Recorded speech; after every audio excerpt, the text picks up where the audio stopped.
1 second, I'll be right back. I'm just finishing up my food, okay? Just 1 second.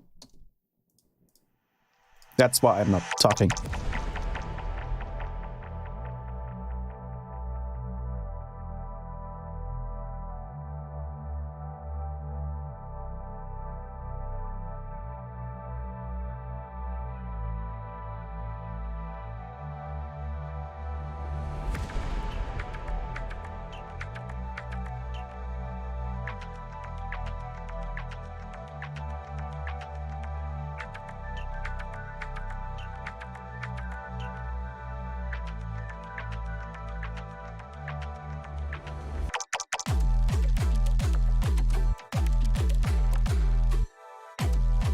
Well, I'm currently eating lithium batteries.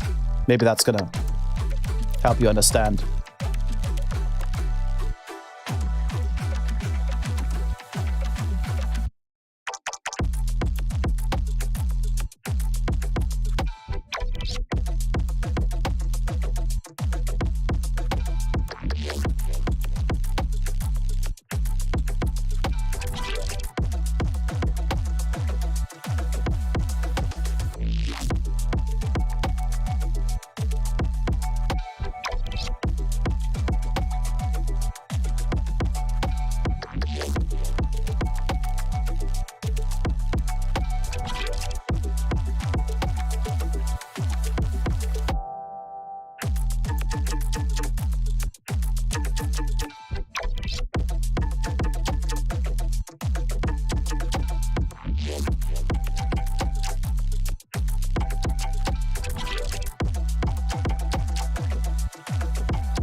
Alrighty, I'm done.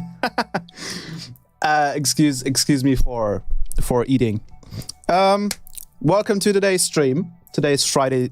This week's, not today's stream. I don't stream daily. Welcome to this Friday live stream. Today, let me check something. Oh, we're a little bit low. Let me fix that real quickly.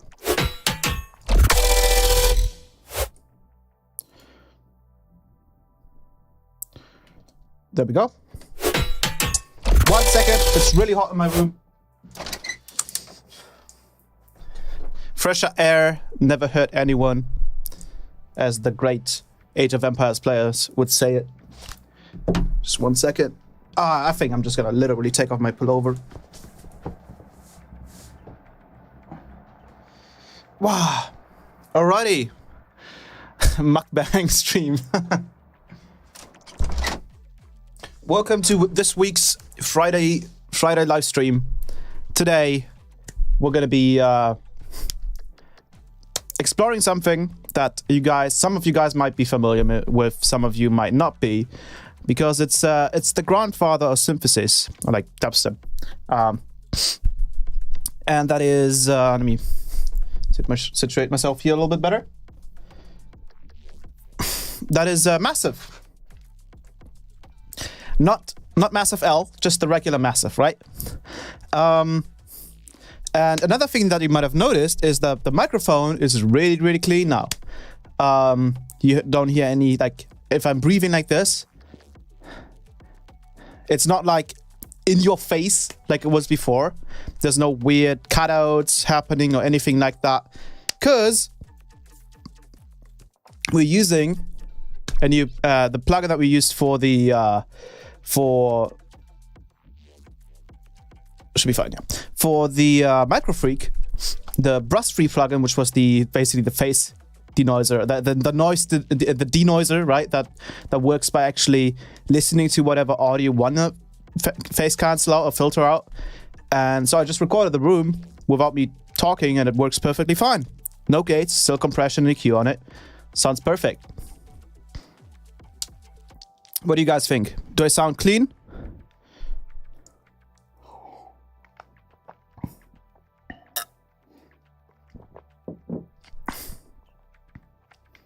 I should sound fairly clean, right?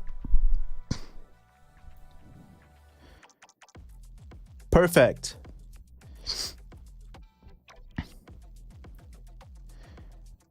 T-sip. But with that being said, let me quickly check. And also, unfortunately, because I'm a dumbass, I broke my previous keyboard. I had I think it was a Razer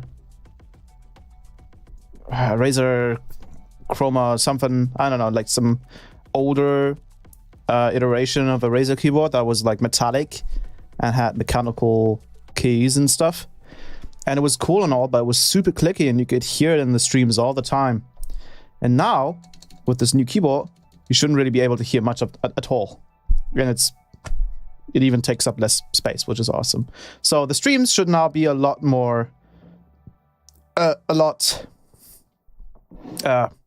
better audio-wise. I'm gonna position myself here a little bit. There we go. Cool. So with that being said, welcome Mackie.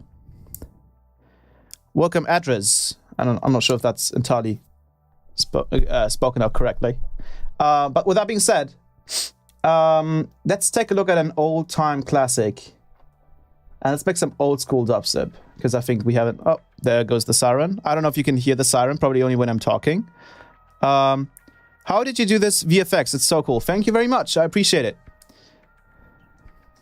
Hello, Vendetta. Hello, Andro. So with that being said... Oh, oops. Nope, that's not what I wanted to do. Start this bad boy up. If I'm gonna go F11, full screen, why not, right? I'm pretty low on the camera. Let me quickly fix that.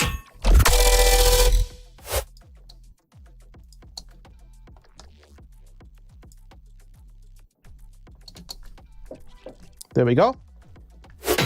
So, do you guys want to go over some old school massive bass sound design and why it was so popular and why it's actually quite similar to Serum? And why, obviously, Serum has been the king now for several years, right? But what everyone was using before Serum came out was massive.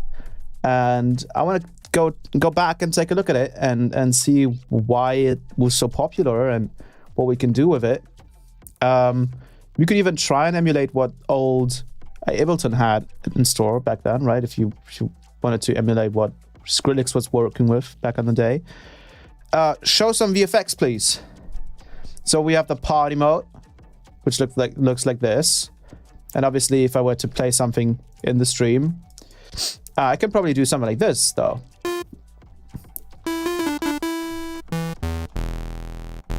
Can you see that? I'll do...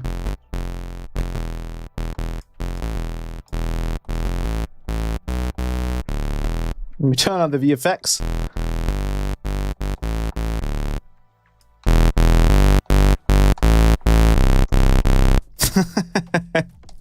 Yeah, that's a very simple... yeah, of course you can't see Ableton. I'm just playing around with the VFX here that the guy was asking for. You have this mode as well.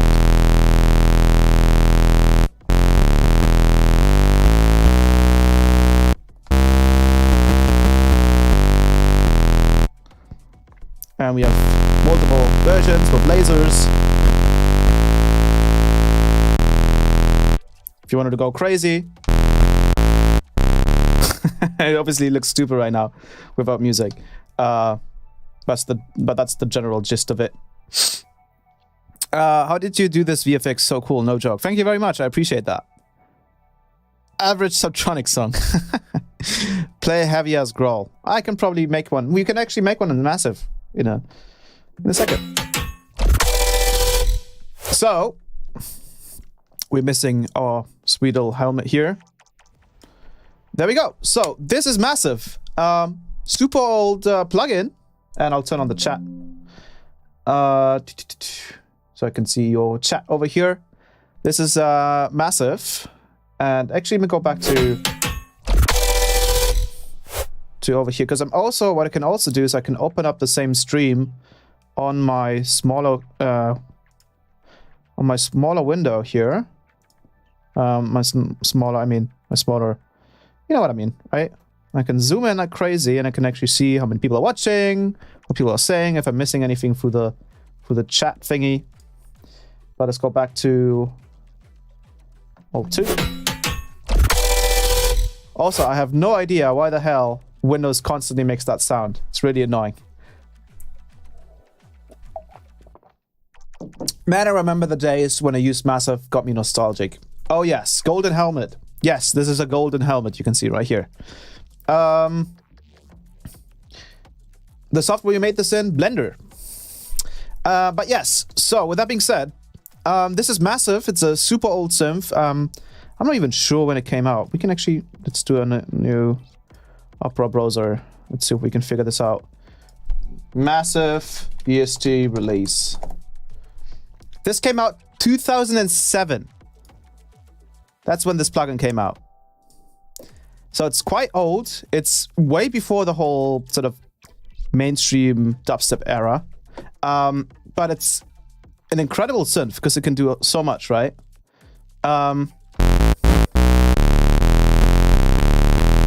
So with that being said, let's get into what Massive can do, how it works, and let's try to make some old BROSTEP-y kind of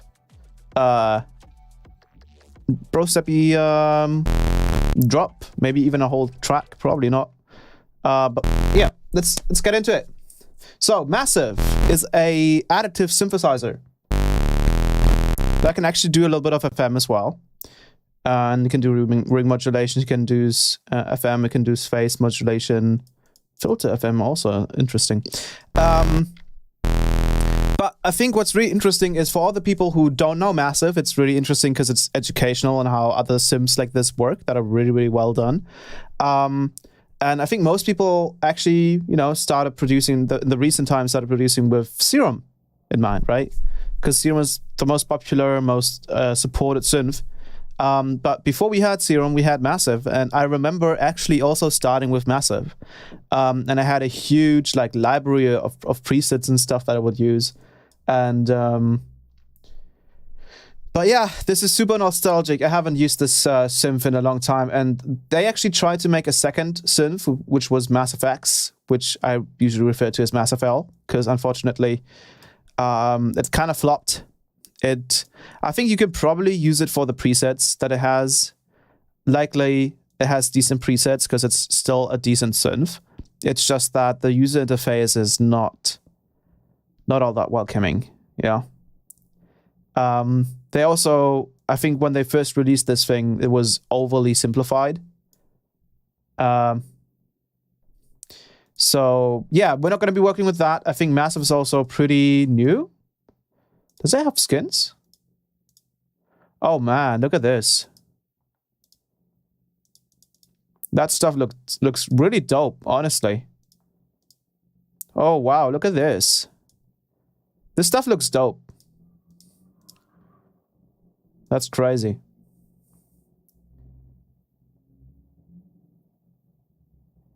Massive L is the best name I've ever heard. Yeah, I mean it's decent looking at least, but I think again you would actually have to go to the routing section here. And I think what they did decently is to have actually a preset already happening here that you can kind of just mess around with it directly, right? But as far as I know, if you wanted to use one of these For example, you would use a utility. Okay, then it would go into utility. You can have a high pass filter, low pass filter. I mean, maybe it's underrated. Maybe people kind of just brushed it off and haven't used it ever since. 2.04 hertz is a really weird number to end on, but sure. Oh, also 44.1 kilohertz. Why would you go that high? All I know about massive is that I have a massive brain and also mass. Okay, all right. I gotta stay YouTube friendly. But yeah, so obviously Mass Effect is pretty new, but no one's really using it because it's kind of like, you know, you could if you wanted to, you could probably do some custom LFOs and probably, you know, make it work, right? You could make it work. You could put this to 1.4 and then maybe it could work. Why is it saying 4? 3. There we go.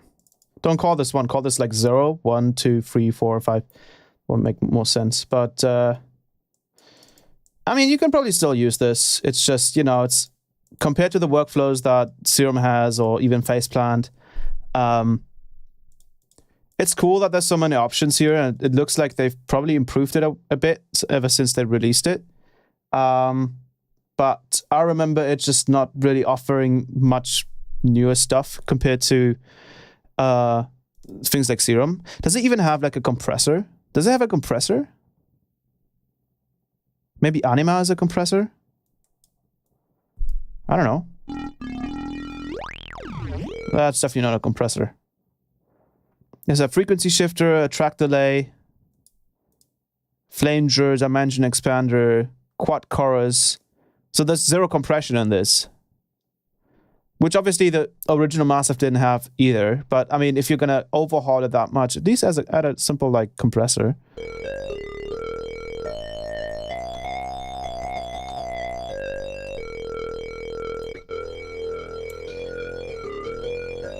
Native Instruments has ROM, which is a nice reverb. Yeah, totally.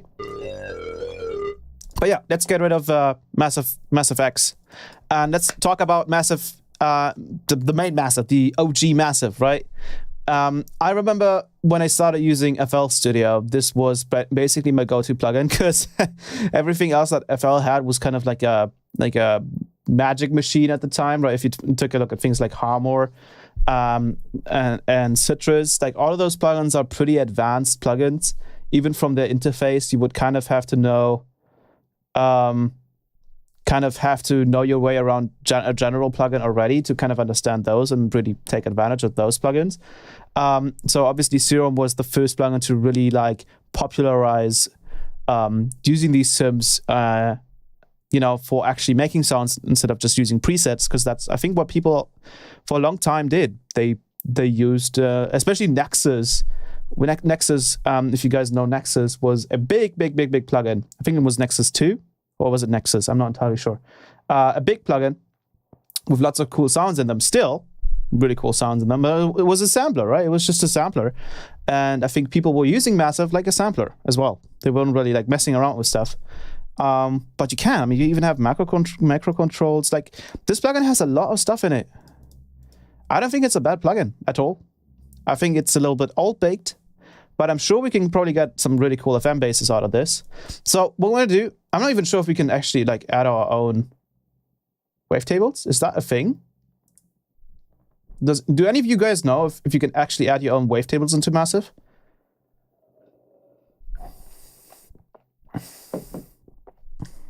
Because I don't think so, right?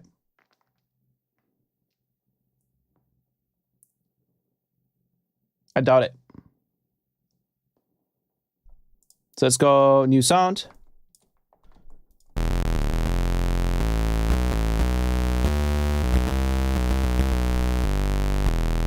You can't, yeah, exactly. So that's one thing about Massive that you were kind of stuck with, was the wavetables in here. I'm not even sure if Massive X has the option yet. Demo. Do we have the option to add our own wavetables in here? Basics. You can't? Can you? Uh-oh, you can't here as well. I don't know what this is. You can probably like favorite. I don't know. No way unless you find a way to break it. Yeah, exactly. That's what I thought. So this is one of the reasons why Massive had such a unique sound to it as well, because it was obviously limiting you in wavetables that you had in here. And this is, I think, already a very, very advanced thing for a synth coming out in 2007, which was wavetables. So Massive had fully functioning wavetables, as you can hear. So if we just go ahead and let's just click on new sound, and let's just go through this interface because it's pretty small and compact. But what you can see mainly is kind of, if you compare to Serum, is you can see we have 3 oscillators in here. So we have oscillator 1, oscillator 2, oscillator 3. Generally speaking, usually oscillator 2 and 3 have the amps all the way down, so you're only hearing the first one. And then we have a modulation section, so you can use that for phase modulation using an oscillator and stuff. And then you have a noise oscillator, which is pretty cool. This is a pretty cool thing that I think a lot of people tended to not use at all, actually. We have a feedback, which is probably like an amplifier for filters. And we have some effects here. So in insert 1 and 2, we have effects. So we have a simple delay, we have a sample and hold, bit crusher, frequency shifter, which is crazy, right? To think about that. Like, not even Serum has a frequency shifter, as far as I know.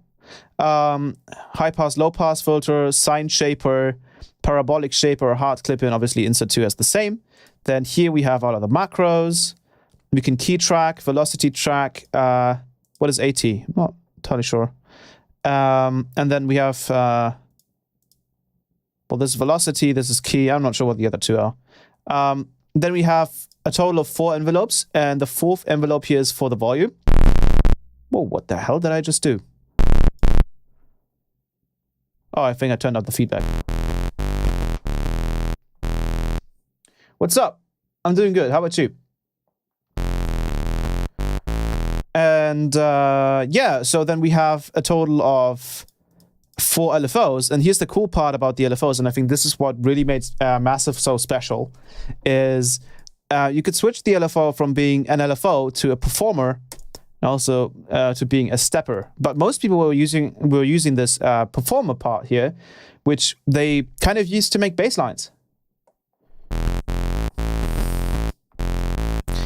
And we're going to use this today as well. Then you have the oscillator section. So here you can set things like vibrato. I think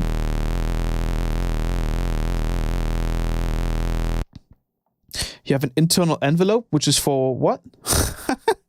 For what is this? I'm not entirely sure. But you have things like gliding, obviously pitch bending. You have a restart via gate. So oscillator phases, you can restart them at a specific position, phase position, just like in Serum. You have a key tracking oscillator. Interesting. Never use this. Never. Key tracking filter. Interesting as well. Then we have voicing. So here you can add unison up to 16, which is, I think, also not too... this is not... Ooh, wait, let me turn on the faders here. It's not too common to have... that many unison in such an old plugin. Maybe they added that with an update. I'm not entirely sure, but this is pretty cool. And then we also can set, obviously, polyphony, monophonic, mono-rotate, interesting triggers, and pitch cutoff here. So unison spread, you could do that. So if we were to play the sound, why can we not hear it? What the hell? Did I mess something up? Let's click on. Let's not open. So click on new sound. Oh, because we're doing. Okay, I see. So we could turn on the unison. It's not pretty ass that way, so that's why they have the.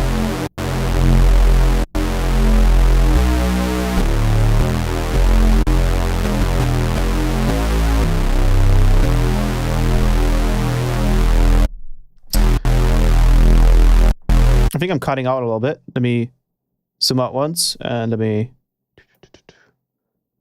move it like that. Perfect.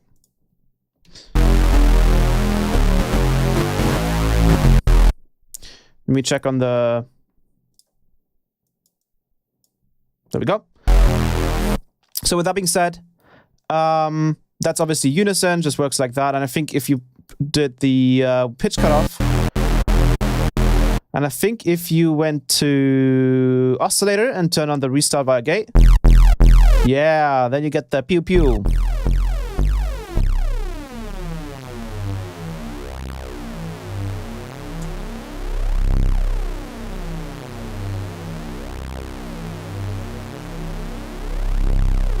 It's just that in itself is kind of like a drone, which is really cool. But yeah, other than that, we have the routing section. So this was always the section that I think pretty much it kind of confused everyone. I hope you will hit 1 million subscribers. Oh, I appreciate that. Thank you very much. And then obviously we can kind of route things differently. We can route the filter somewhere else and stuff. We can change what the inserts are. Then we have a global section, and this is a fun part as well. You can actually randomize everything in the synth. And I think you would have to activate one of these parameters, and then we can just kind of click on everything and hit randomize, and then we would just get random sounds.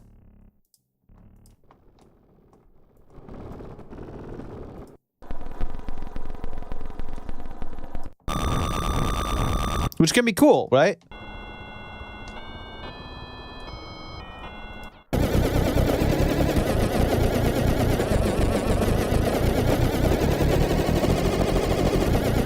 I think this was a very, very cool feature because you can also change the global quality here, which is ultra in this case, but you can also just change certain things to be changed.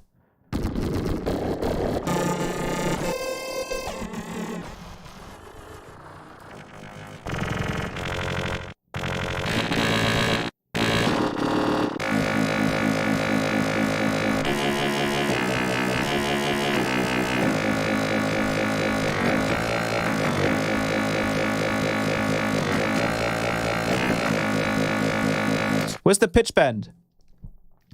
I think the pitch bend isn't actually on the UI, I believe.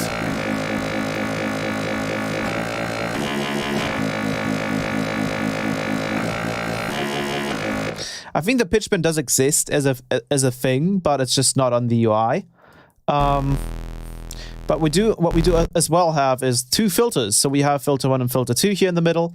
And we have a couple of options. So we have low pass filters, high pass filters, an all pass filter, a double notch filter, a band pass filter, a band reject filter, which I think I used the shit out of this one. We have a scream filter, a daft filter, a comp filter, and an acid filter. And the bottom one is the same thing. And then you can kind of mix them in. So you can only have the first filter. So for example, if we did a high pass here, low pass, I mean, we could go over to the second filter and, for example, go with an all pass.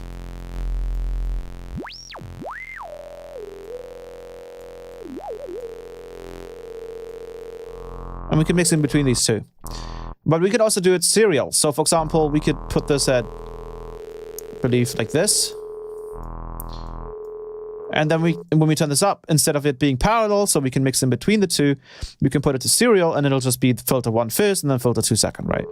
And then we have the effects section. So here we have a reverb, we have a small reverb, flanger positive mono, flanger negative mono, a chorus, mono ensemble, phaser mono, delay sync, dimension expander. This is really interesting. This is the dimension expander you can find in Serum as well. This is where it originated from. It originated from Massive. And actually, let me check that this is on as well. There we go. And this is where it initially came from, right? See you, Panda's Gaming World. This is where it originated from, and I think Steve Tudor probably just asked Native Instruments if he could use the code or something. Well, maybe he made his own code. Then you have distortion modules. So you have C-tube, classic tube, you have teletube, which you can't really hear here. I think we would have to switch it to like a sine wave. We have a classic tube. We have a Browner tube. And then we have the second effect section is the same thing. And then we have an EQ here as well. So we have a low shelf, which is, if we wanted to visualize that, it's very simple. So this would be the low shelf. Then we have a frequency and a boost. And this is basically just a bandpass filter, right? And then we have the high shelf, which would just be doing that. Is the reverb in Massive even good? I have no idea. We can try it.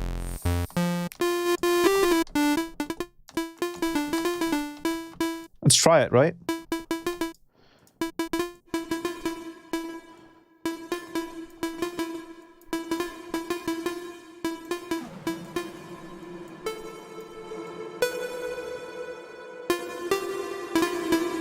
It has a lot of, you can hear a lot of delaying in it happening.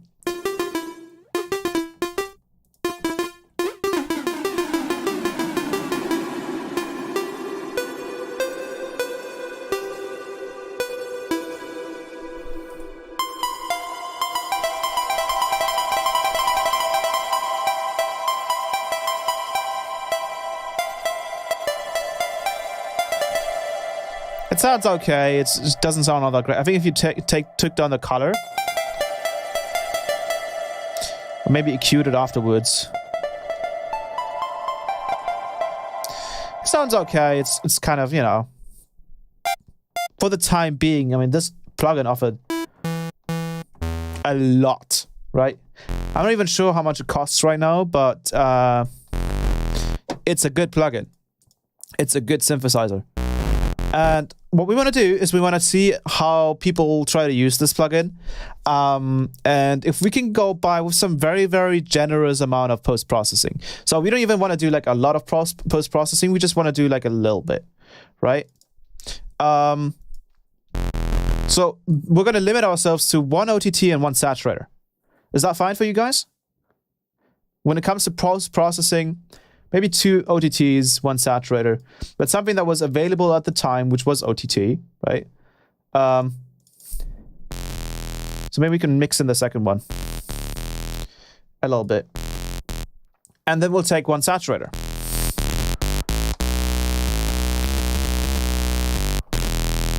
Cool. And then we'll just like write down a MIDI, because that was possible in 2007. And we'll do event. So back 2014, 15, 16, there was a very, very popular key to write these kind of bass lines in, and that was F. I'm not sure where that kind of thing came from, but a lot of people loved writing an F. It's 150 euros for a dinosaur of this plugin. Yeah, then you can just get Serum at that point, right? But let's try to write something with this. And let's try to see what the workflow is like and what people had to deal with back in the day. Right? So, one of the easiest ways to use Massive was to use the Performer. And the Performer was really, really cool, because if we put this on sync,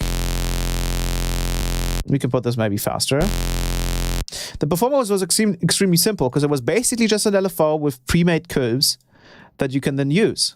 So, for example, we could put the 5 perfect here. I mean, this is the Performer. I always call it perfect for some reason. The Performer.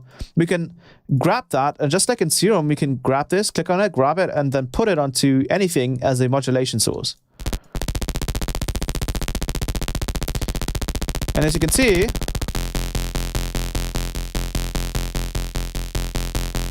we can make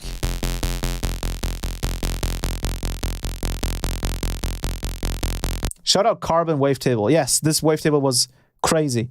It had so many interesting sounds to it in just one wavetable. Where is it?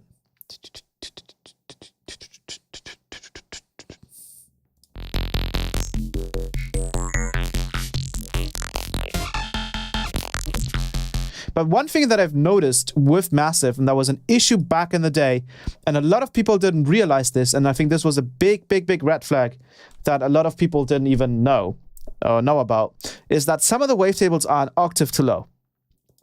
And if we, for example, I have a Serum here with my little skin here. This is a skin from Thanaton that I completely overhauled. So I added a lot of the skins that you can see in the effects section, all of the wear and tear and the smudges and the screens and the leather look and stuff. Unfortunately, I can't give this skin out because obviously it was initially like a couple of years ago when I edited the craziness out of the skin. I think you had to buy it, so I can't give it out, but I can obviously use it for personal use. But look at these effect skins. I did this in 2018, and man, did I put a lot of effort into this in detail. Look at all this. It's crazy. But what I wanted to show you is that I have the massive wavetables here, and I need to turn off all of the effects here. Now all of these are fixed. Right?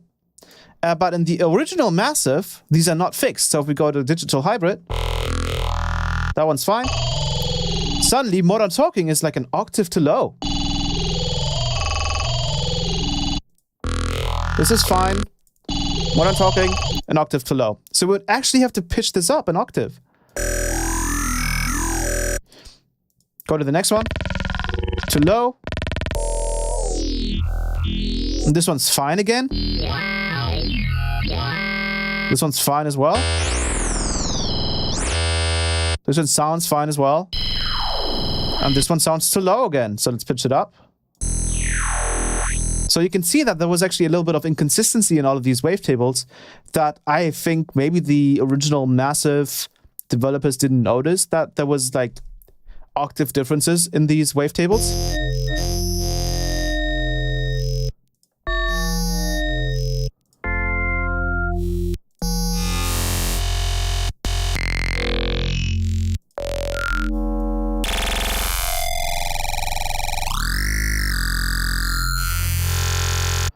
But yeah, so we'll have to work around that, right?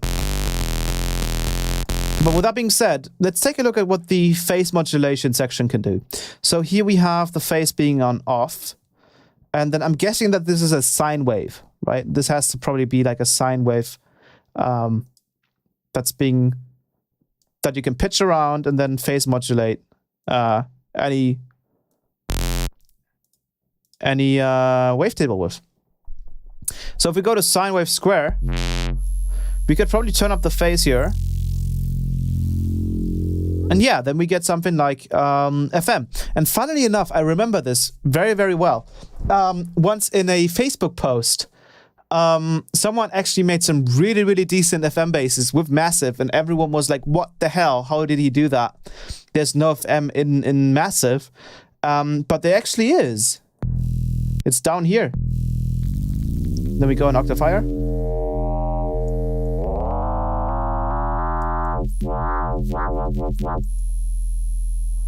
Let's go up another octave. There you have it. Freaking Terror Squad. And then we can do, we can go to the first performer here, and we can maybe do a simple bum, bum, bum, bum, bum, bum, bum, bum, bum, bum. Boom. Do another one. Then we do a bop, bop, bop, bop, bop, bop. Put this onto the amp. Probably way too slow.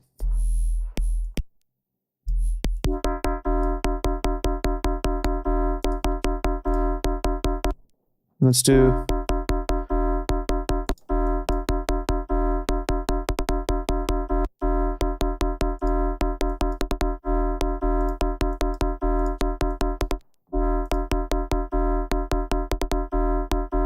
Wait, what? There's always been FM in massive, or am I losing my mind? Yes, there has been FM.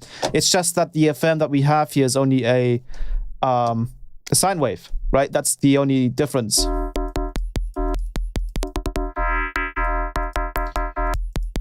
Apparently, there's also some FM from filter. I don't know how that's gonna work. I could imagine the filter FM here could technically be something like. Let me check this out. If we were to go and send oscillator 2 as a saw wave, Let's send that to filter 2.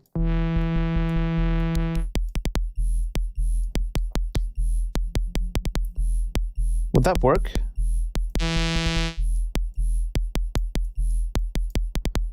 It's not doing anything on the first.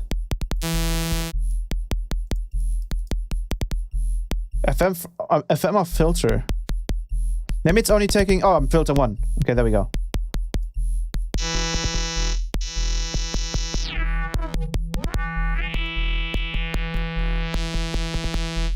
Yeah, I'm not sure how this works.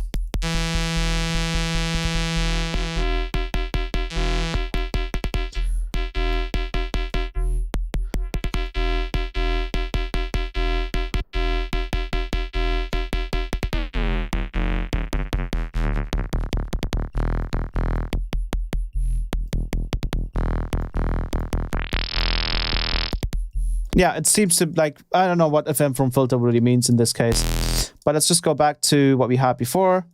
So we're going to do wow, bum, bum, bum, bum, boom, bum, bum, bum, bum, bum, bum, bum. Put that back onto the app and change the rhythm again.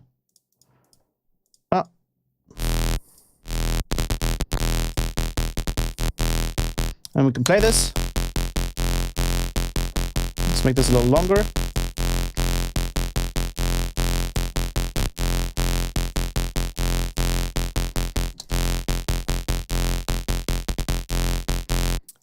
And maybe we can do like a...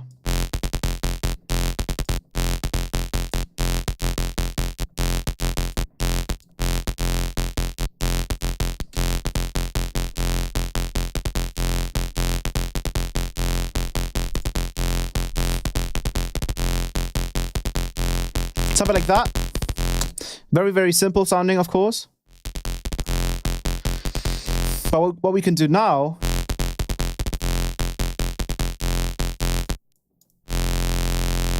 we can put this back on here.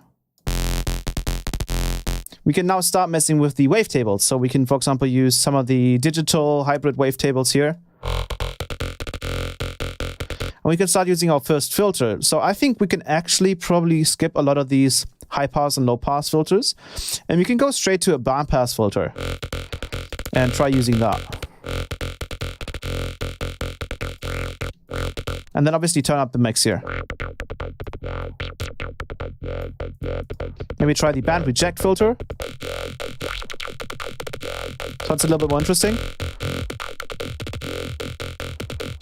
Yeah, that's all massive right there.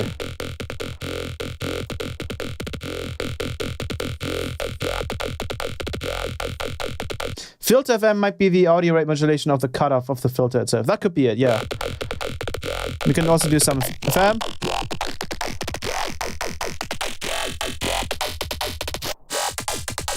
And I think we want to turn on the restart via gate here.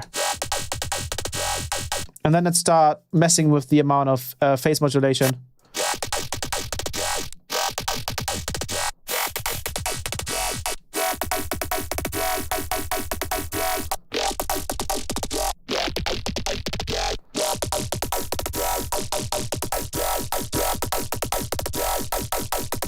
And then maybe we want to use another creative filter for filter 2, but we can actually go to insert 1, and then maybe use a simple high-pass, low-pass filter. And then use the low-pass filter here to clean this up a little bit. And then also use the high-pass filter to some degree.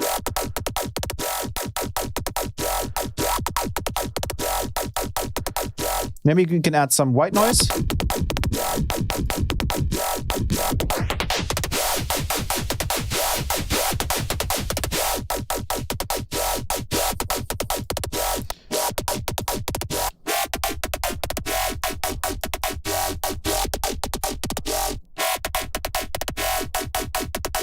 Let's use the second oscillator as a sine wave. As a separate sub, I mean. Just send that straight to F2, which doesn't exist, so let's put this to serial.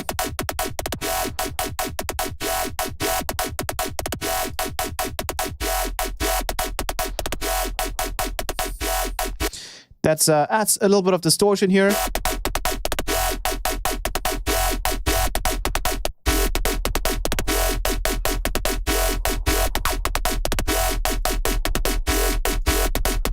We're getting somewhere, right?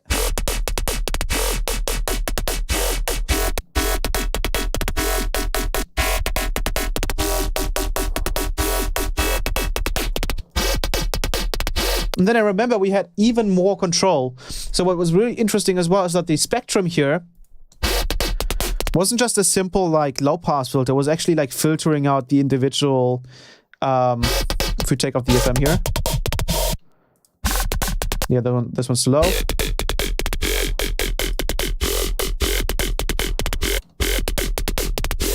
It sounds a little bit like a low pass filter. I think I remember this was a lot more complex than that.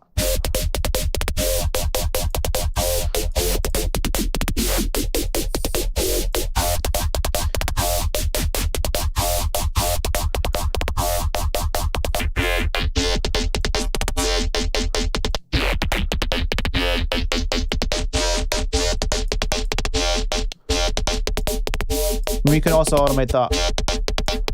And I remember the big thing about Massive was you had band plus and minus and formant.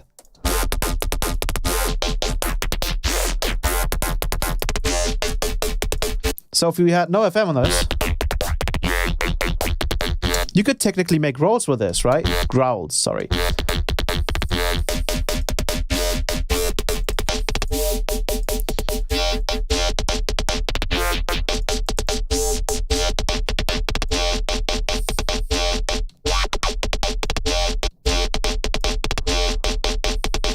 Now let's start adding a comp filter in here.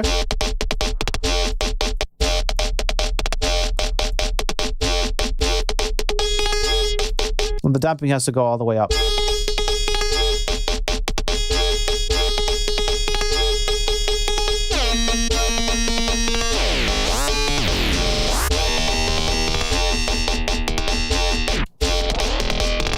And remember, you could actually probably put the key tracking onto here and turn that up all the way.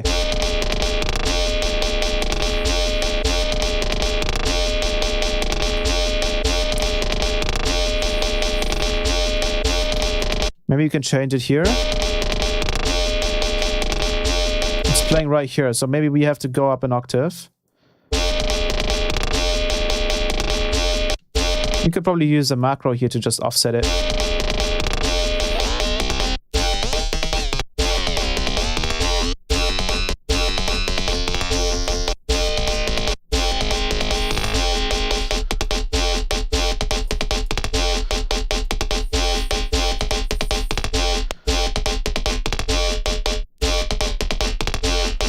But in this case, we could also use a flanger to basically get the same effect. So let's use a different filter on here. Let's try the double notch. I can't even imagine what it looks like. Let's grab an EQ8.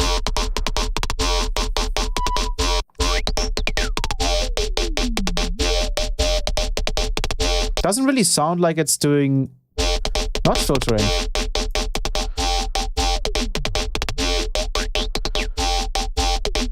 What's this doing? Let's load up another version of Massive here. I'm really confused as to what that double notch filter is doing. So let's turn this off. Use the noise. So just now we just have white noise. It's a little bit more like pink noise actually. Let's load up double notch and see what the hell this is doing. Oh, there we go. You see that?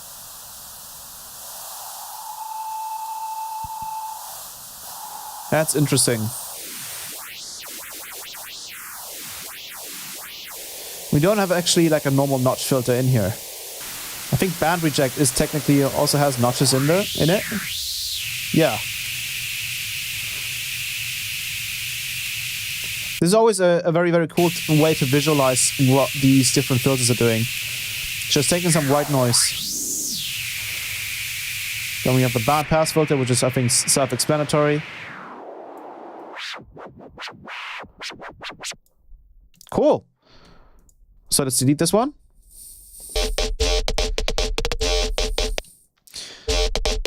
take down the resonance, and let's do a reverse notch.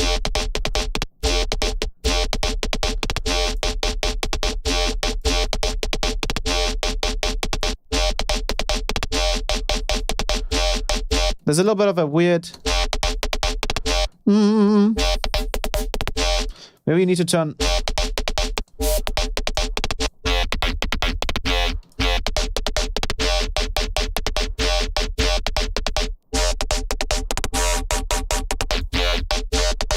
I can hear like a very strong...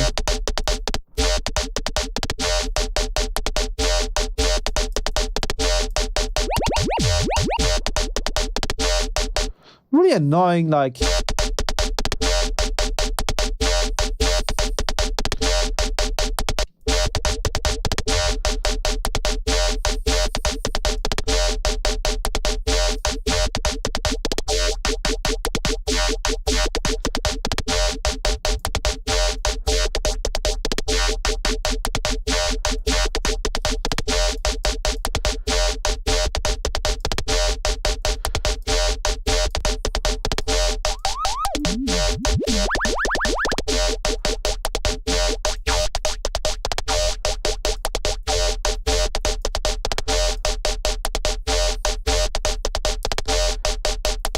You also have this really interesting screen filter.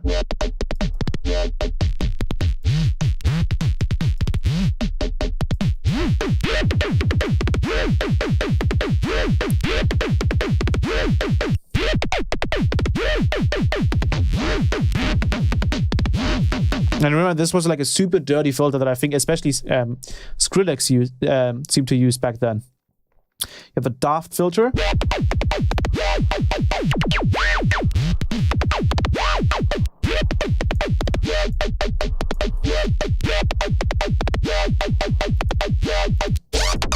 Obviously the comp filter. Some weird acid filter.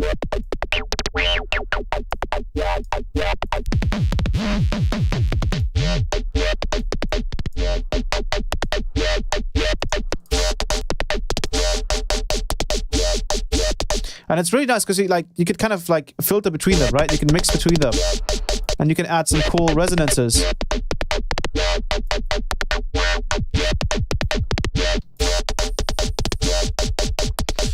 That way.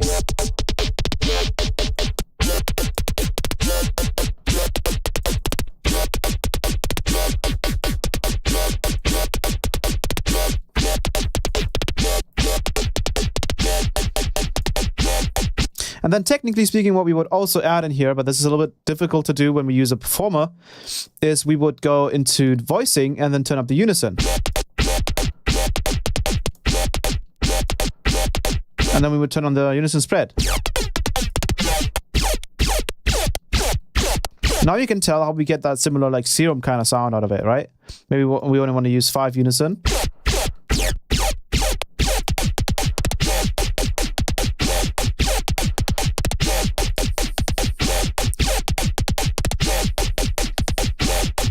Maybe we can also restart it here somehow. I don't think we can.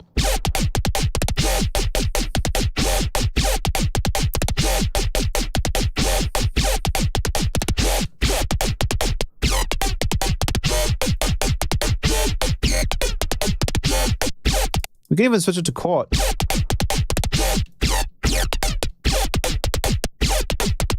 We have a wavetable position as well for the unison.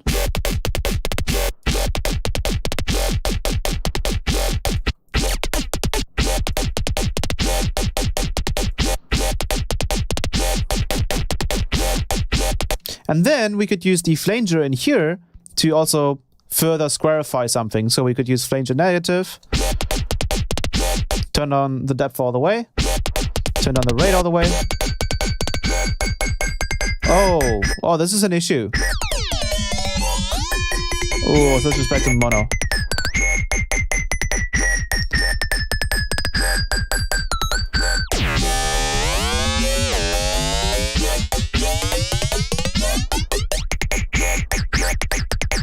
I want the rate to be all the way off, but I can't.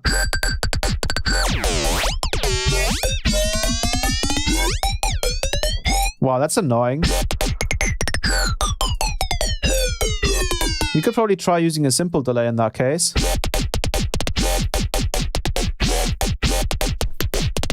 Oh.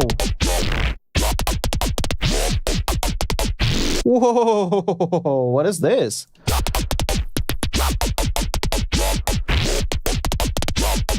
That's cool. This is actually used as something else.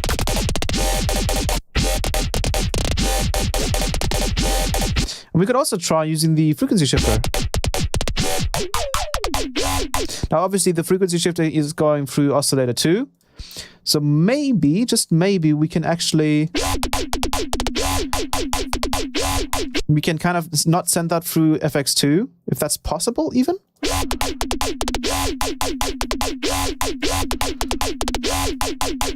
Maybe? Insert 1 and insert 2. Okay, so here we have oscillator 1, which can take insert 1 and insert 2. But I don't want oscillator 2 to go through it. Is that possible? Oh, it is. There you go. Wow, that's interesting. That's very creative. So now the sub should stay clean. That's not our sub, is it?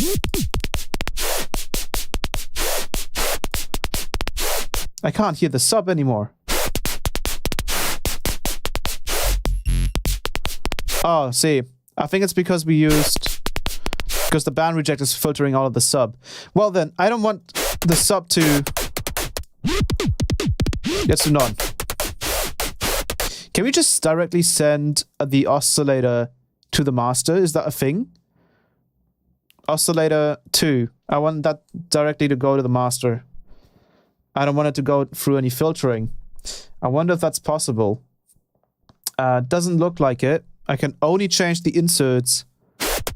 Yeah. So I'm going to use filter 2 as a way to have a separate sub.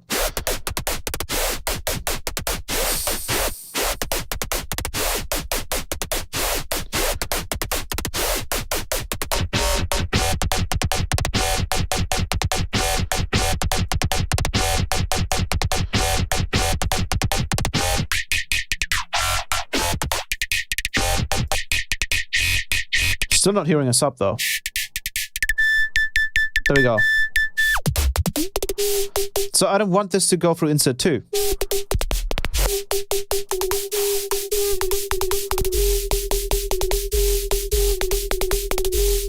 There we go.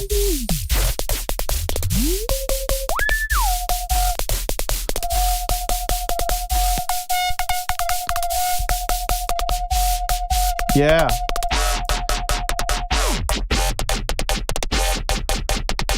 And then we could turn on the drive wet.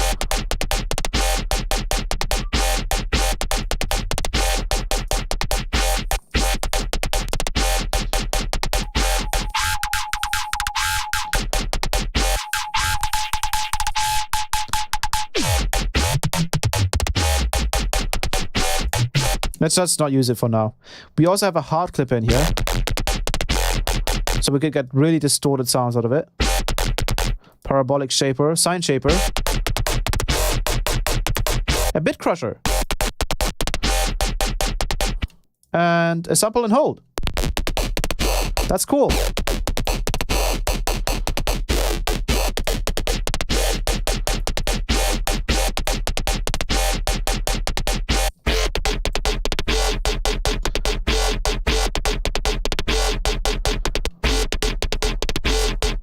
And then let's try to use the flanger for maybe some chorus, potentially.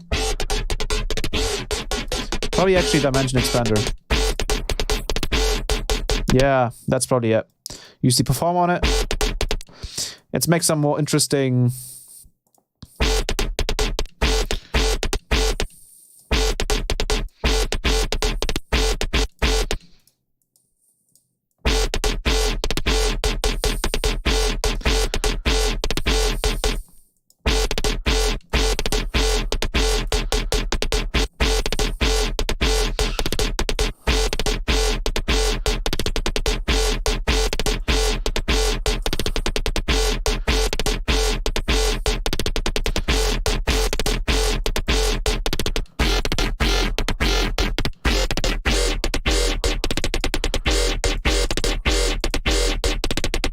It's GUI making routing super confusing. Oh yes.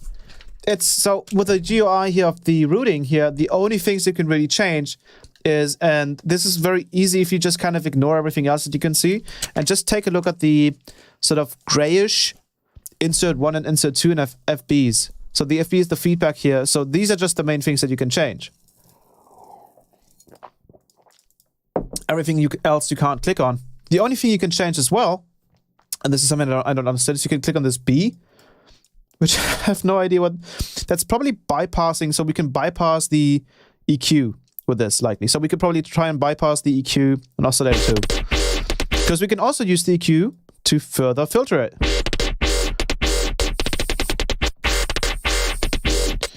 So we can use the low shelf here. We can boost in the other direction as well. So this could be our notch filter. Yeah, and then we use that in the other direction. Whoa, there we go. Now we're getting something. Now we have a notch filter in massive. And you can tell how much cleaner it just got. Let's also try and...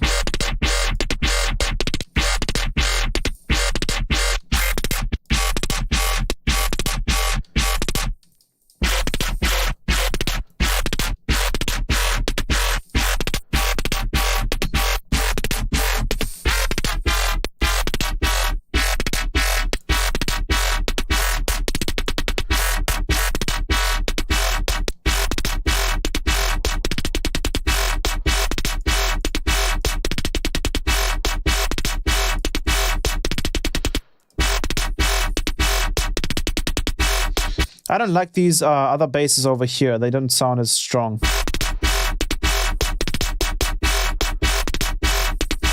We can also go faster. So we can do like a...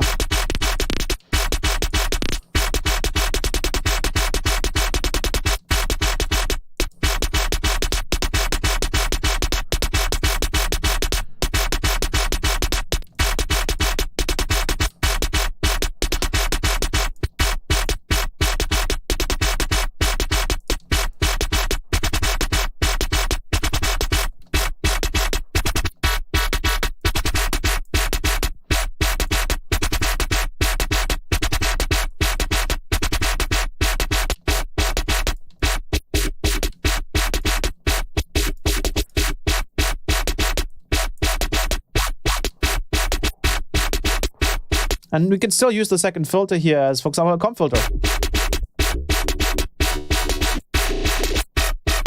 And we can use this as a pew pew.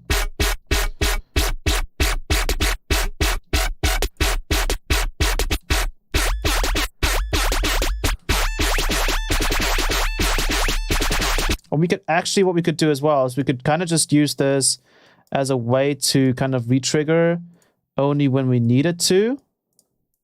So kind of pretend like this is a unison. But the question is, how would we use that? Can we copy over? Can we copy the? We can save it. Copy? Ooh. Can we paste it? Paste. Oh, crazy. Okay. That's pretty advanced.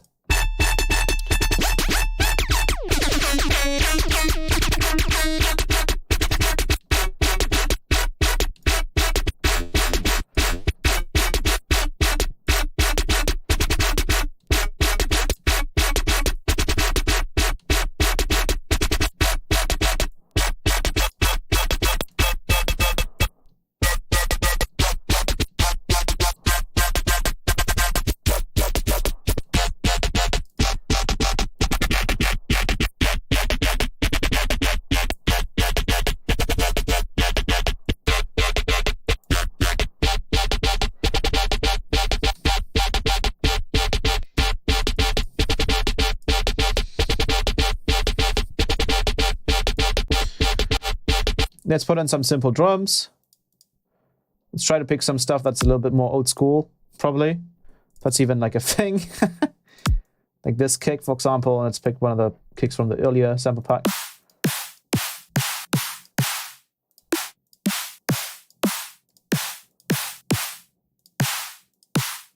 I remember there was a way to do snares back then. There was a very, very specific type of snare that's not done nowadays. Ooh, I remember it. Ooh, I remember how they did that snare.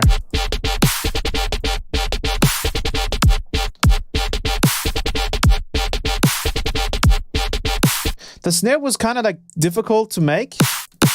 It was, and so many artists did the snare kind of back then. You used a very like, you almost used like a,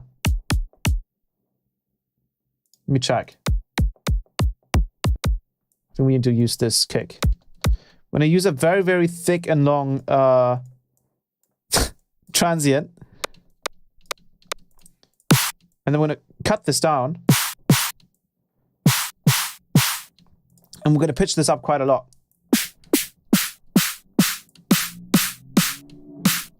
I think it was somehow like that, and then obviously we were going to use a simple line delay. And how long is this? This is around 8 milliseconds. It was kind of like that. And I mean, we could also just frequency shift it up if we wanted to. There was a specific type of snare that they did back then.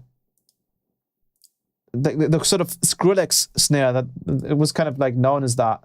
And Barely Life were one of the ones to kind of make a better version of that early on.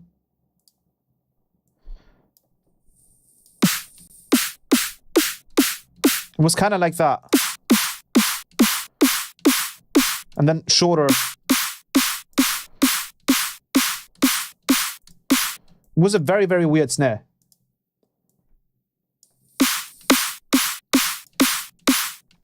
Maybe it was also higher pitch.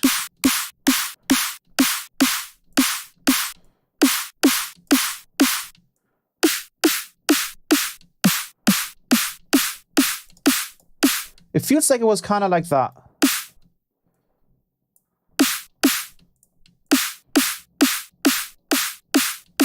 Some of you might recognize this kind of snare.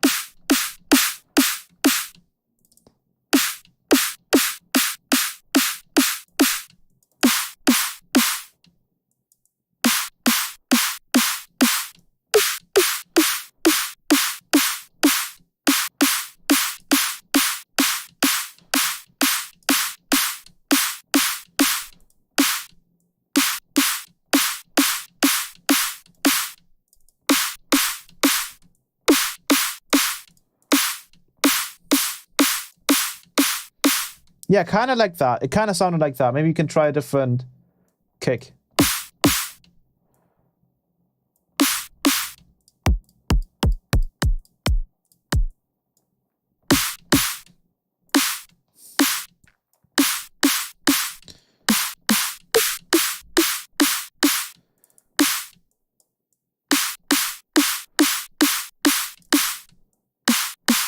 Yeah, it was kind of like that. Yeah, bounce with me snare. Exactly.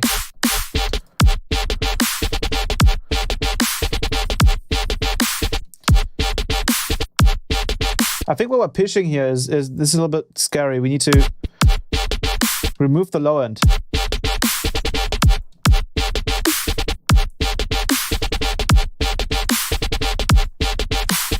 And then maybe pitch this up.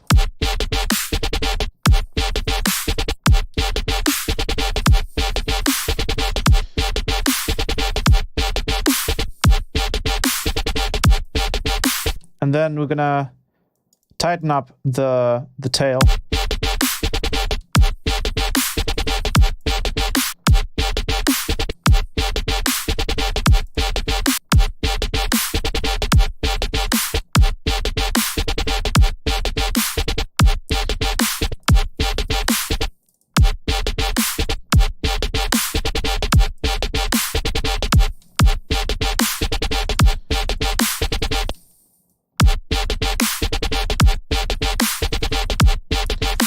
It was kind of like that. We can also try a different snare here, of course. Let's try this one. Yeah. Kind of like that. Wow, it's crazy how we were able to replicate that old kind of snare design. And then obviously we weren't at 150. Dubstep was mainly not 120, mainly at 140. So let's maybe try using that one. Put this to 140. This is 145.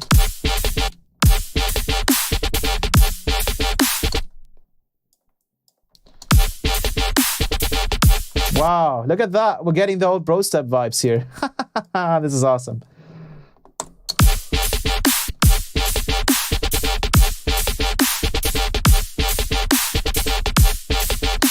Where's the number 3? Oh, let's use the first one. Put this to repitch, 150.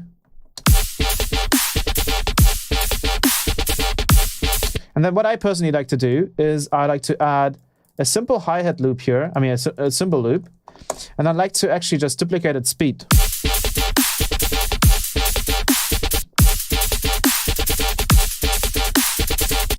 What is the align max for live thing? So that is a new utility in Ableton Live 11.1 that allows you to just delay a channel by a specific amount. You can also do it in samples, so it's very, very accurate.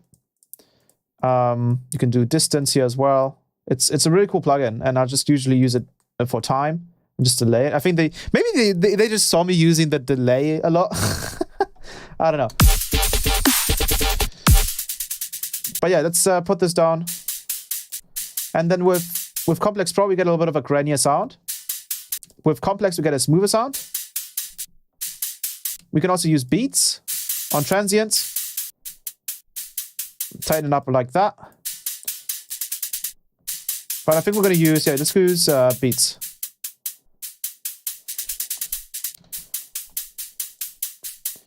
And now let's clean it up a little bit with our LFO tool. Have you watched Moon Knight? No, I haven't yet, but it looks pretty interesting. And then we're going to do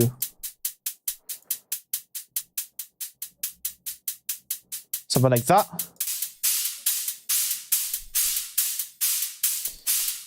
Let's do input.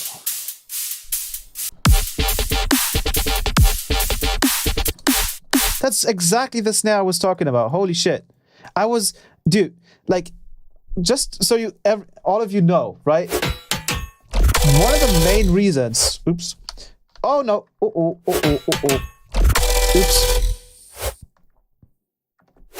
Okay, there we go. Sorry about that. One of the main reasons why I even got into like all of the sound design stuff and the drum synthesis stuff and why I got so interested is because I was listening to these drums and I was always wondering how these people made these drums, right? Especially Barely Live and Skrillex and Virtual Riot, how they made their drums so good, because that's what made them stand out at the time as well. And obviously knowing how to make your own drums and stuff can give you that sort of, that sound of yours. And I never really knew how to make those types of snares that had like this weird frequency shifty top end, I guess, or like body to them. But now I know that they were probably using a frequency shifter to create those, which is really interesting. So back then I didn't really know how to make those types of snares, but now I do. So that's awesome. Let's go back to 2. Let's go back down. Yeah, that's exactly that kind of snare.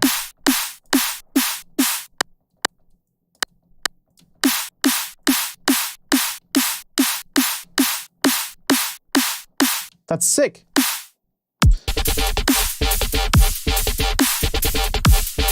Now, obviously, the main bass here actually sounds like it needs to go lower.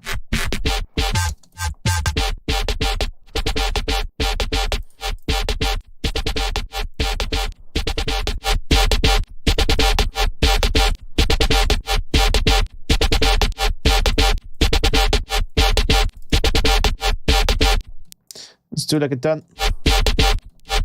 Oh no, wait, this is not this. We can actually have this up all the way and for all of them if you wanted to, but I'm just gonna go and do a triplet.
I'm sure you can even make like tear out stuff with this. Very likely.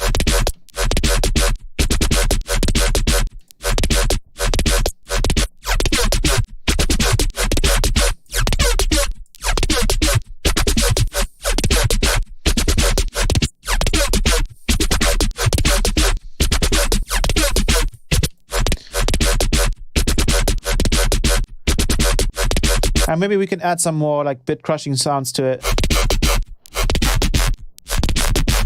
Can we also send this bit crusher only to, oh, this would be OP if we could set insert to only to oscillator 2. Yeah.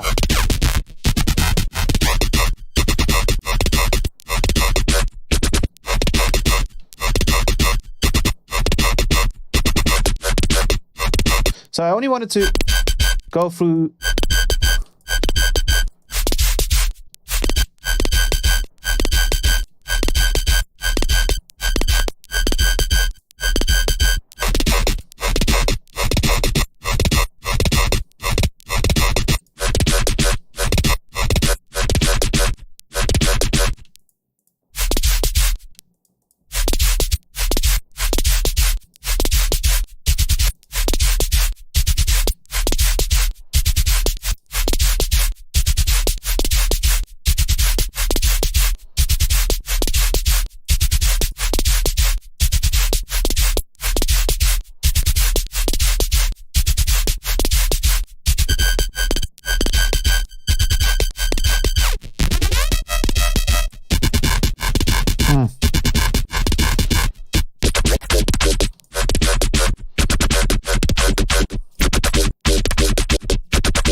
Whoa, that's weird.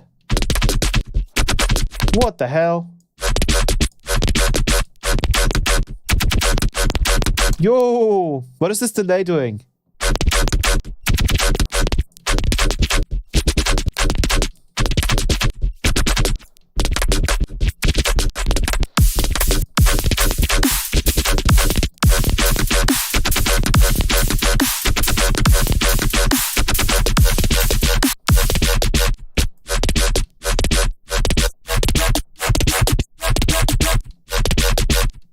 Crazy.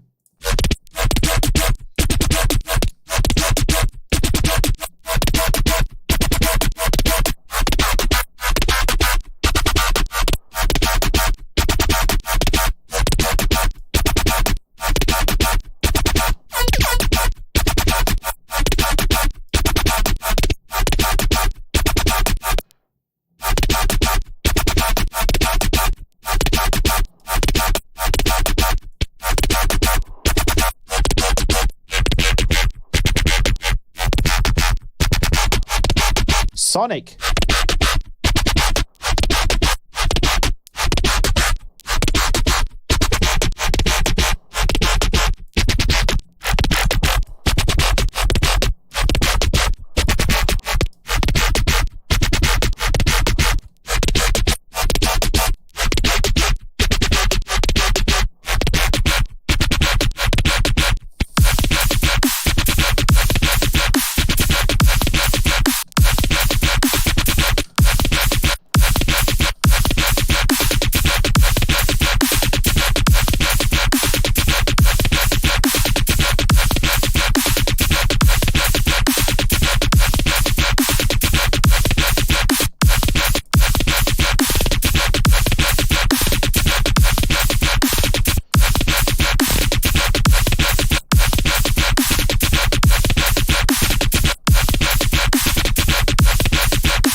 Now the sub isn't really coming through all that well, right?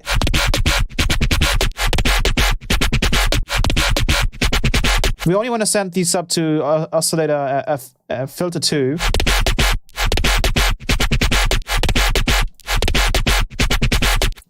Why can I not hear anymore?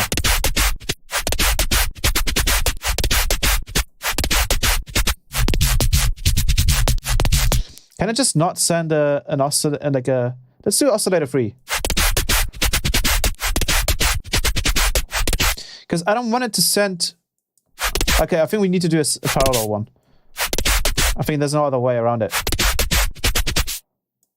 But why is this filter not working? Oh, wait. We don't have the audio on there. So let's just do a sine wave. We can just use oscillator too.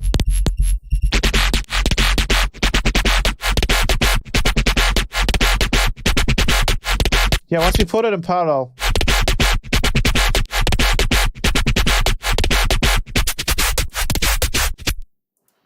Yeah, see, now we lose oscillator too.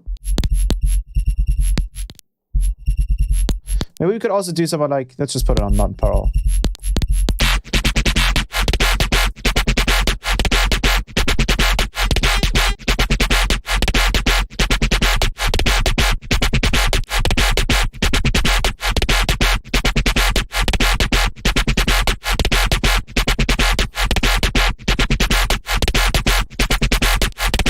That's you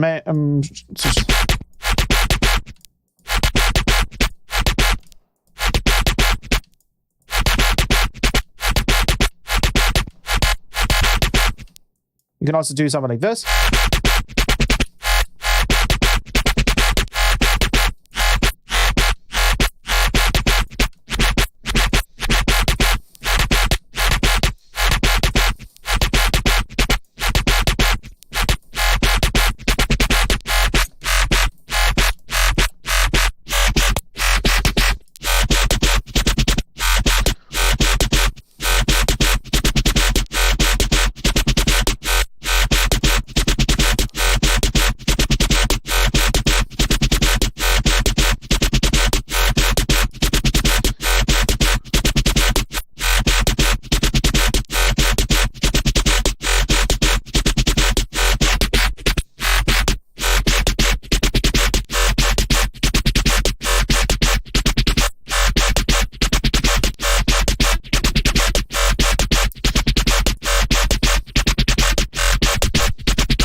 I think we should probably just do a separate sub, right? Like, let's just be honest here, right? So let's kit this off.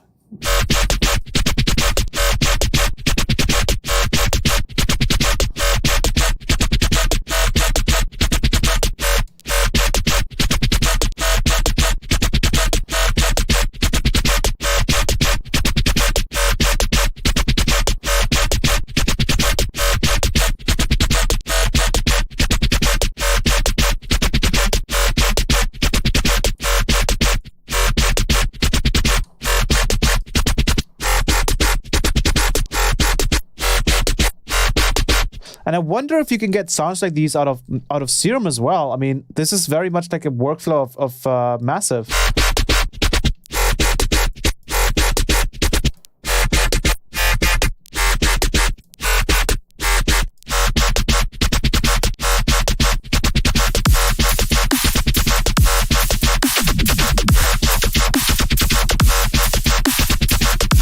Now, obviously, back then, they didn't have Disperser. I don't think Disperser...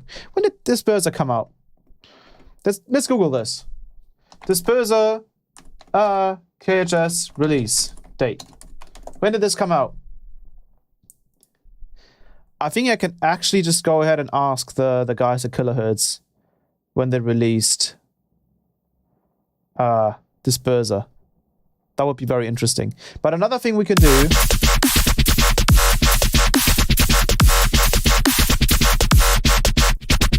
Because this is surprisingly clean, and I think the only thing we have to do to make it less clean is like not use filters like these. And not use like stuff like this. Okay, maybe that's necessary.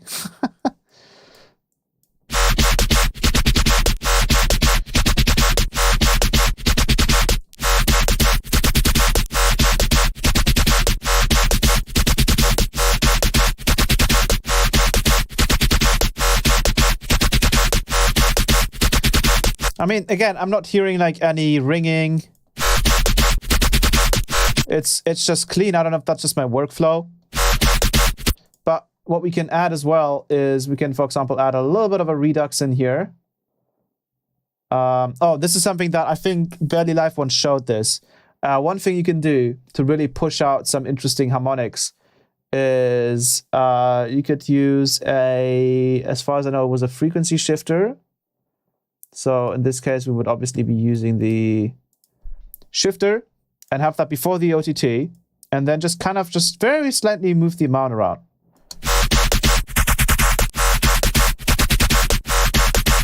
And I think the reason why this would usually be brought out is because they were using like a band pass filter instead. Yeah, you have to use a band pass filter because the band reject filter would be too much. And now you can hear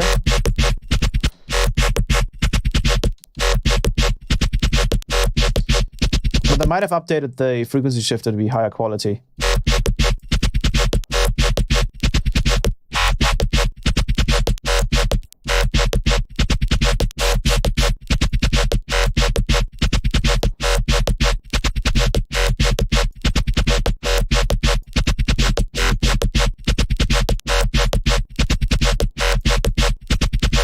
So I'm not hearing a lot of that artifact, but we could use a redux. Yeah, there we go. Just having that on. Look at that.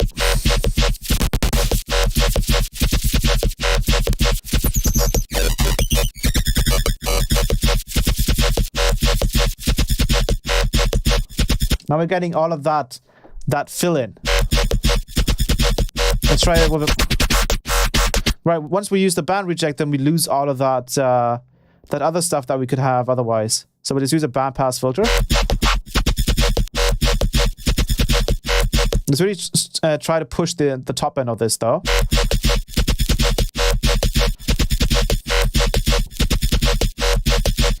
Potentially even with a...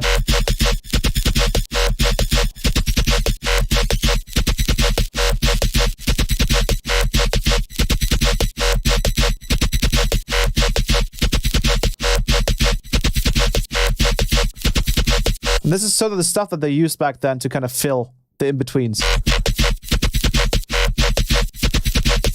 We don't have another...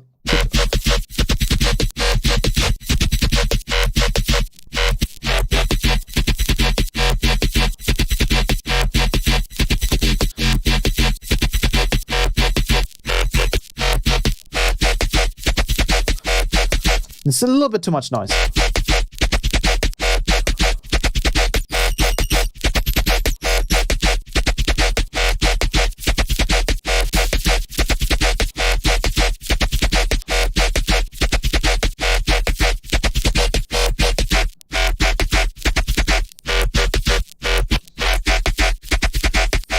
Well, that sounds a little bit like Terror Squad now, right?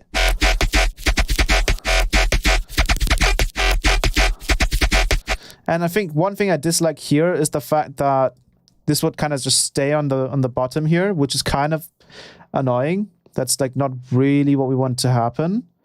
So what could we do to fix that? I think what we could do is we could do a little bit of a cheat code.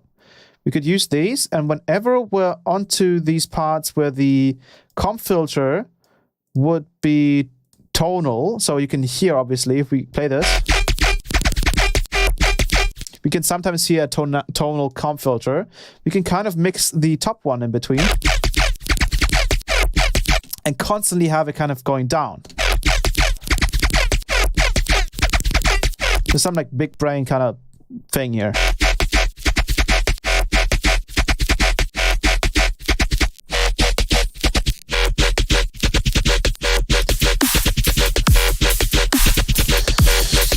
Now here's the thing though, obviously sub, hell no, right? The sub sounds ass. So let's take out the sub of this.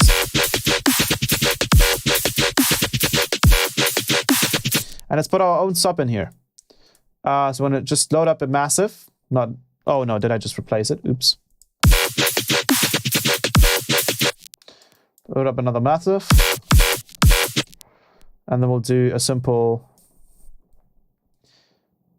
algebra. Algebra, yeah. I kind of need to visualize what that would look like. So let's go to 13 massive.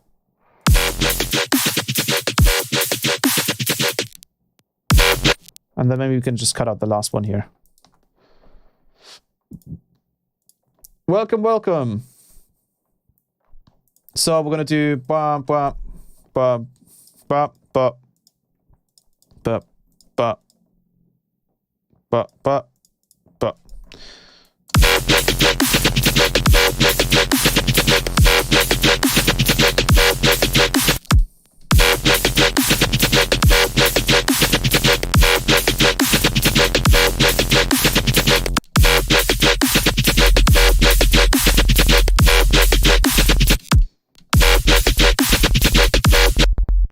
And then we'll do a little bit of a cheat code here as well. We're going to turn up the release.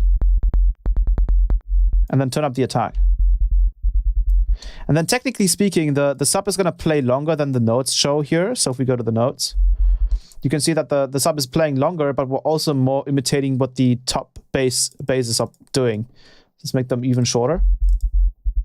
So we're still kind of on the right path here when you take a look at this. And we can obviously keep turning up the release. Keep turning up the attack. And then maybe we can make it just a tiny bit longer.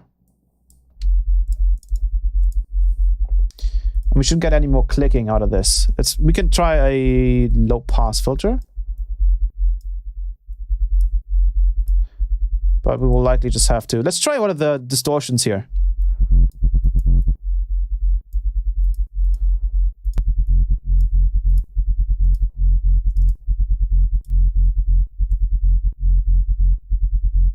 And then obviously also fix the sidechain because I still have old sidechaining on here. So let's delete these two shaper boxes here. Go to Max for Live, Audio Effects, and then we have... I think I have it in effects as well. Duck. Where's the duck? Duck body, yes. Load that up onto the load channel. Just kind of grab it like that. And we'll go to sidechain trigger, go down here. 11, and then this one goes to the... Oh, where's it still an LFO tool? What the hell? Are we in the wrong channel? Oh yeah, sidechain. There you go. We can go with this duck body and then here. Actually, no, we don't need to do this at all. Funnily enough, we can just delete this and go to duck body. Go to back in. Go to input. Go to sidechain trigger. That's it. Turn off the snapping here. Then do a ramp of like 10 milliseconds with a look ahead of... Oh, I think we're just gonna... Oops. No, I want to change this. How can I... What the hell? Can I go... Oh, there we go. 50 milliseconds. Little smoothing. Now that's the top end. Obviously, we have to do the same thing for the low end.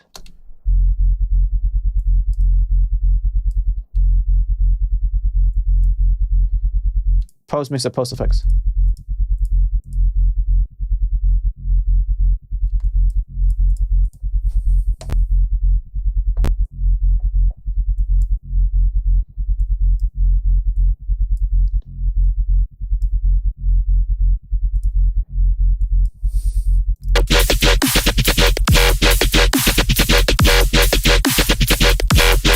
Oh, it's very, very loud now.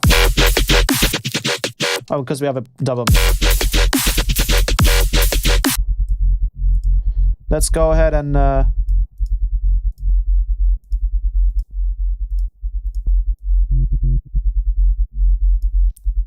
This is good. Let's put it to -2. Maybe even add a little bit of pitch bend to this. Not entirely sure.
Here we go.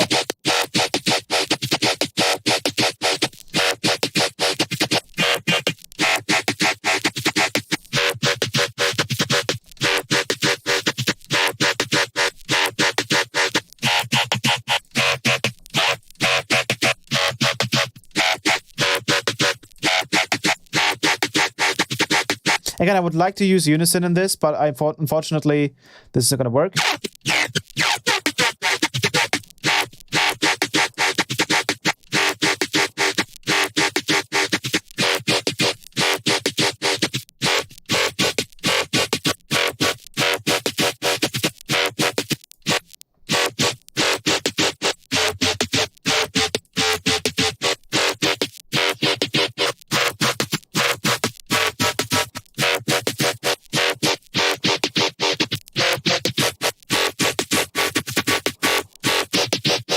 I think Digicook sounded really good.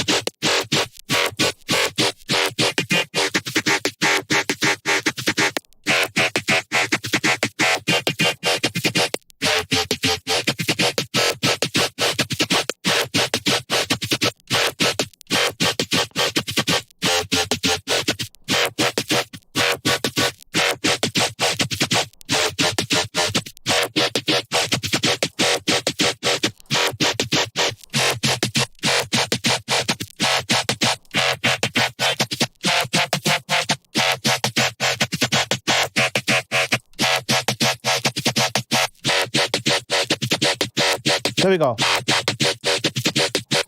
Is there anything else that we can add to this?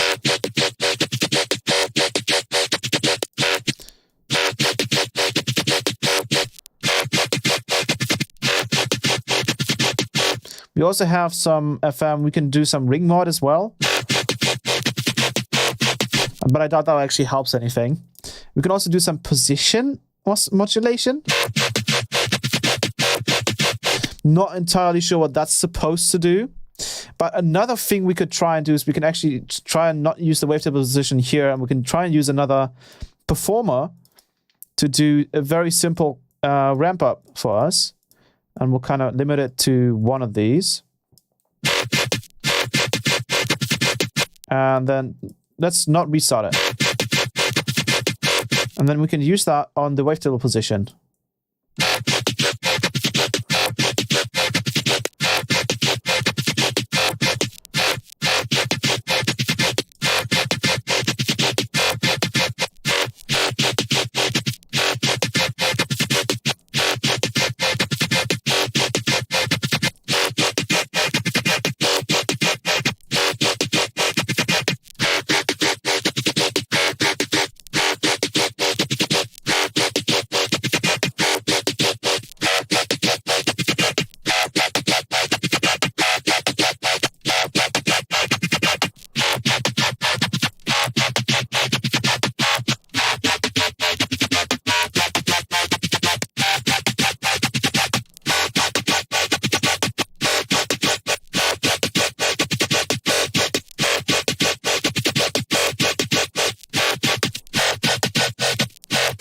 The blend 3 doesn't sound all that great. So I think Digigrain 1 and 2 sounded really good, as far as I remember. But obviously we have to push them up.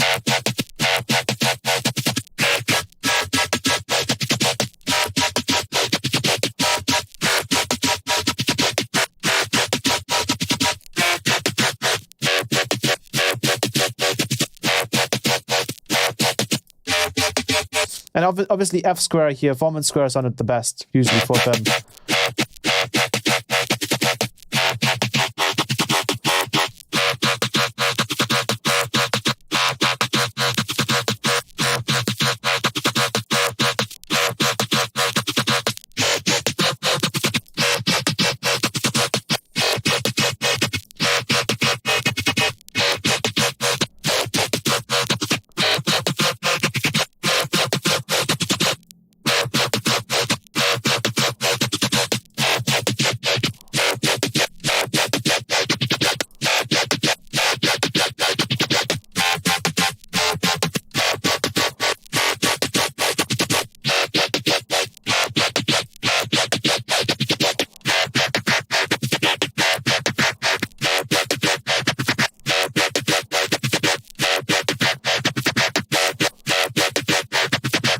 There we go.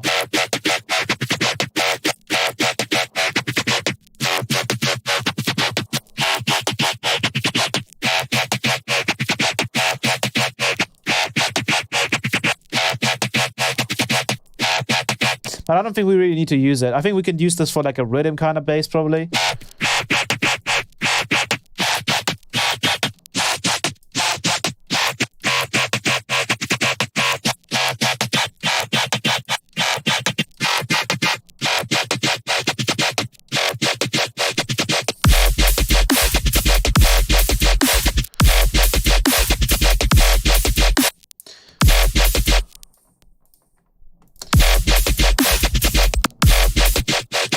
And then these are actually not they should be restarting. I'm not sure why that's not happening here.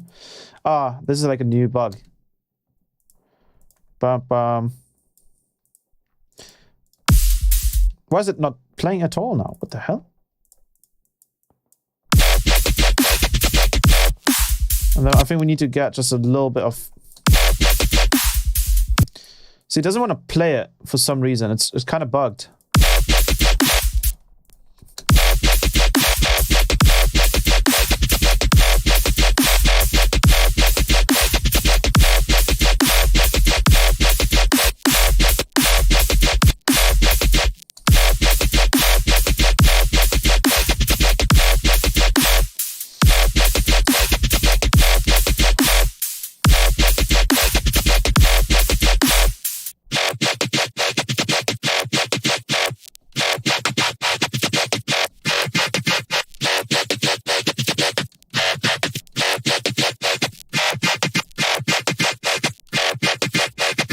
You can also obviously go ahead and put the bend plus and minus on this.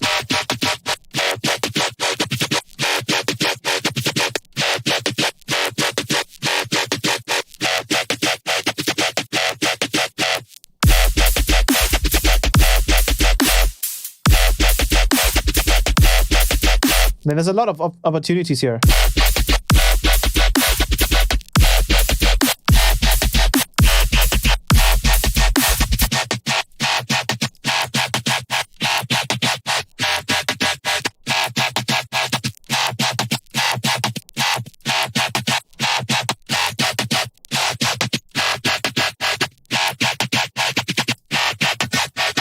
Now, I haven't really used the analog electric ones for stuff like this.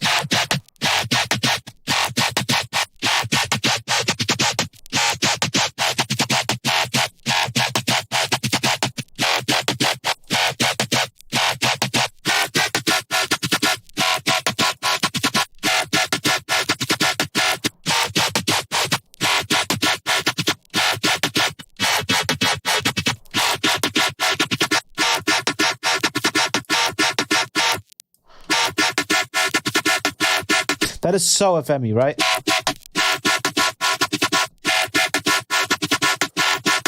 And I think that's why they usually used a band plus and minus.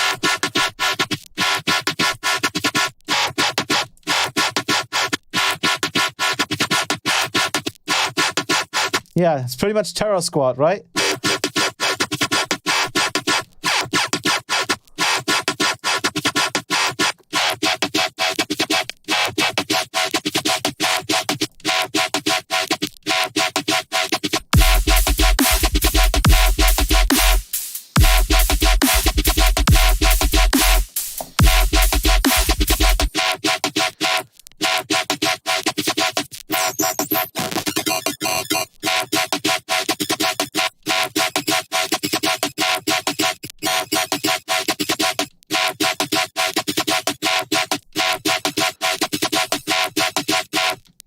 And then we do like a bump, bump, da da da da da. Do you guys want me to do like a massive growl, like a growl? Do you guys want me to make a growl, like a massive, like an old massive growl? I can show you that the growls that we make today are probably possible back then. I think vocoder has been a massive for a long time, so let's use vocoder. Let's just kind of use it the way we could have used it back then with an auto filter, kind of just using the high frequency band here, copying this over and just using the low band here. So very, very simple stuff.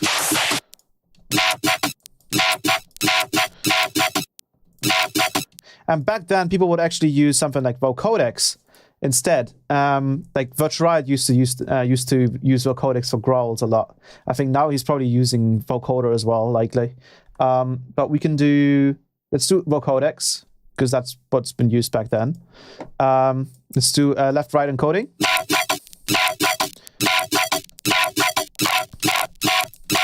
Keep the bands low.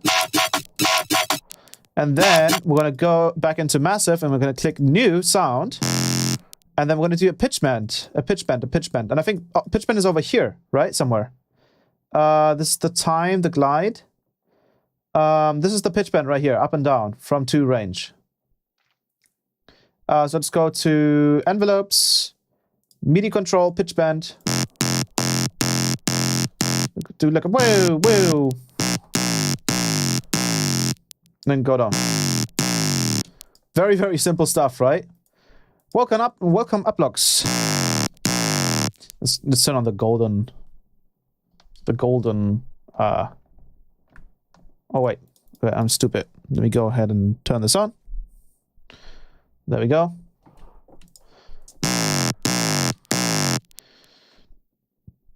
And we open this back up. And now we can go over to the digital hybrid wavetables. And I think there was one that was really good for this kind of stuff. I think it was AI. I'm not entirely sure anymore. Maybe it was DigiCrane. And then use that with bend plus minus. Yeah, there we go. So all the stuff we're going to do right now is stuff that we were able to do back in 2014 or like 13, 12, right? So we're going to use a sub as well. And then we're going to use the LFO. We're going to switch it to the performer. We're going to do a little bit of a, I think we're going to do a little bit of a, something like this. Let's do one more. Let's only use this section. And then we can add more interest to this, more changes. Because obviously right now this is a very, very simple LFO shape. But if we actually do an X fade from the sequence, we can basically morph these down here with the ones up top. And what we can do is we can do just kind of like something like that. And we can probably do a little curve like this. So we change it a little bit in the middle.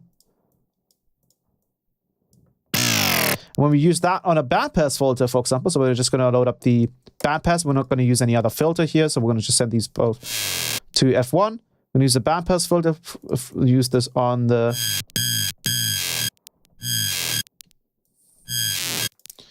Should be able to use this on here.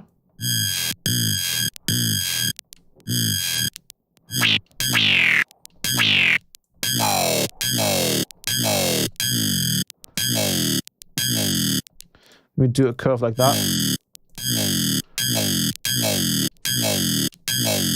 Yeah, something like that, right?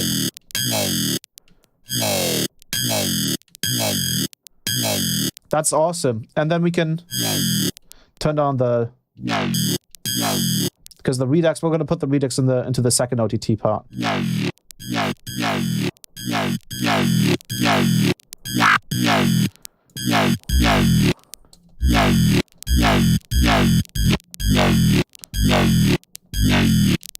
And then we can use LFO6 as a performer and just do a simple...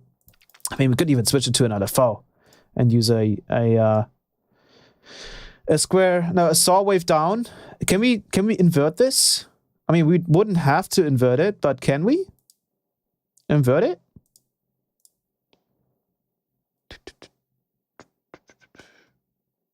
No, I don't think we can.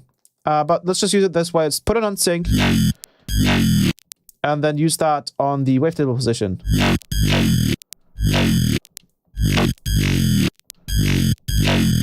And then we can also use that on the bending.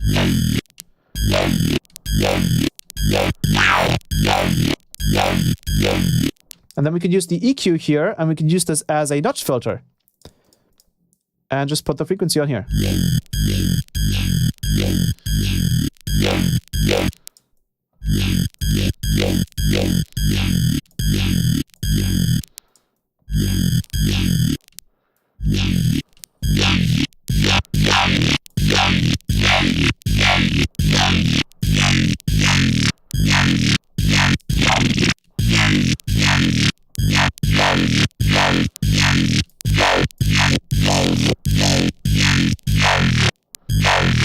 Let's use a little bit of distortion.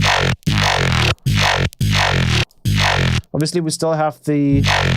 You might want to map the auto filters here to...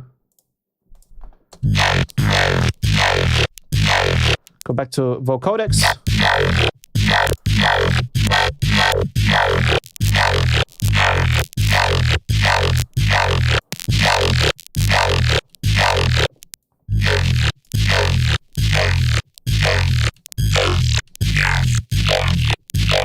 I can hear like some heavy...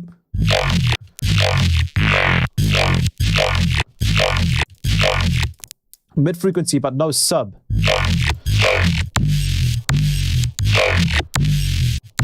So send this only to filter 2. Let's also sub. We can also use band reject.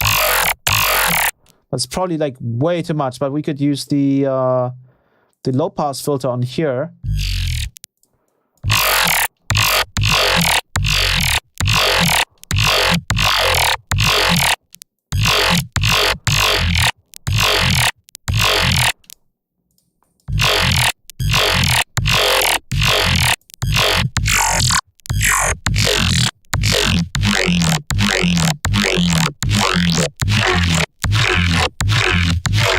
Well, it's crazy. Well, where the hell is the sub from on this thing? Oh, we turned it off. I'm just stupid. Oh, there we go. Remove noise floor. Yeah, the noise floor here is the redux. But we actually want to use that. Probably just clean up the... There we go.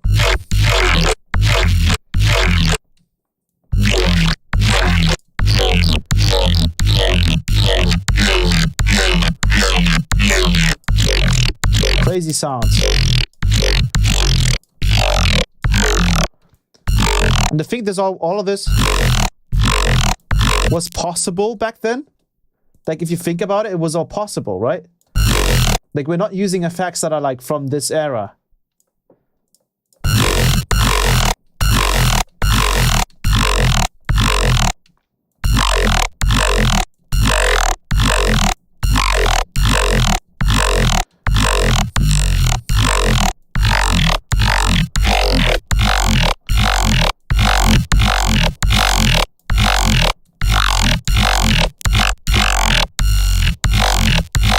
We can even try some phase modulation.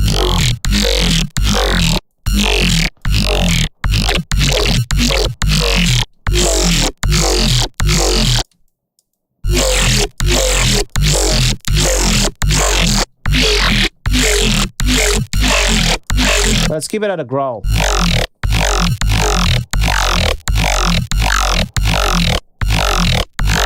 And we would actually want to use a bandpass filter.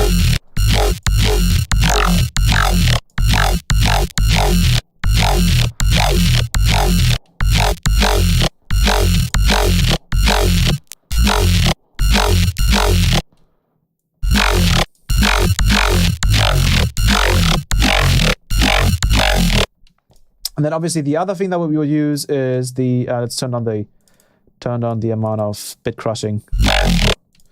The other thing that we would use is a phaser, because that's something that they used back then a lot as well.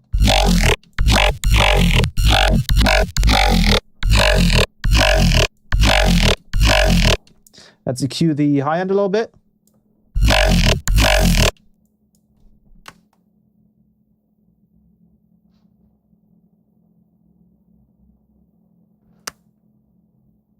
Something outside.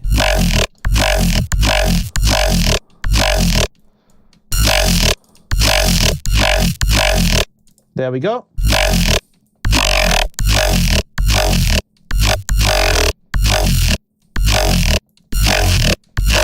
And then obviously depending on the wavetable,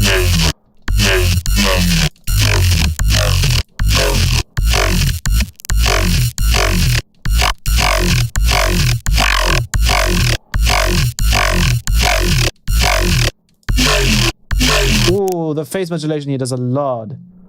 Does a lot. Holy crap. That's a freaking massive bass. What the frick? Holy crap. Bro.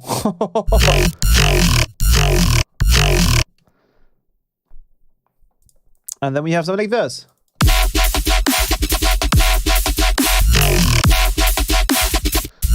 We probably want to add a little bit more pitch envelope to...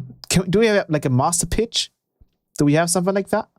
We have we have an amp modulator here. Ooh, amp, pan. Oh, this is on 4. Oh, look at this. We could just kind of take this off and just put the...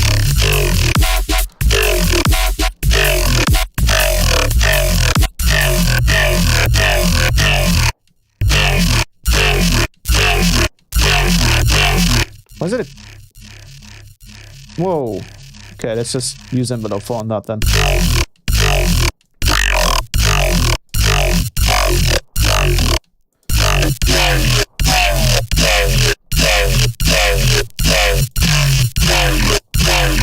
Oh, that's freaking insane. We need to change the... Why didn't you use Massive X? Because Massive X is not as intuitive, I think. Like the GUI is really working against you in Massive X. Holy crap! Just listen to these. Obviously, I think we have the wave to the phase position changing, so let's restart by a gate. And we can change it in the oscillator 1. Oh, it's not changing anything. Never mind. That's freaking insane.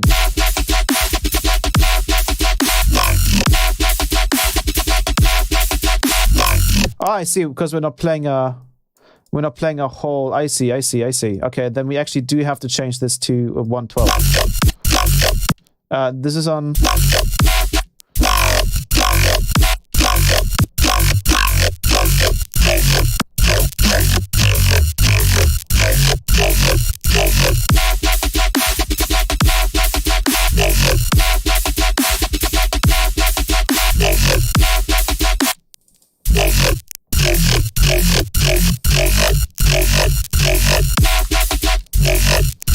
You could also, here's a really cool trick that I used to do way back to kind of just do my own modulation when I didn't want to do something like this. So you would just kind of put it to 100%. So just use this flat curve and just put it to 100%. And then you would use the amp. And you would kind of put one of the macros onto the amp. And then you can use that as a modulation. So now we can just do our own little modulation. Obviously, that was possible back then as well.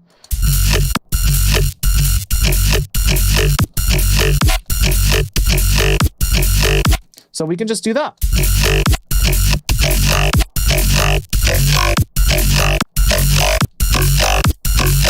And we can also maybe try some sine shaping.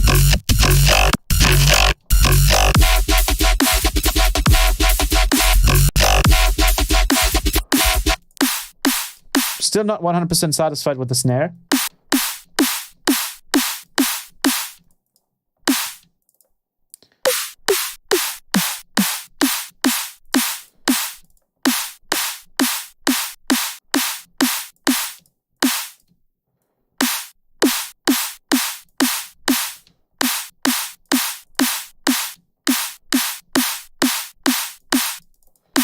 Let's see if we need to high pass this as well.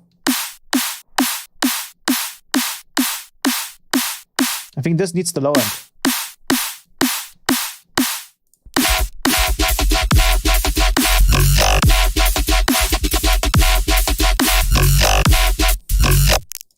Let's not pitch it up. Let's pitch it down, because that's kind of the point here, right?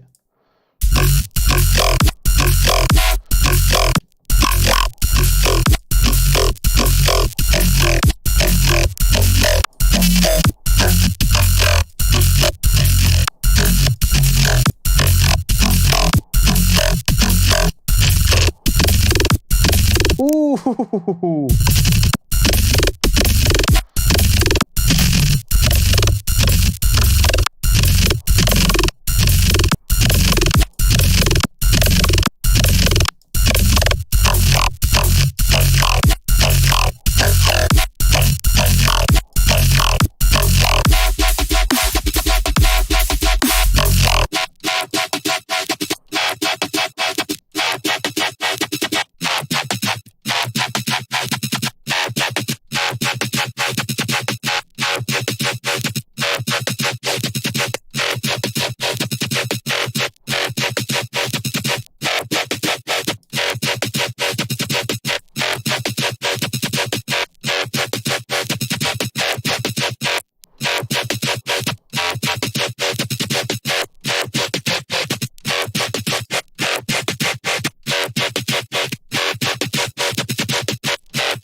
This is probably too aggressive. Yeah, that actually just add 3 OTTs to this.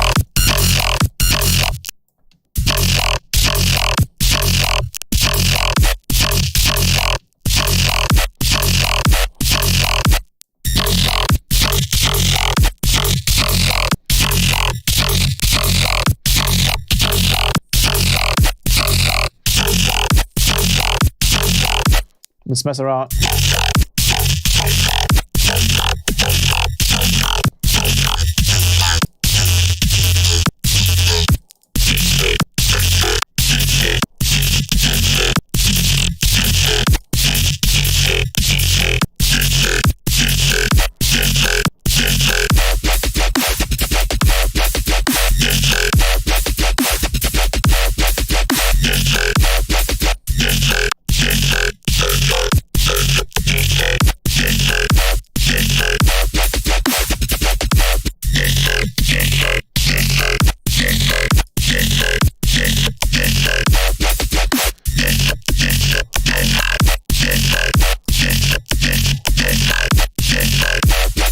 Then mess around with the macro here because it's not cool enough.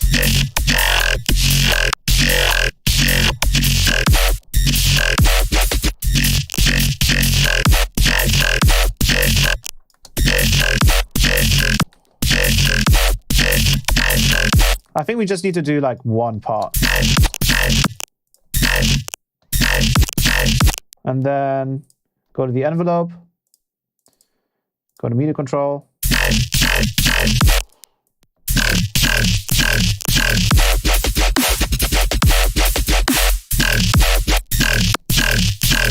And here obviously we can always mess with the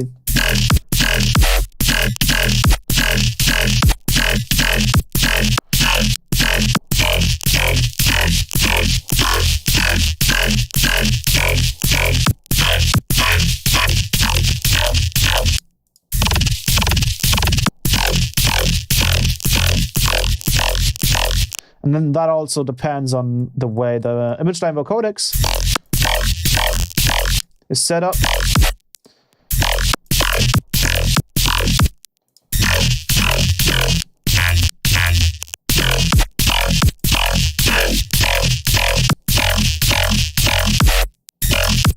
So many cool sounds. I don't even think we need the Redux anymore, but that was kind of like an essential part of it. So let's reduce one of the OTTs.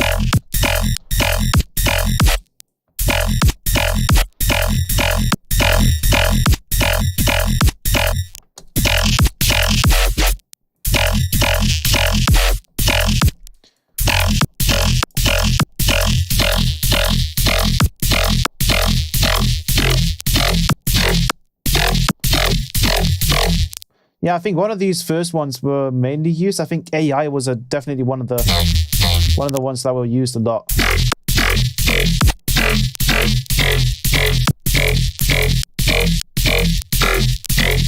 It has a very like phasey sound to itself already, and I think we do have a phaser in here, but it suffers from the same issue where the rate is kind of never zero. You can try kangaroo.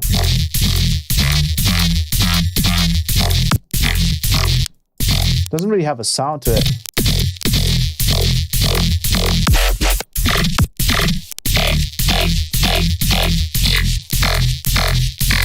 I'm hearing a lot of I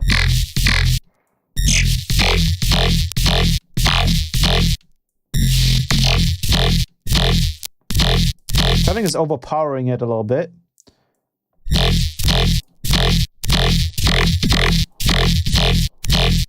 I'm not entirely sure what it is.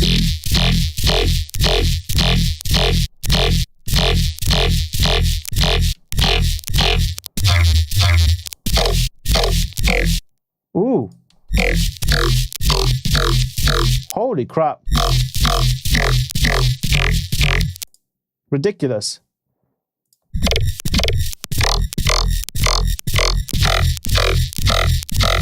That sounds really sick.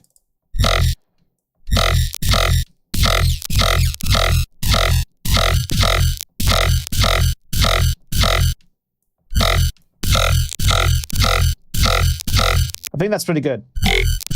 Ooh. Bro.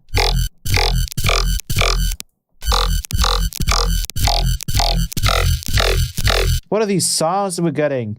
And then you can use envelope 3 on... We don't have like a main pitch, but we can kind of just do it for both of these oscillators. And let's do 24.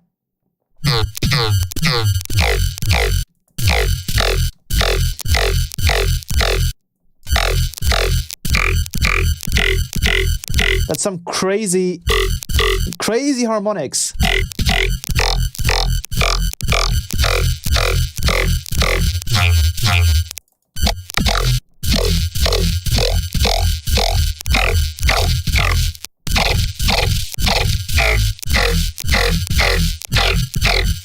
Wow.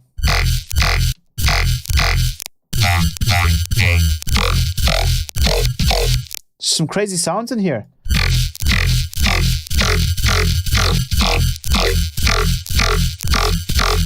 No wonder like Belly Life had a field day back then with growls.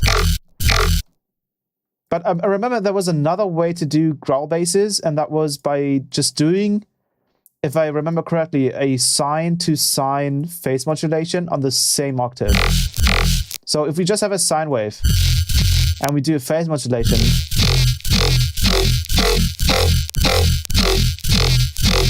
you don't even need something like bending.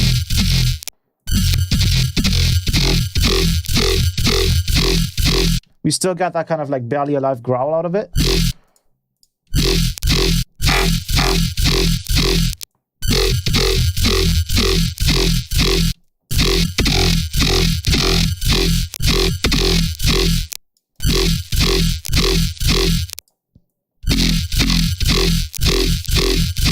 Definitely doesn't sound like it all the way though. Maybe that was only with FM8.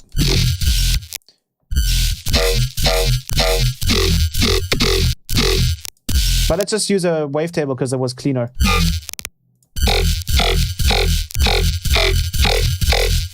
Yeah, that's good. Let's clean this up a little bit as well.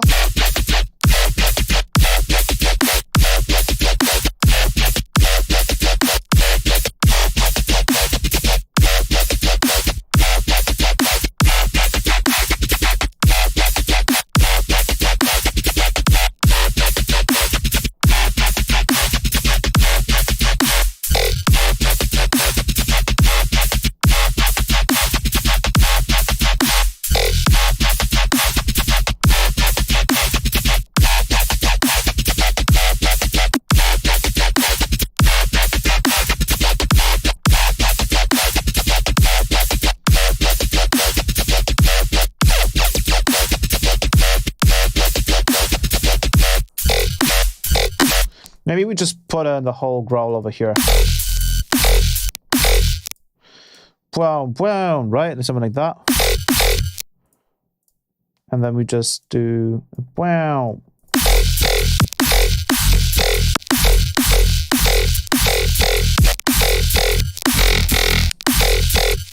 Go into the pitch bend.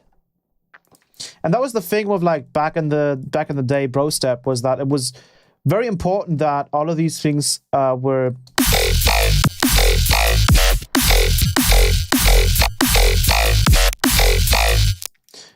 properly treated.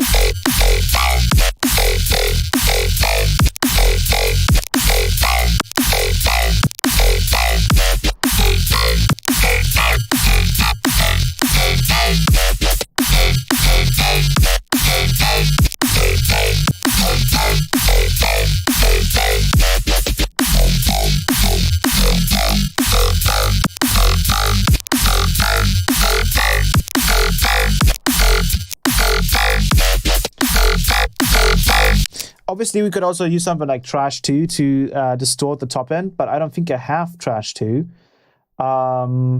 So we could probably go with something like Overdrive, maybe.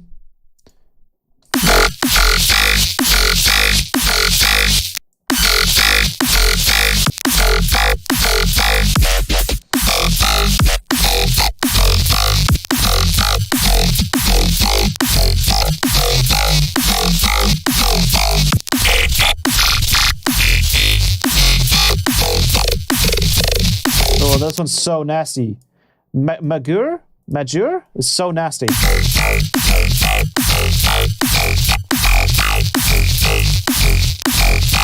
And then obviously we would have to go into vocodecs and then keep messing with the bands. Because vocodecs, obviously, it does a lot here as well.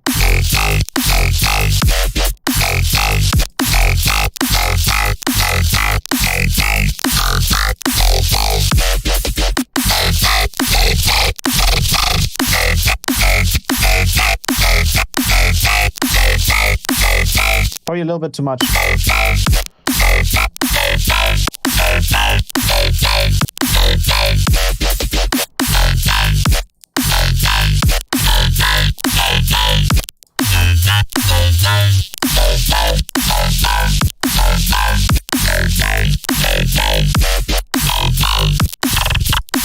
Ooh.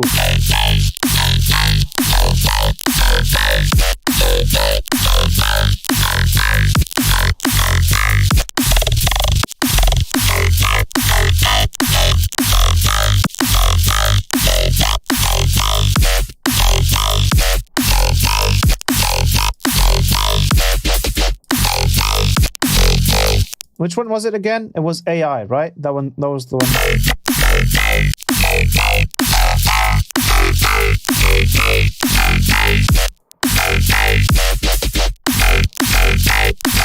I think adding white noise is not going to help.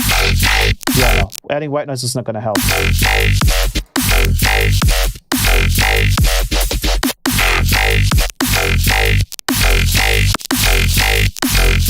But the overdrive does a lot here.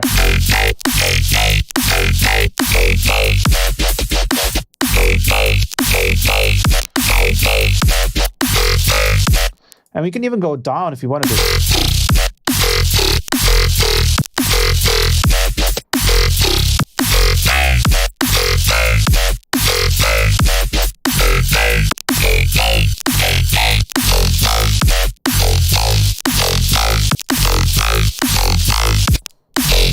And you can use any wavetable here, buddy.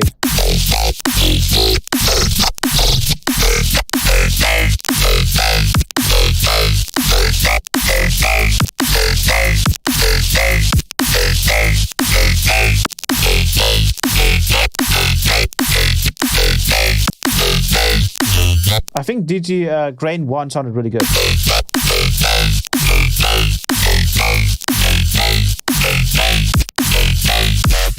I don't know. I think the digital hybrid ones are probably the best ones for sounds kind of like these. But we can also try things like Groan. But what I was kind of expecting is these to be less sonically interesting. So I think the most interesting ones seem to be the ones that are over here, except for Carbon, which was also really, really cool.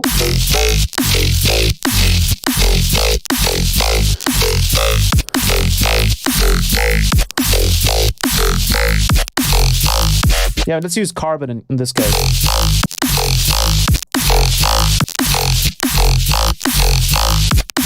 And that's definitely...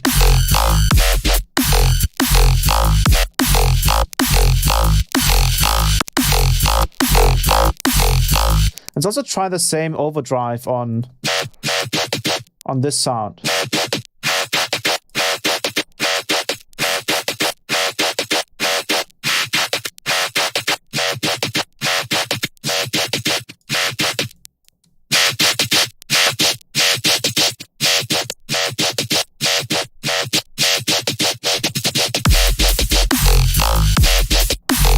Do you use Harmor as well? I don't use Harmor. So technically you could make something like this in 2007. Yes.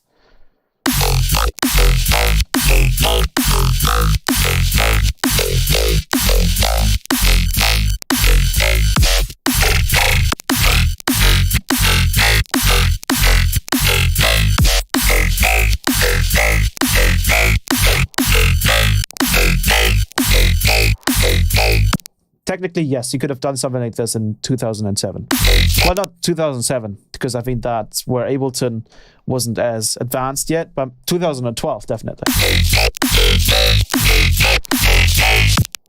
It's just a question of, you know, whether people had the idea to do it.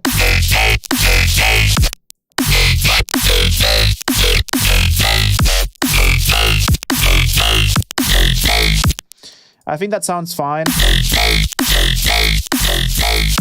We're not really doing much EQing here to fix some of the formants and stuff. But oh yeah, this Mellifant is really good. I'm getting such like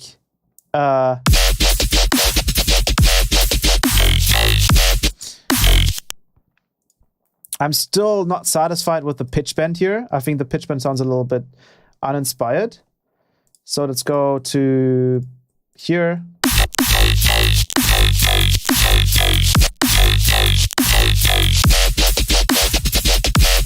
And usually would start these kind of drops with a let's go with F, and then we do a simple chord. Let's load up massive again. Where are you? You would usually start these drops with a simple supersaw. So we're gonna go to voicing and pan position.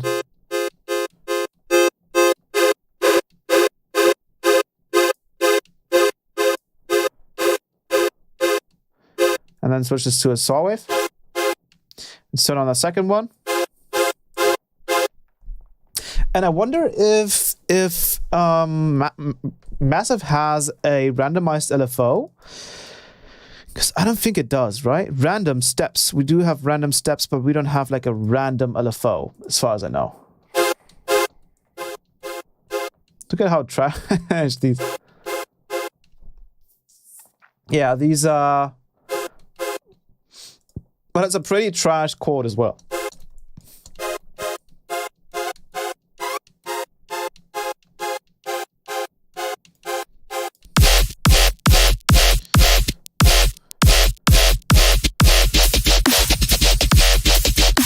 And then we would have...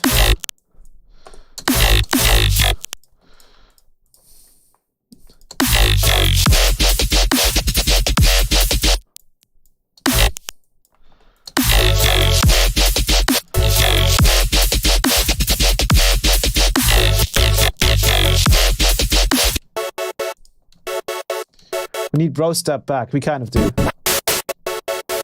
We can add a bit of white noise to our chords here. Make them a little bit more random.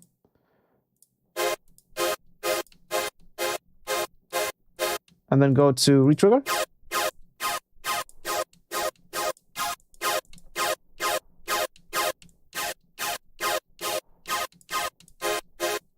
You can get some cooler sounds by using the oscillator phases thing here.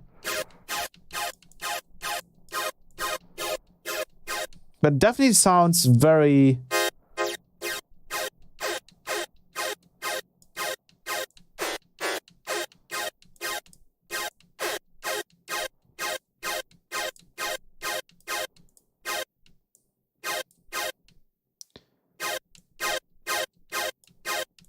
very too clean, almost.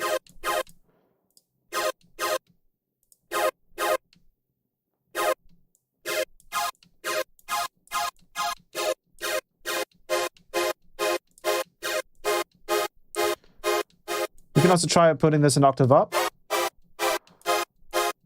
We can use a third one on a saw.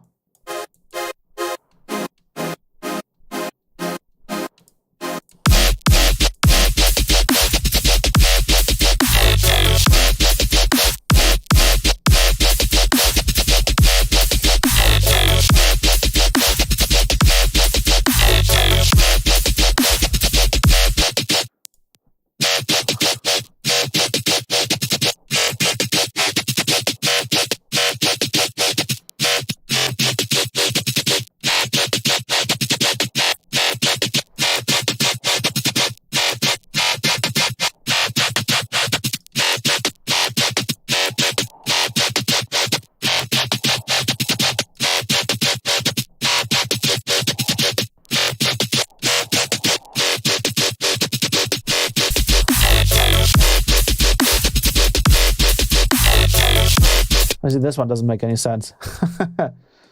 And then we could probably throw in some back effects, right? So what was usually the sound that we had? Oh God, probably like a piano, ding, ding. We used to do this back then.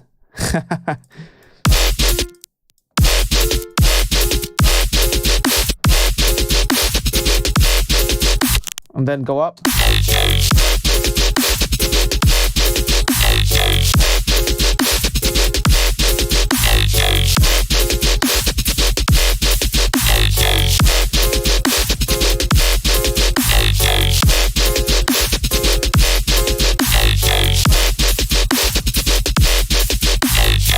And then we'll start with a new bass here, and let's do completely new rhythm.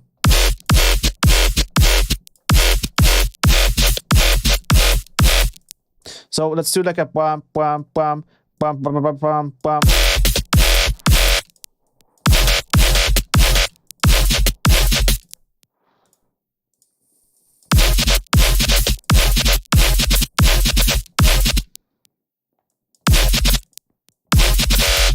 So I think we are going to go down to 1/8.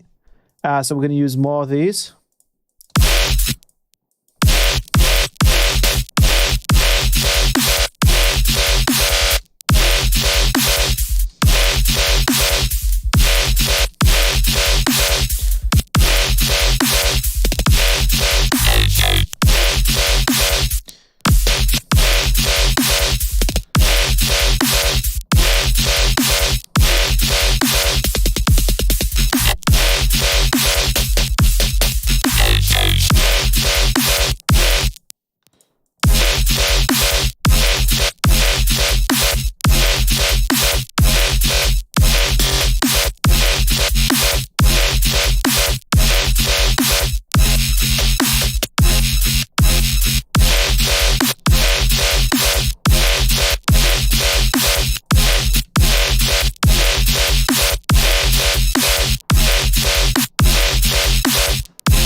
Let's do 1/16 again.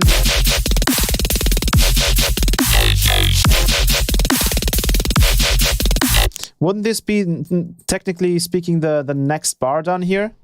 I believe we can do that, right? If we turn these on, I believe this would be the second bar.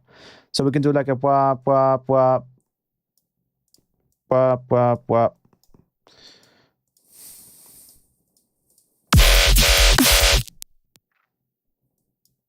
And then wap.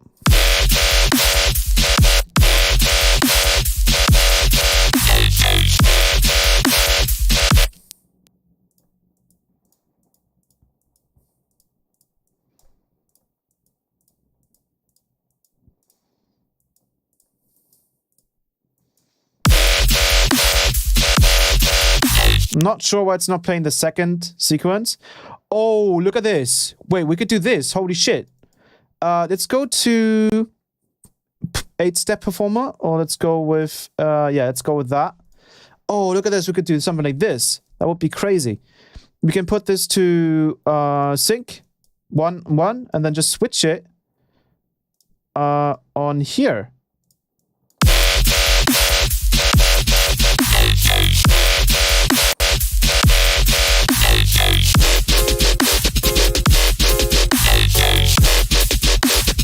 You can also hit the randomize button.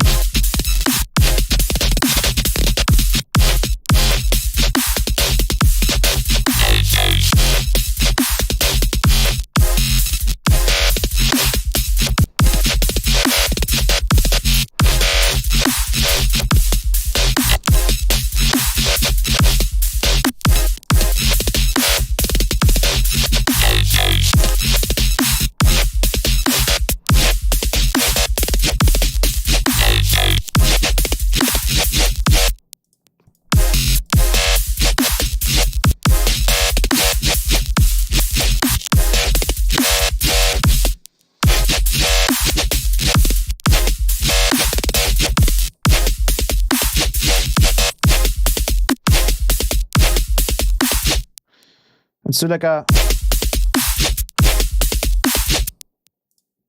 Wapom. Wapom. Papapom. Papapom. Let's show you this one. Papapapa.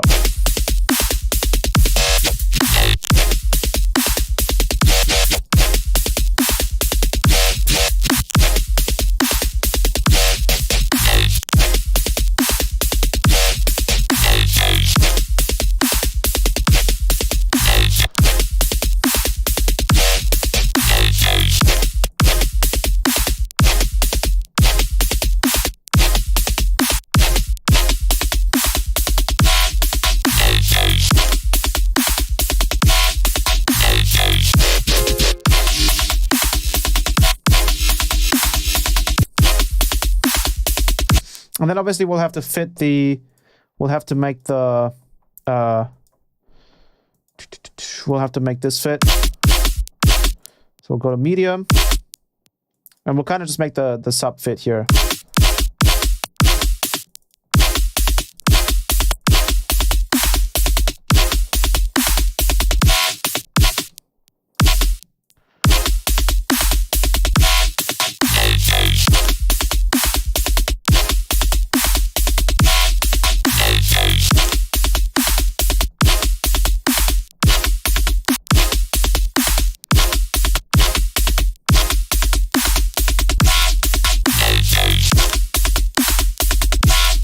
You also have a delay in here, by the way.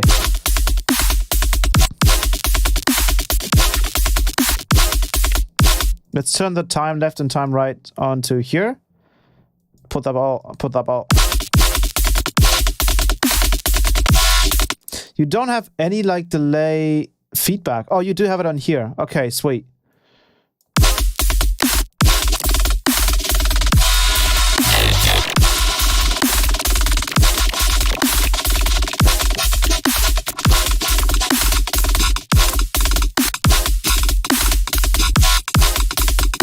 Yeah, these two delays are kind of trash, honestly.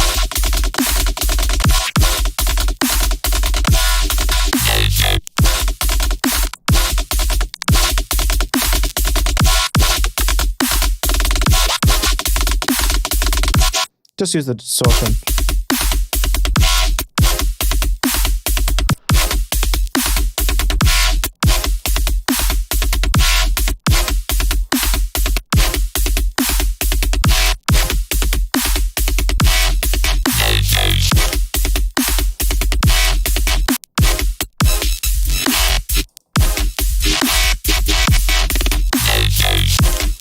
Ooh, okay, this is cool.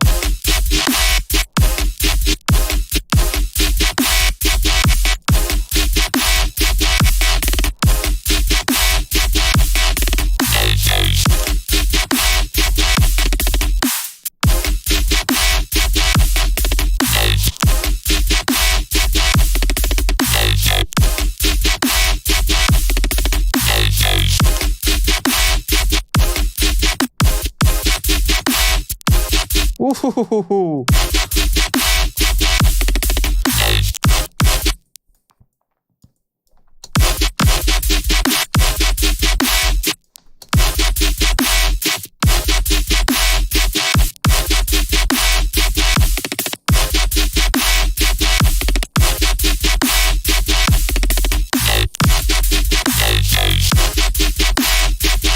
This is really cool.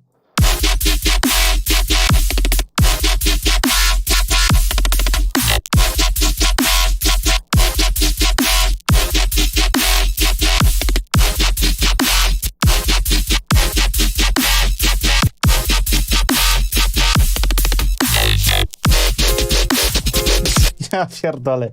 Oh, sorry.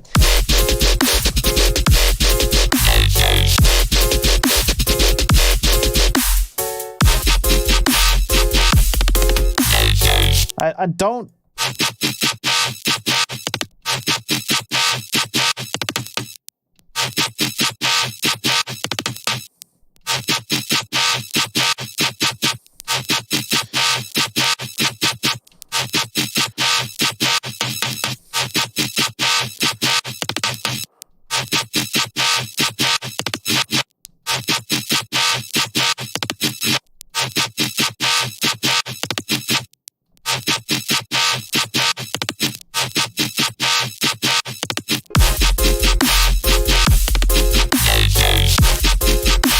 Yeah, this background piano, forget about it. But we can write a little bit of a background ARP. I think this is something that they did back then as well.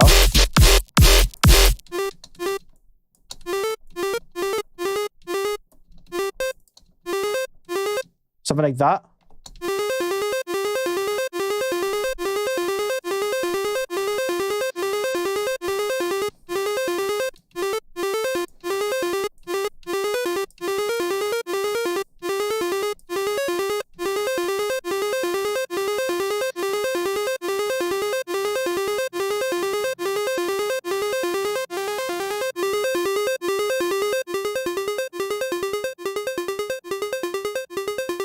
We add a delay in here.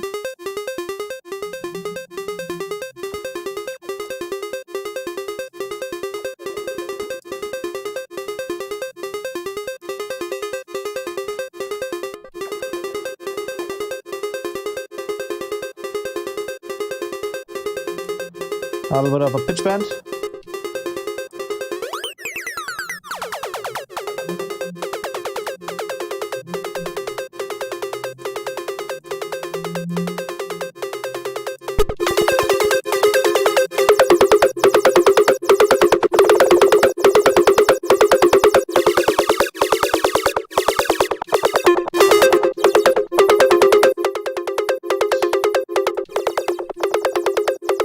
This needs like some kind of distortion, so it doesn't like clip like that. Oh, we don't have any distortion in the second section. That's interesting. Are they like different from each other? Huh? Why do we not get distortion on the second section?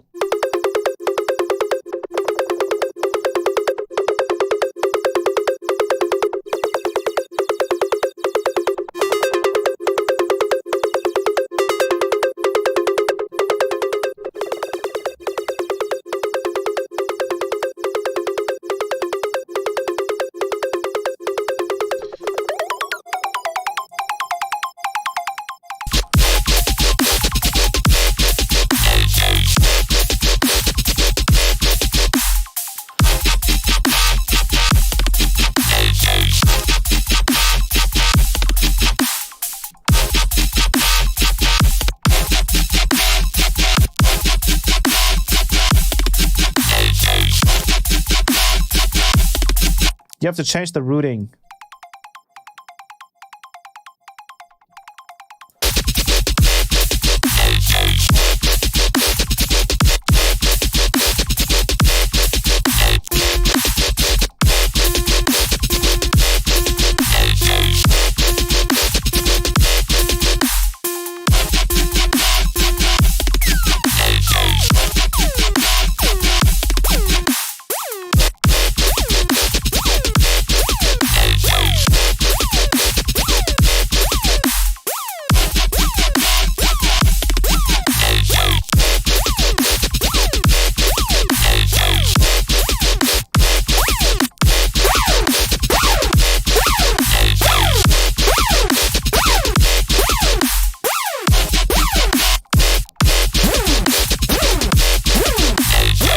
Wow, that's really loud.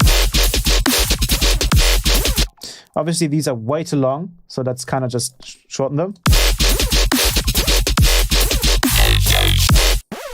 And since we didn't have any OTT instead of massive, we're just going to add one. Here, maybe just add a little bit of a delay to this.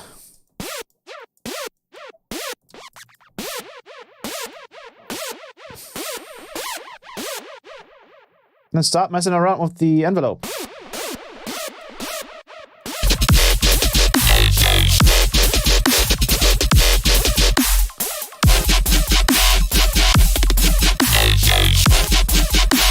And then one more thing we can do, which wasn't really a thing before disperser came around, is we can use EQ3 to do an extreme amount of minimum phase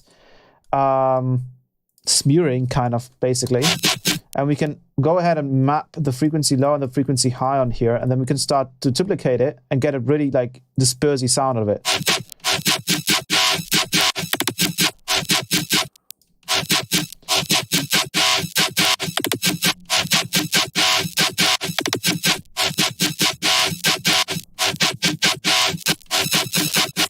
Let's try this out.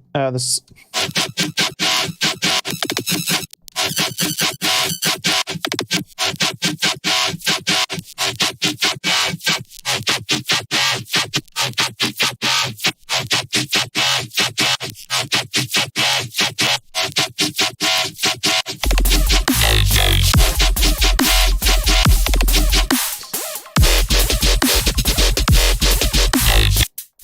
Maybe we do a double speed.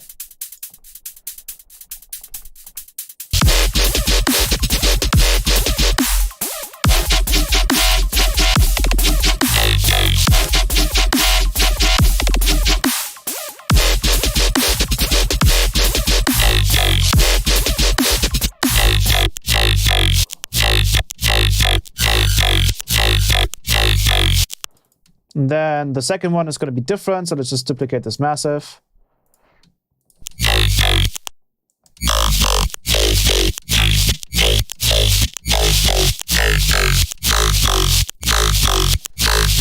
Oh. Holy crap. Go back into...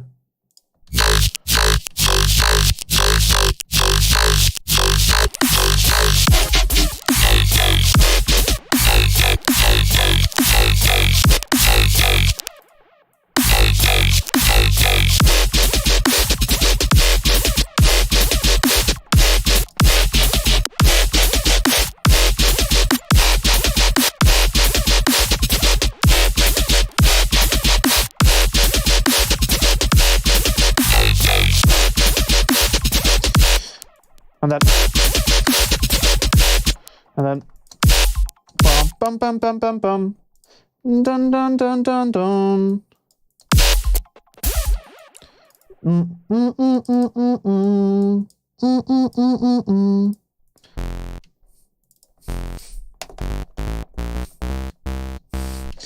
Bum bum bum bum bum.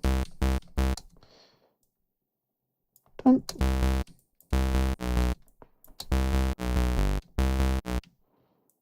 Let's drag this one out.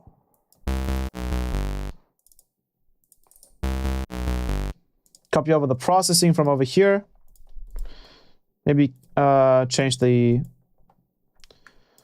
sub here. Obviously, we can kind of just copy it over.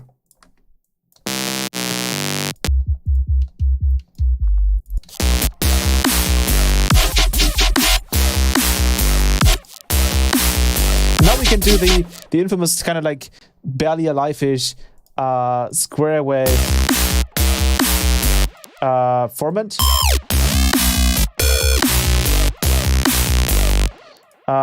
We can probably do a performer here.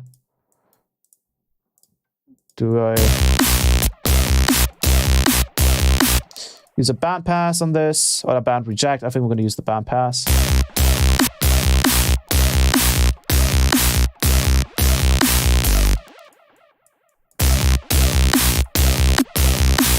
Use this on the perf.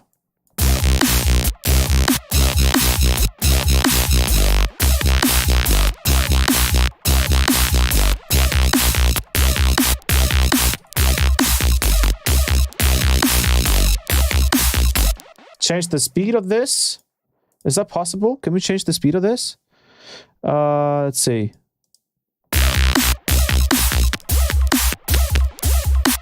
I want this to restart. Where's it playing at 16? Play it.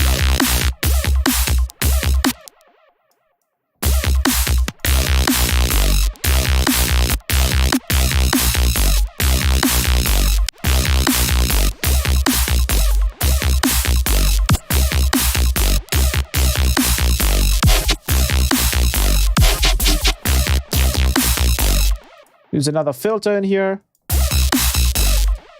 Turn out the auto pass.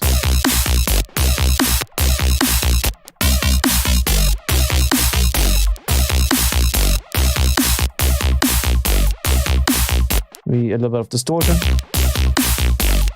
Some sine shaper. Let's try different wavetables.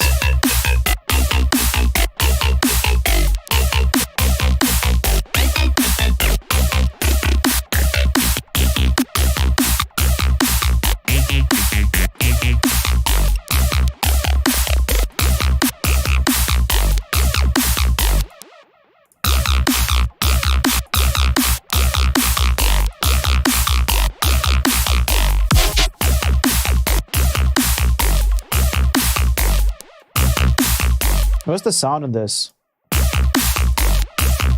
I'm not hearing it.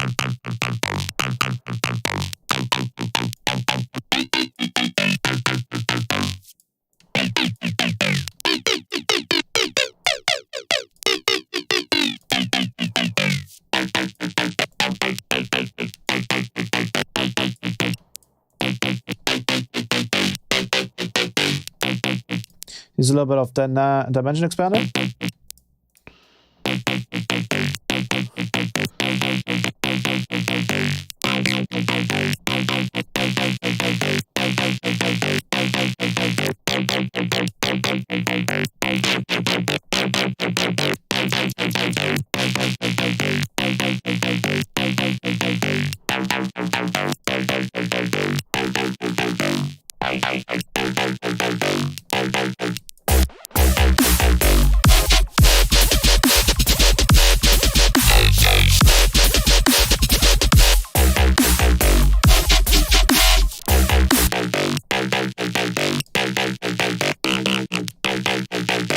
Can also do a shape like this.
Oh, this is nice. It's at the notch filter.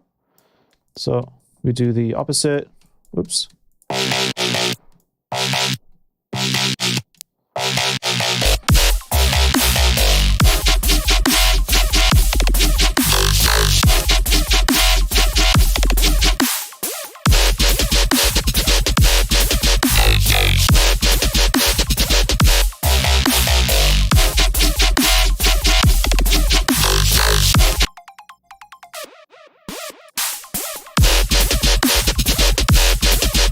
Can I say it sounds generic? I haven't heard that word be used a lot lately. So let's do 1, 2, 3, 4, 5, 6, 7.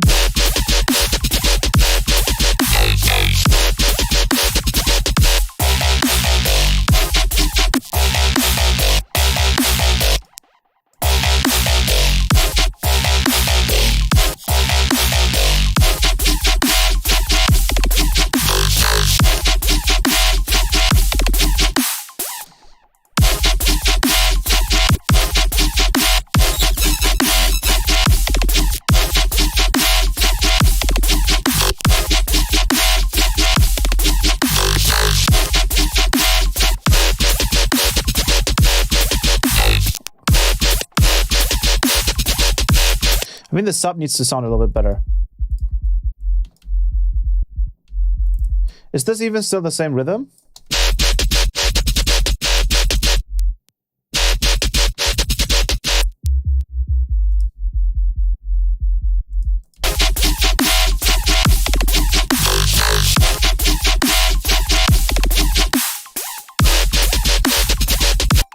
I think this needs to be a little bit more aggressive. Not hearing the hard clipper.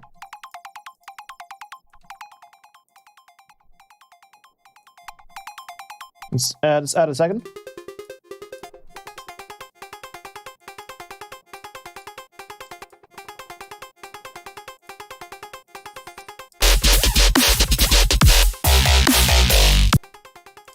I don't have a lot of appeal for this kind of art.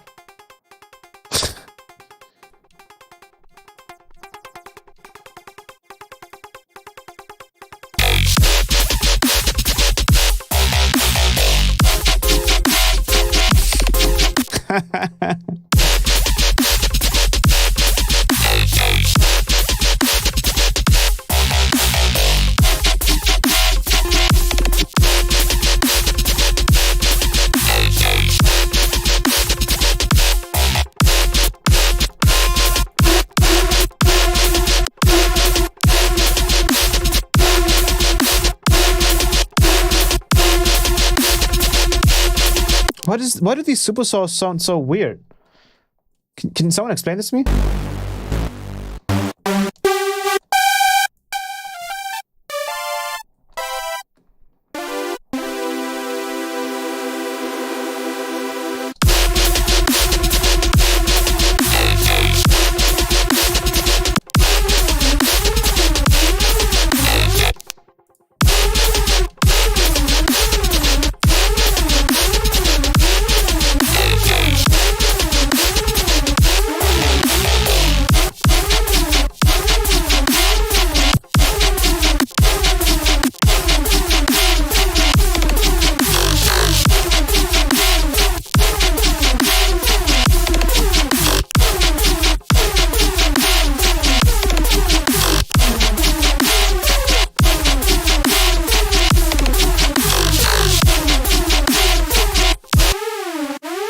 What a stupid ass sound.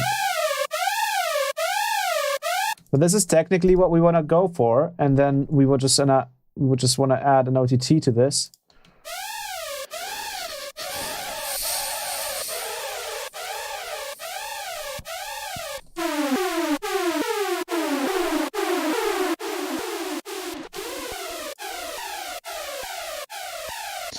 Obviously, always add a little bit of noise to it, so it sounds a little more organic.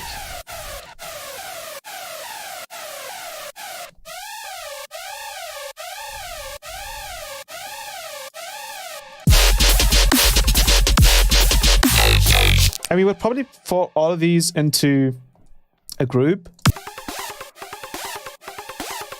add a glue compressor to it, and then sidechain it from the mids group.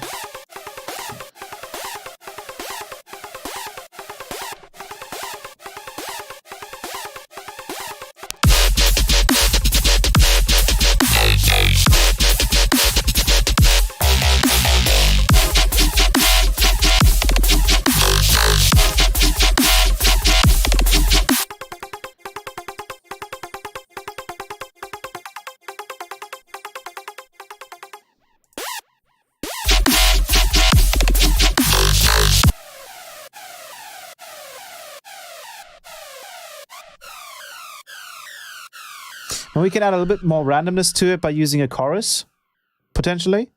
So chorus ensemble.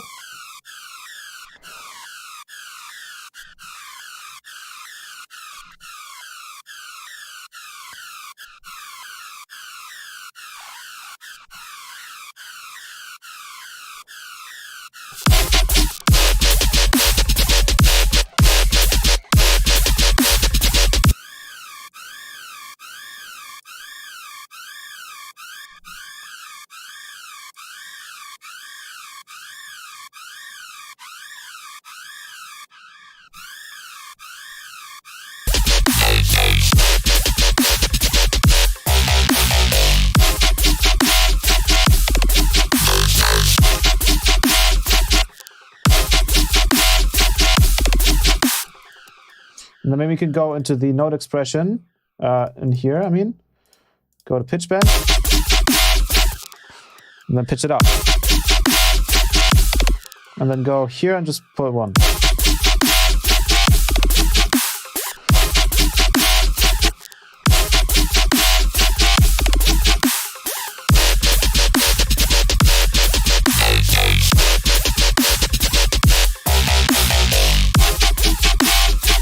Oh, we could even do like a bump, bump, bump, bump. We could even like have a pitch bend up and down.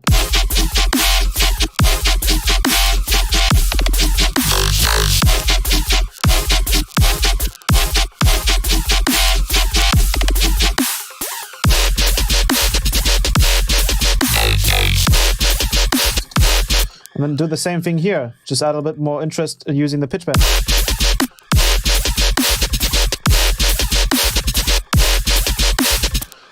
It's still a cool plugin, honestly. It's still very much useful.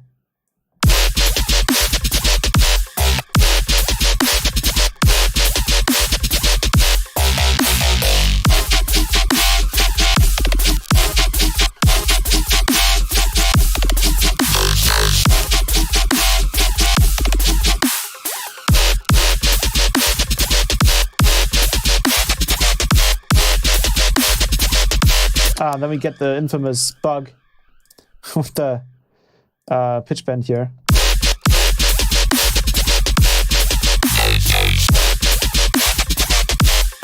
That's so cool, though.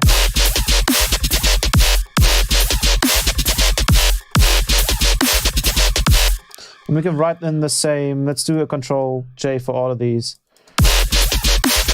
Go to MIDI control, pitch envelope.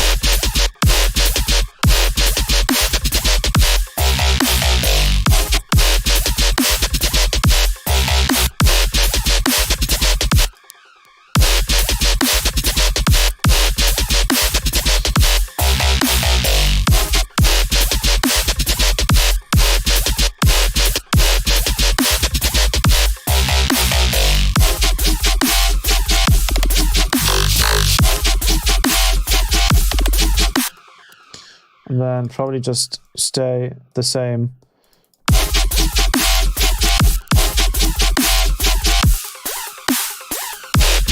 Bum, bum. Let's do a bum, bum, bum.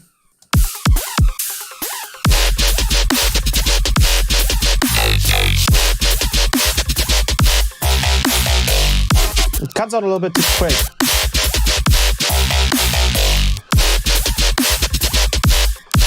I think we need a little bit of a reverb here, like a bam, bam, bam. Let's put this into a group, create a chain, put it up all the way, use the utility, and then just kind of...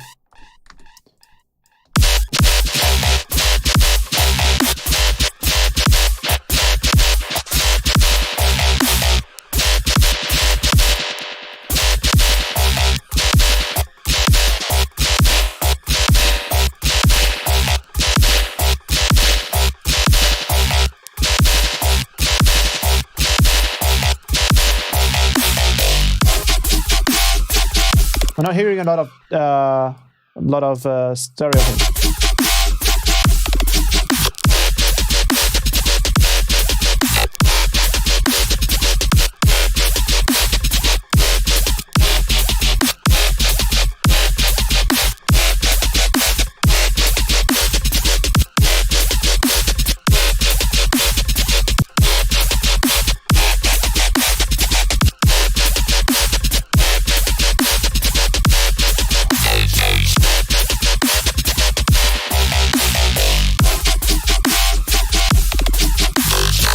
I don't think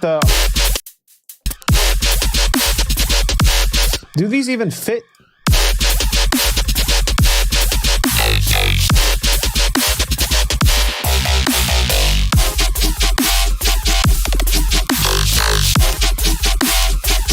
And then usually you would have like some kind of this is so like, this really brings me back into some like old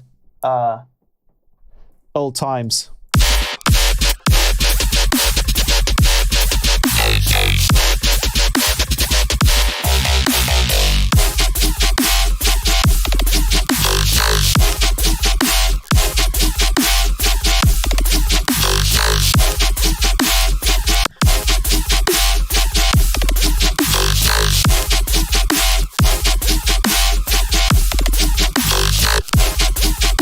I think it was a very, very short.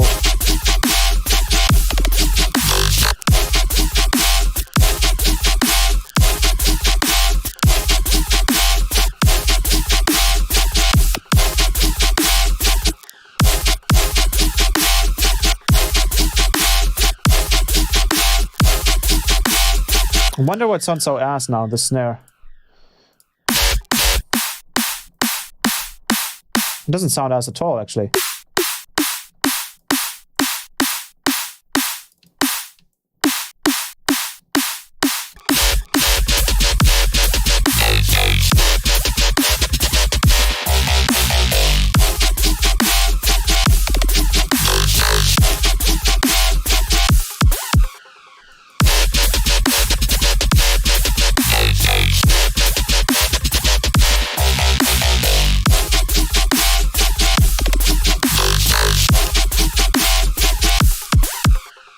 then we usually have something that would pair up with that, right? So the question is, do we do something that is, hello, flame? Do we do something that is like simple?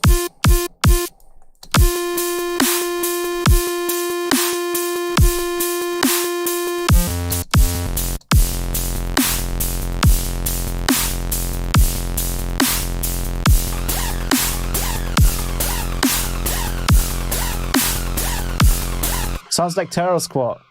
Oh, we can do that. Wait, okay, let me record that. Sounds like Terror Squad. Sounds like Terror Squad. Sounds like Terror Squad. Sounds like Terror Squad. We'll take that and we'll turn that into some like really funny sound later.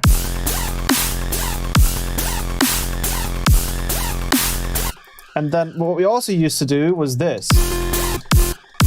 Let me load up the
let's do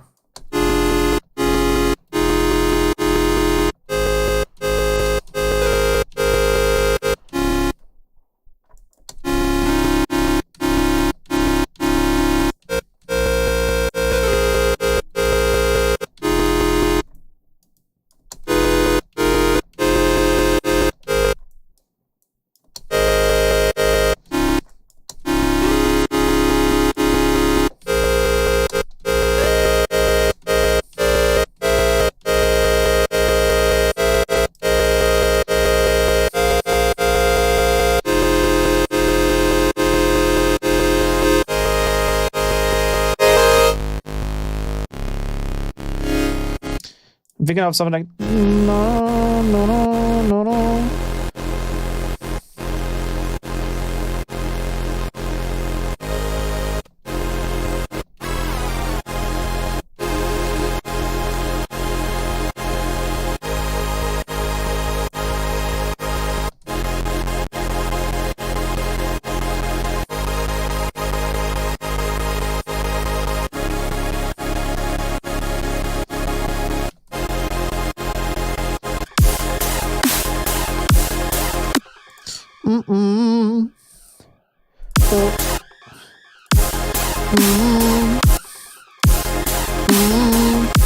Something like that, probably.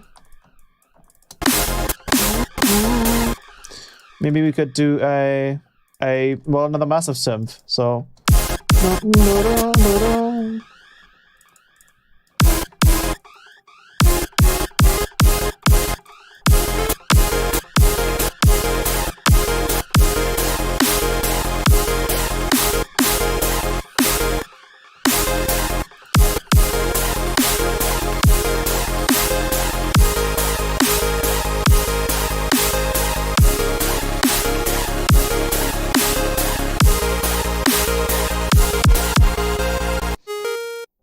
Then we're gonna turn on monophone. Turn on the glide. It does sound like we need to switch this to legato. And then we're gonna turn on the I'm gonna use envelope 2 on the depth.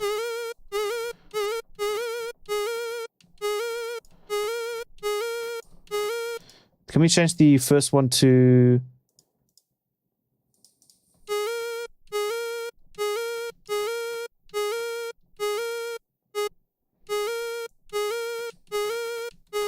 And then we've gotta... Let's also try doing this.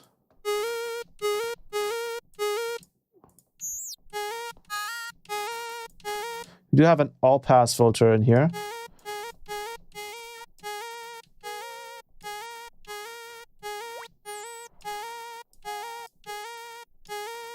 Let's add a little bit of reverb. A little bit of grit to it. With let's do a tube first. A little bit of noise. Maybe some unison, not sure.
This needs a lot more reverb. So let's use the old reverb.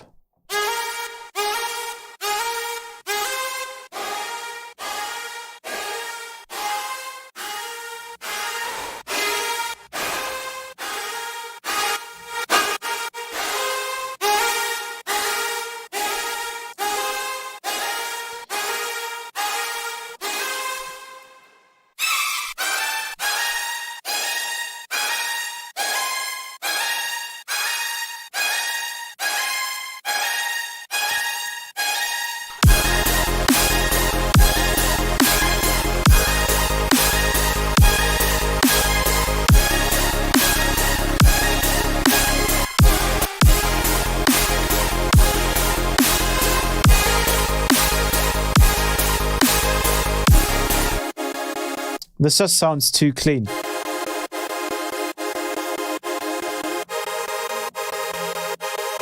I think we need to do the infamous... Okay, we're gonna do the infamous sound here. We're gonna do the saw wave with noise and teletube.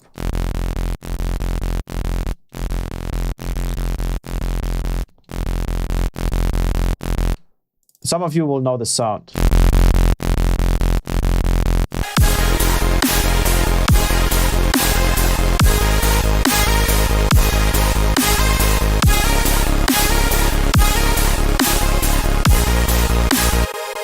This still sounds like ass. So we might be able to...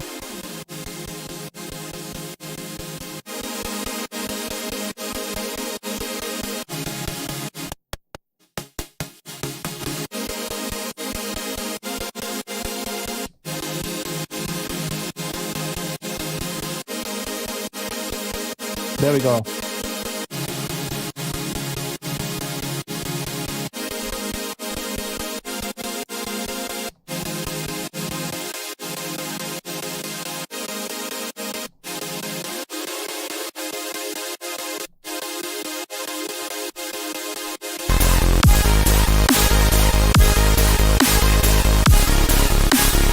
And then let's pick these.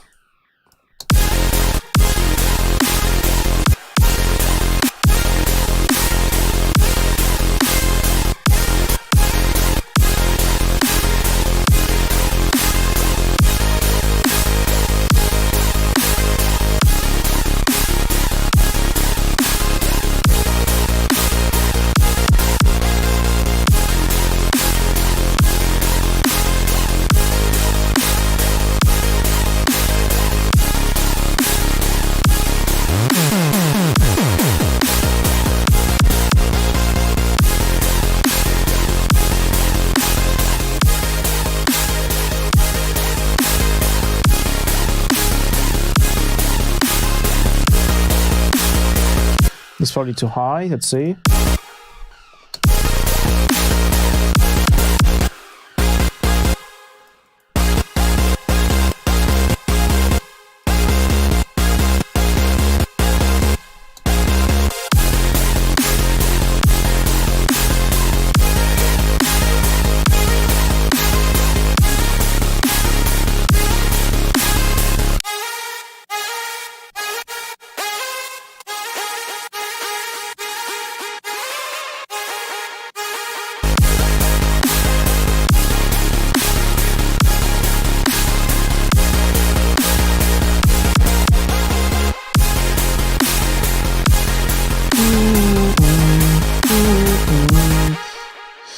Now we'll write a melody.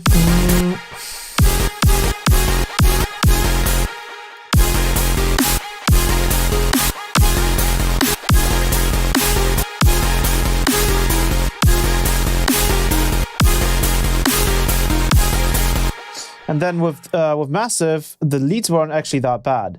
So you can make some decent leads with this. You're not too late.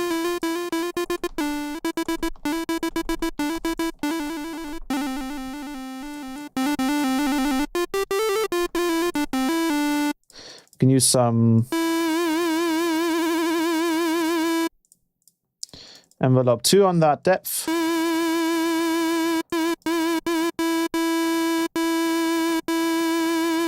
Let's use the envelope here on the...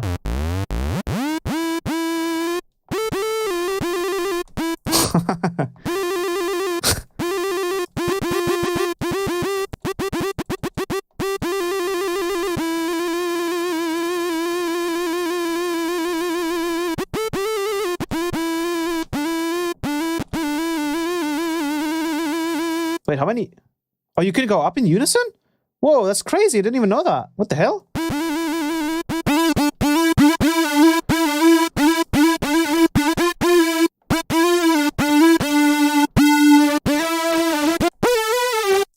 Let's do a teletube.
And we can do this cool little trick where you can start on a low note and then...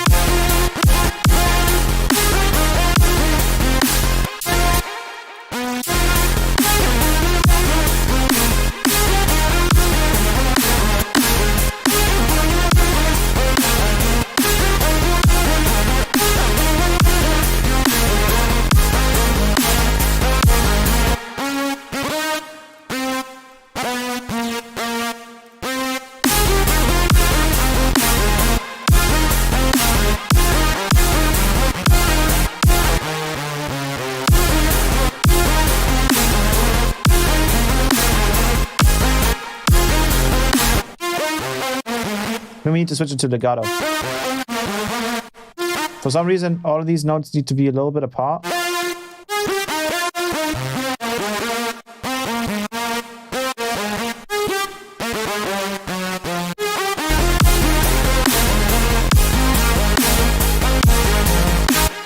No, no, no, no.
Let's do the old school.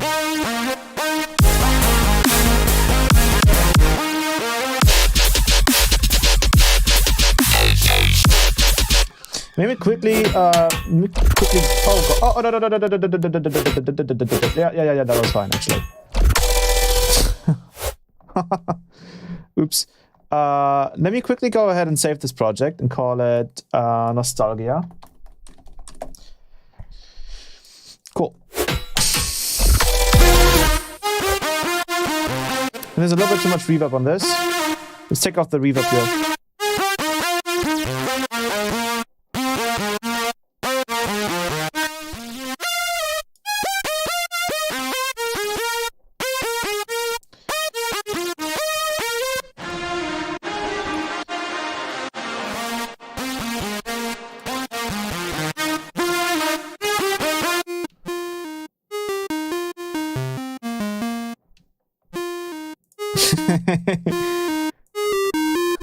And we can do this cool little trick where we switch the... we got a performer. And... or actually we can do the stepper, but we're gonna go with performer. I'm gonna switch it. Just one little note. One octave.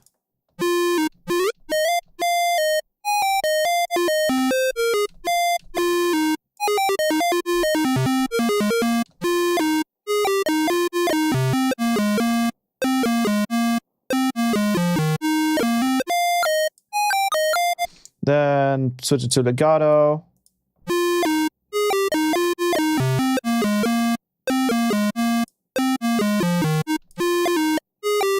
I only want it to play once. I don't want it to keep restarting. Wait.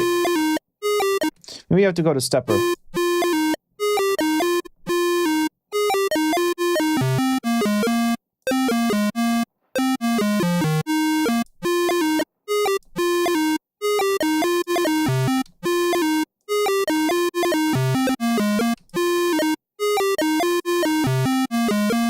May go from a low one.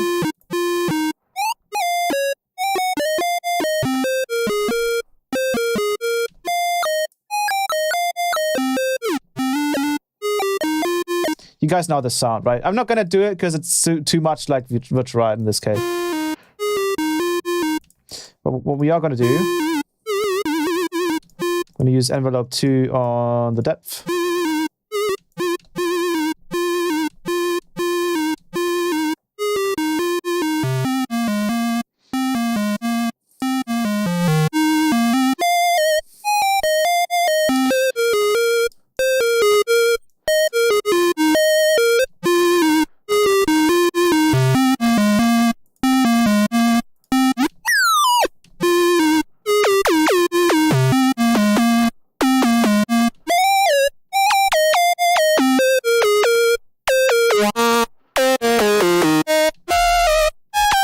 Whoa, what happened here? Whoa, we can do that sound as well.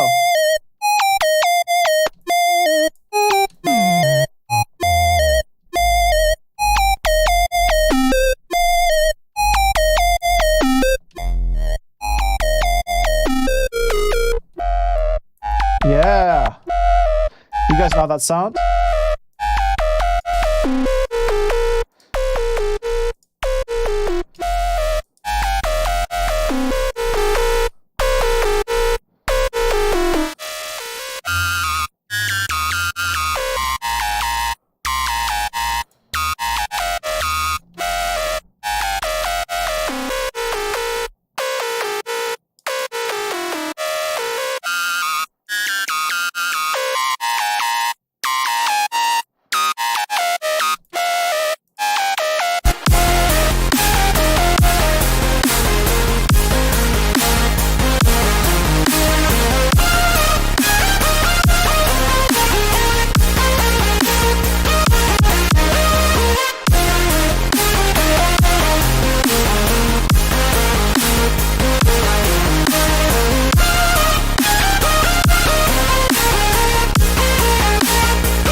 And the growl is way too loud. Just too pushed.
Dodgen Fosky or Battles? Kappa.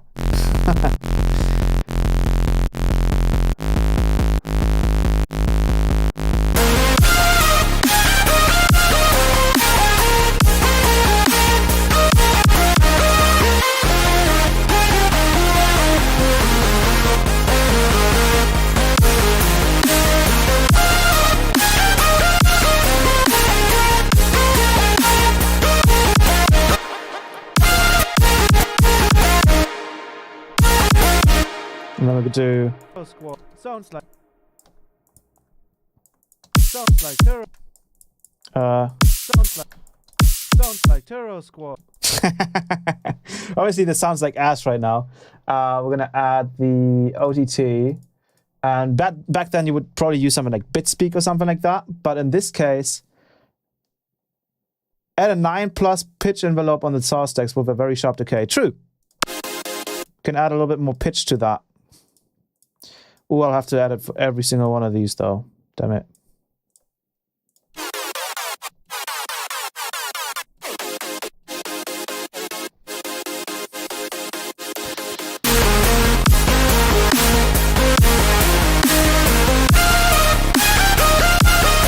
I think the main lead here .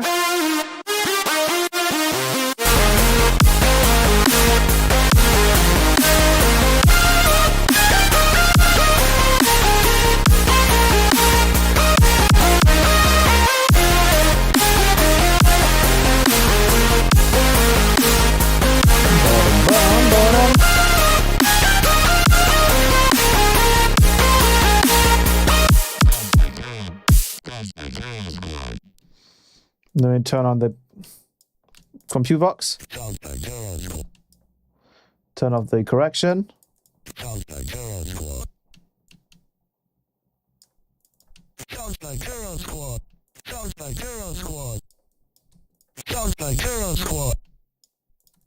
Can I please loop this?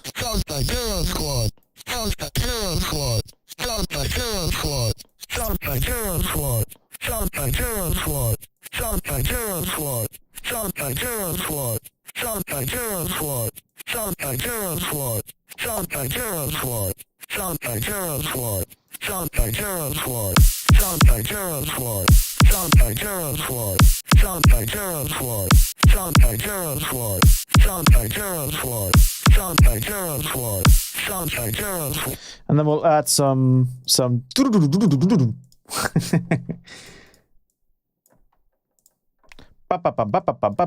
whoops. So we'll do like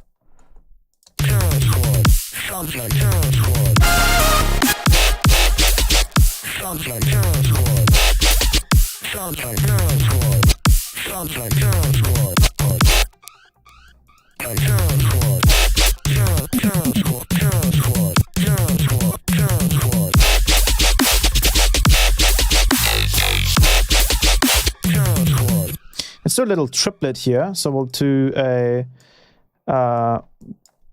bam, bam.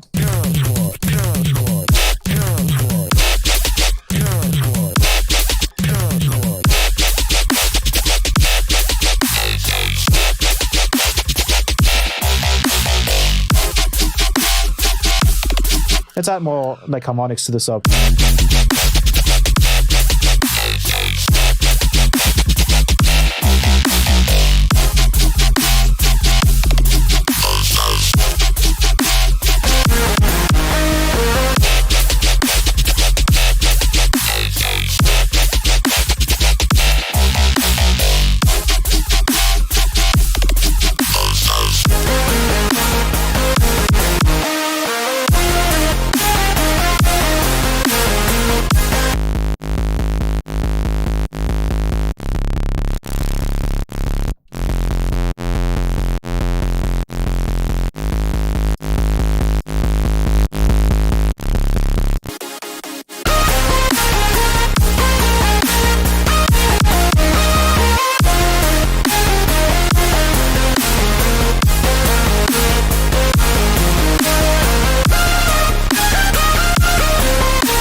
Oh, the back effects are still playing.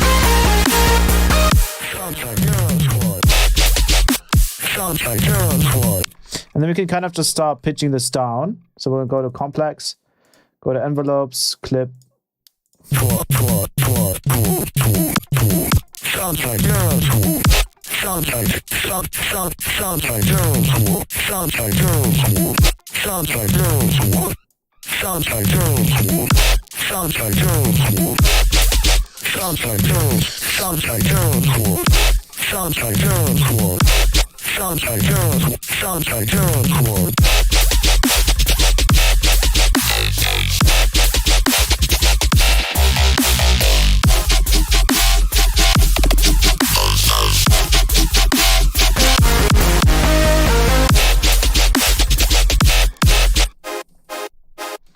I think there's one too many here.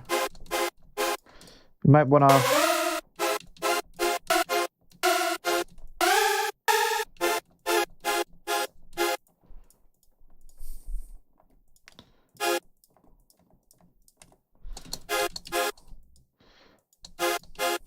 Are we still doing the...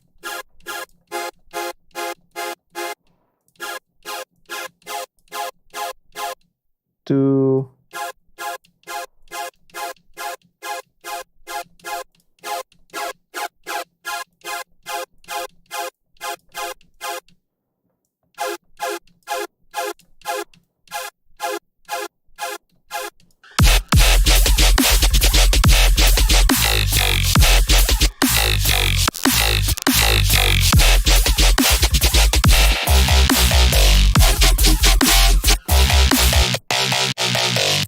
Can we add an extra sort of flair to this with a comp filter?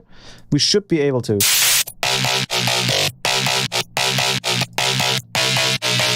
Yeah, there you go.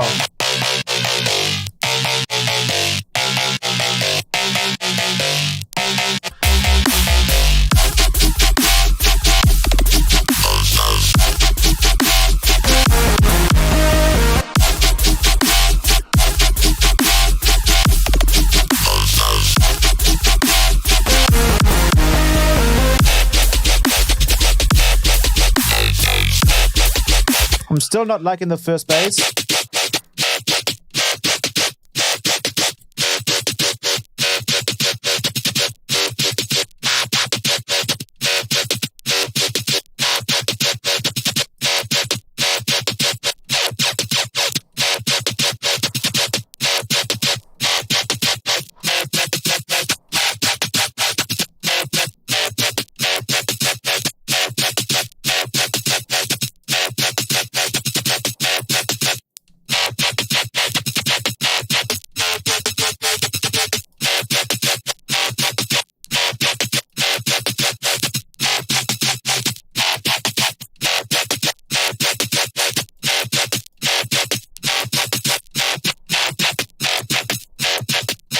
I mean, they all kind of sound the same because of the phase modulation.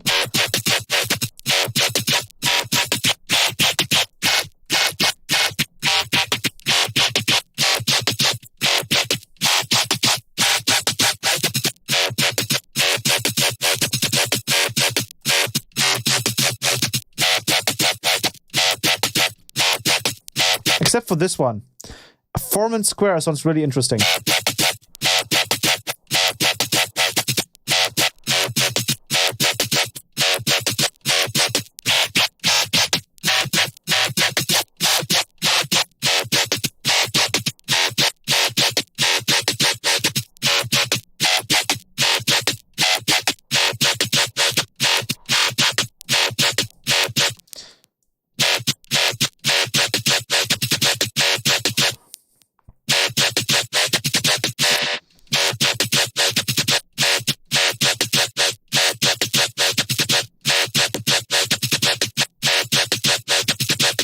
Where's the feedback going?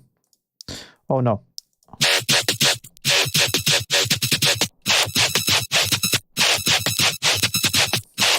That doesn't sound good.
like Terror Squad.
I'm not sure why the first one sounds off like that. Something about it sounds off. Ah, I think I know why, because of the perfect here. Ah, so look at that. I messed up. Yeah. I messed up with this one. There we go.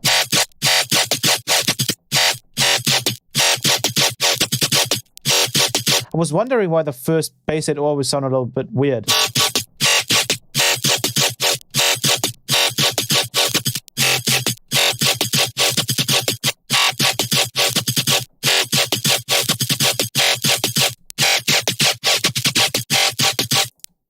And again, carbon is one of the coolest ones.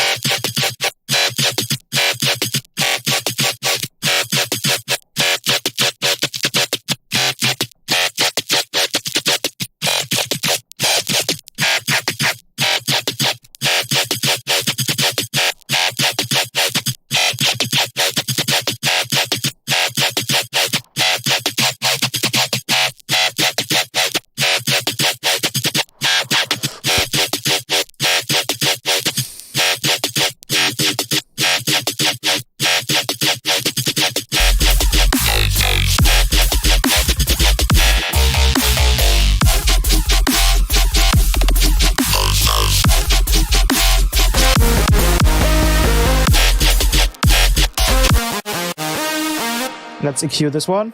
Man, the leads in this sound great, by the way. Do we have the noise in here as well? The noise makes a big difference.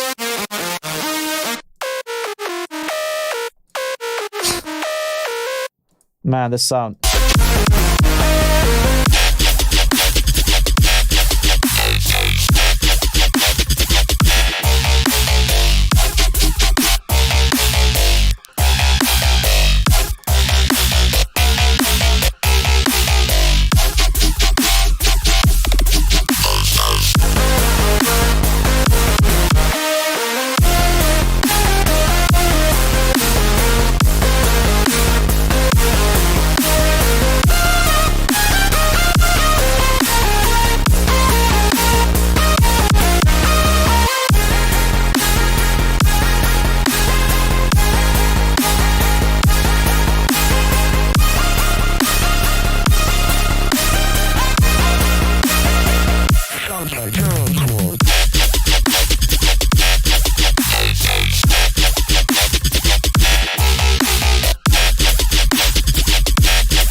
Now all we gotta do.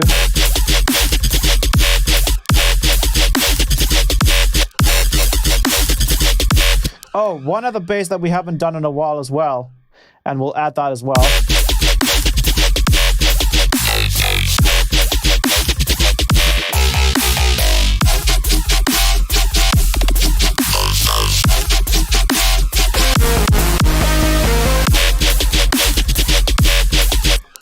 Well, I think we'll throw one in here.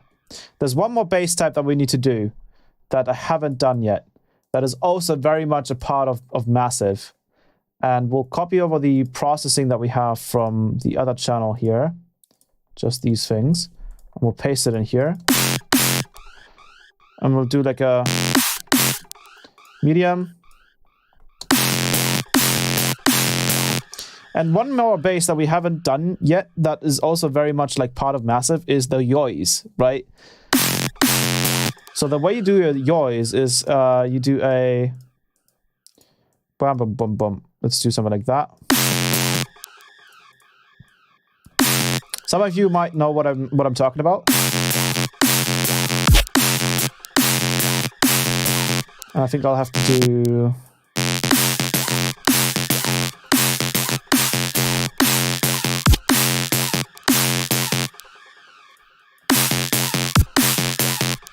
do a low pass filter. Well, I think we can actually do a band pass filter in this case.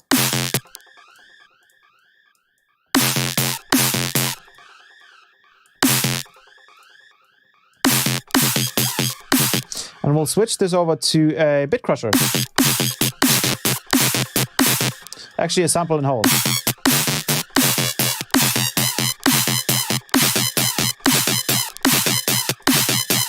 And that is the infamous let's do a band reject.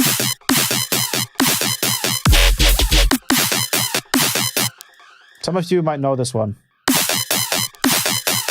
We might switch this to a low pass.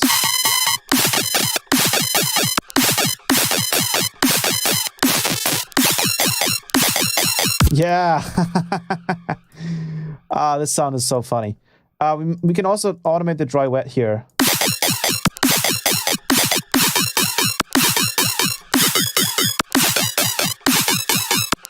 So a little bit of parabolic shaping, a bit of a distortion. Maybe like again, another notch filter. And then we'll just copy this over to the sub.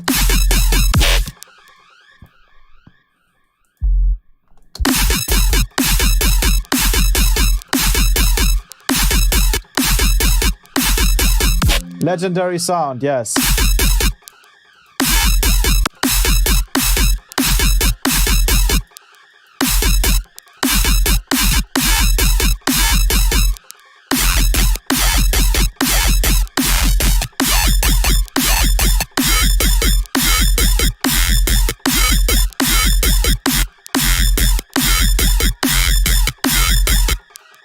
And then this should go.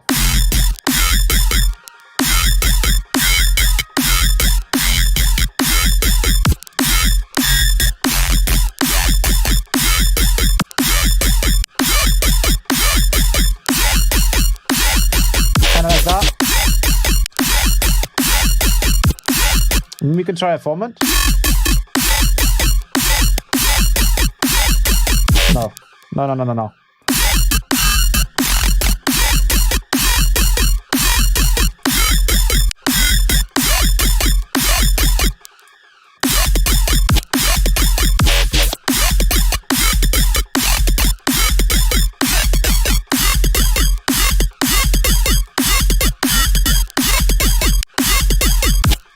Yeah, kind of like that.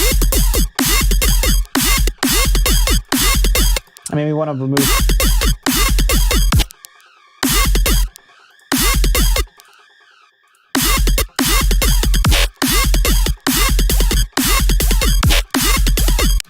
And then maybe we want to fix this.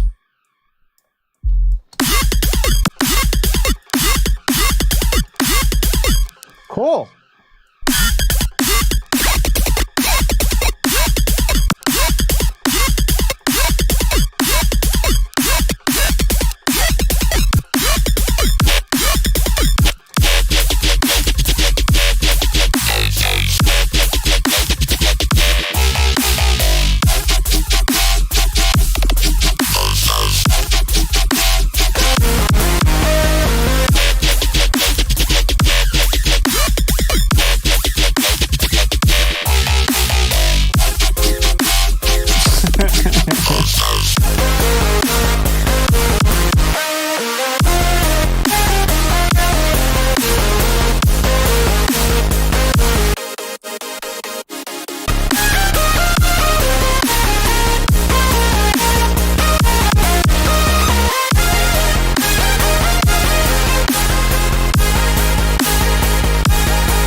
Some long laser bass will probably be good as well.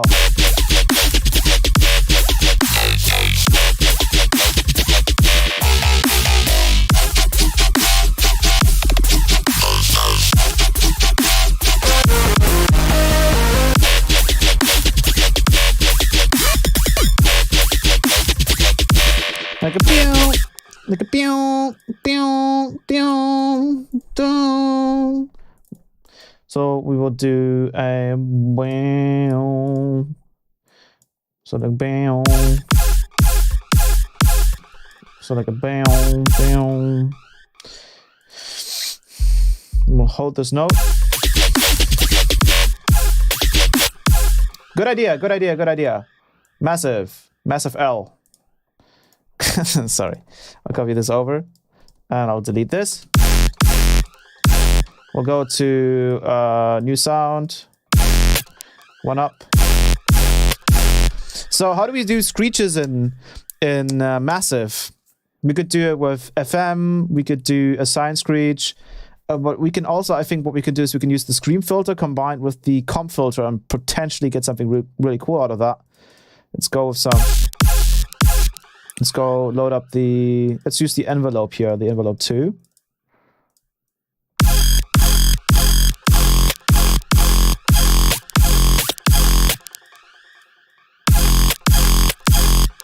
And then the resonance is important.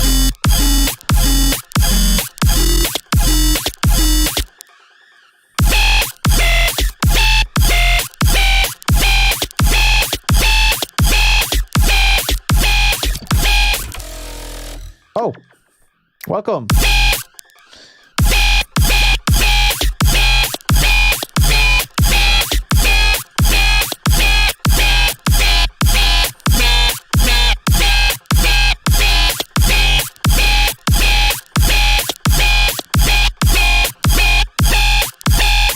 That's a sick sound right there already.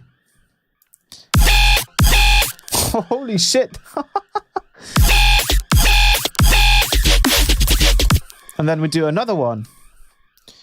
Copy this over, duplicate it, and then maybe we'll do a...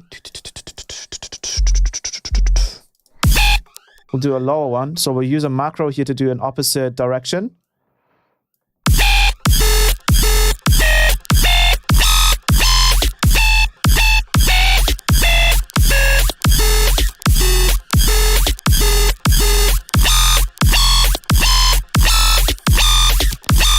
Let me also change something in here.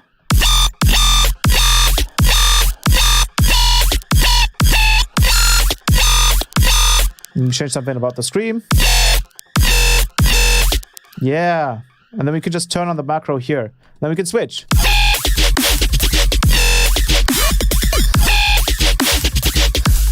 Oh, holy shit.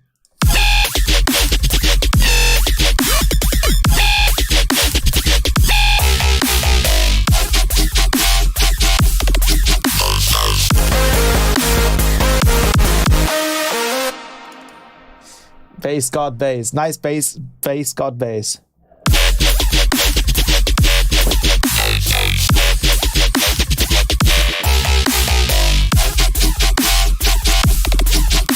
I think the drum beat here is also too simple currently.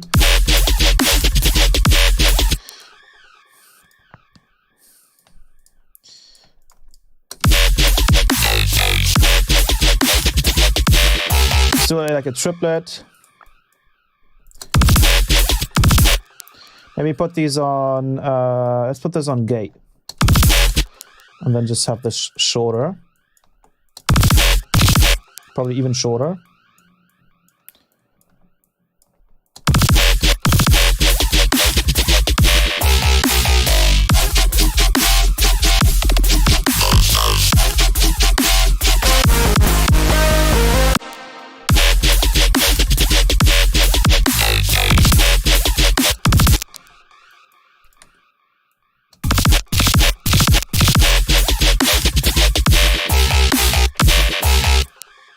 Do.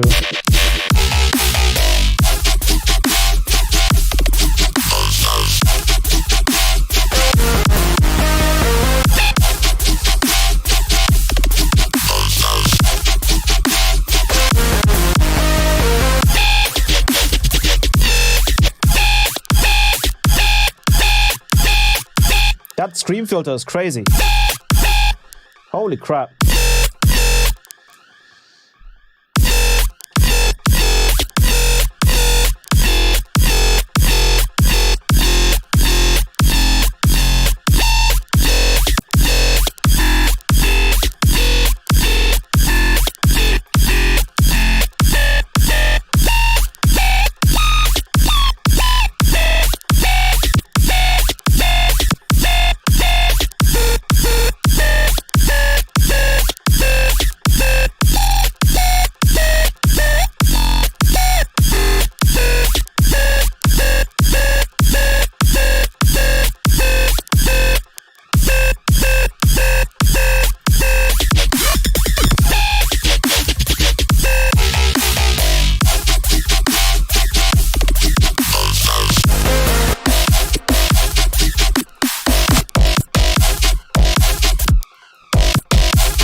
Welcome back seeing you. Welcome back seeing? Good seeing you.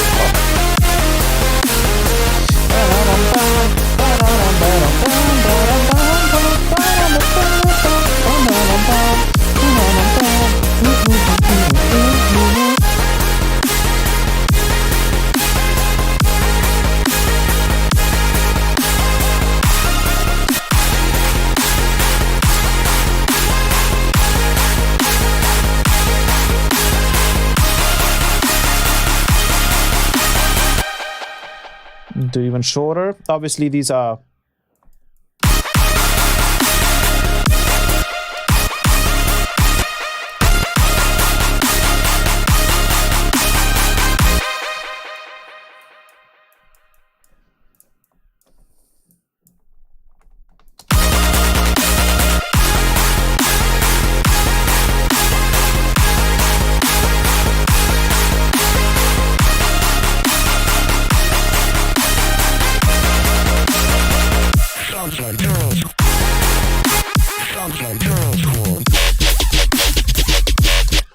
and then this first base needs to open up a little bit more.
Have any tips on making subs stand out and also clean on headphones and on monitors? I'm getting good results on headphones, but when I switch to speakers, it's like no presence. That's actually your speakers, my guy. That's your speakers. That happens entirely because if you don't have a subwoofer, you're not going to hear the sub note. Like if you don't have a subwoofer, anything below 60 hertz, you're not going to hear, or even 90 hertz. That's just the speakers. If you don't have a subwoofer, then you're not going to hear your sub.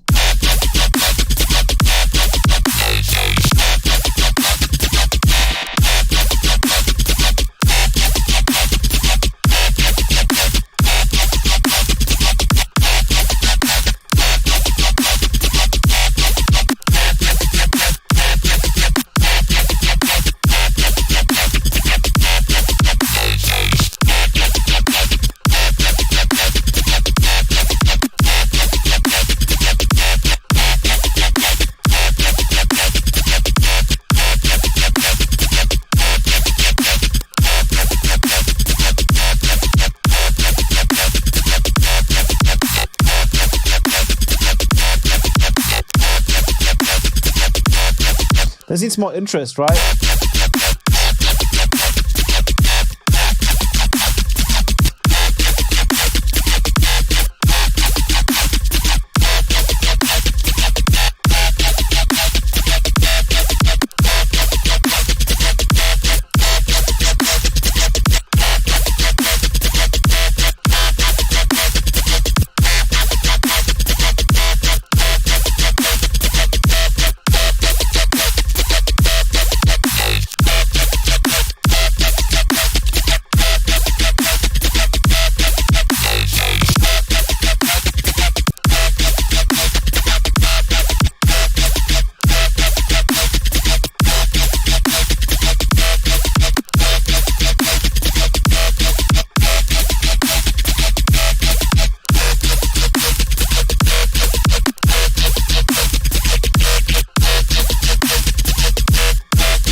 Yeah.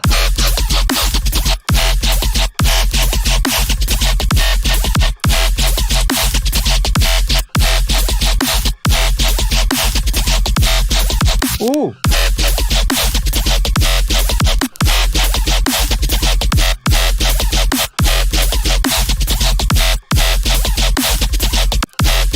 We're getting there.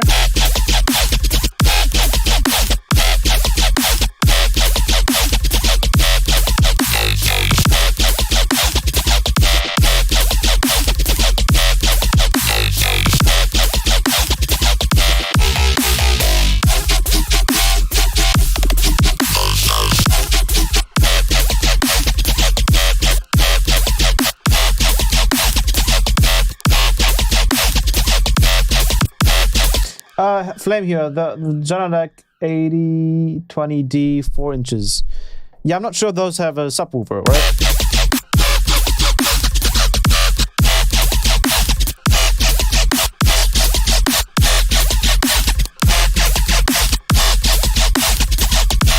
Pretty good, like, wavetable to work with.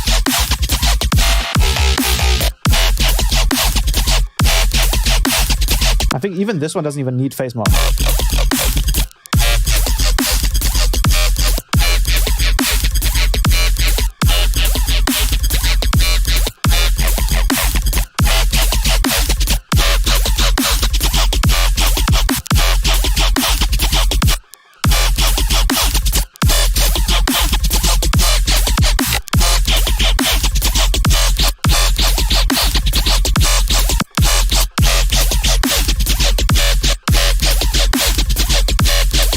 I think it just needs more high end, right?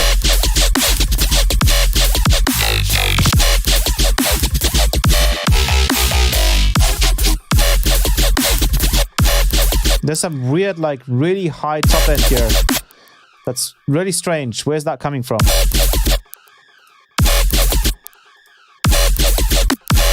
that just from the FM?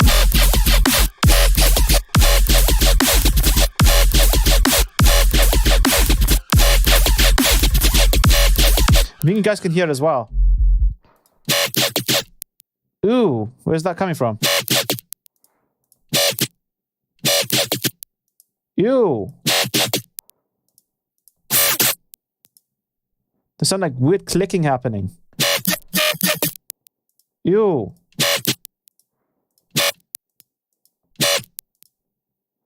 Where's that coming from?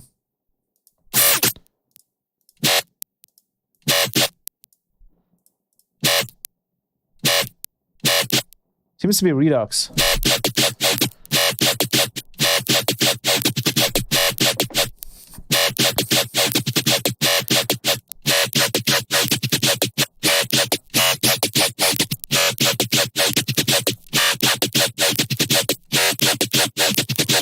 We can also probably put that on the feedback here and just increase it like crazy.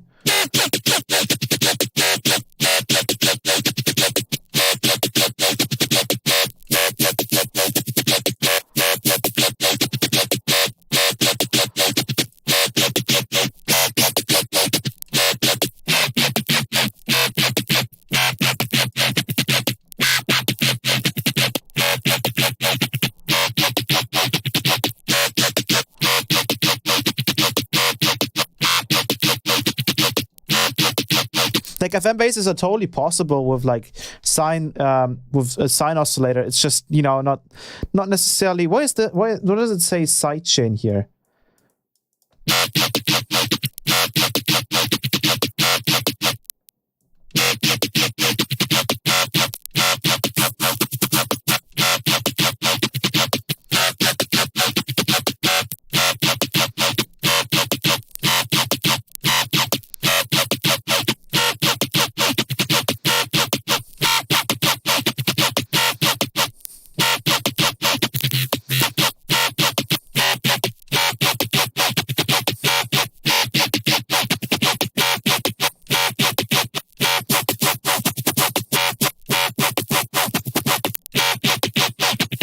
So the intensity is really cool because it's basically just like kind of what I wanted in Serum all the time, which is kind of like just a warp mode or like an extra kind of knob on the.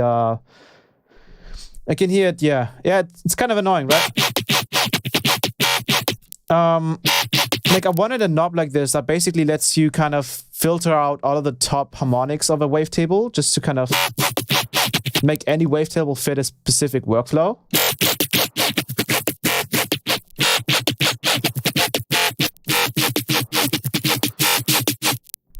Oh, this is great.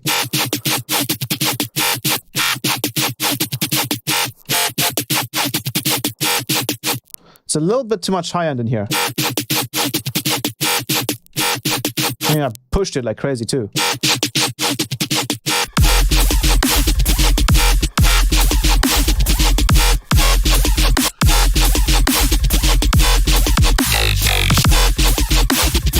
I think we can try maybe a little bit of a phaser in stereo.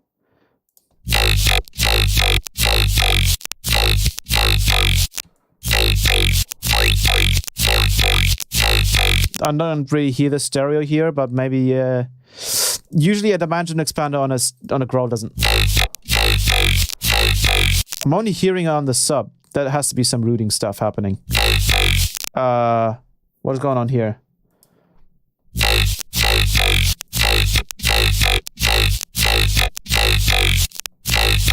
That's really strange.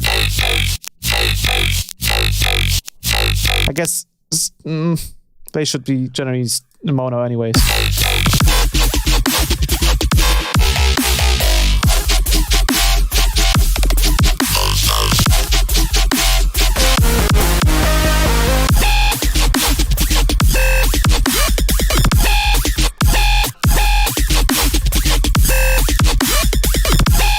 This sound is awesome though.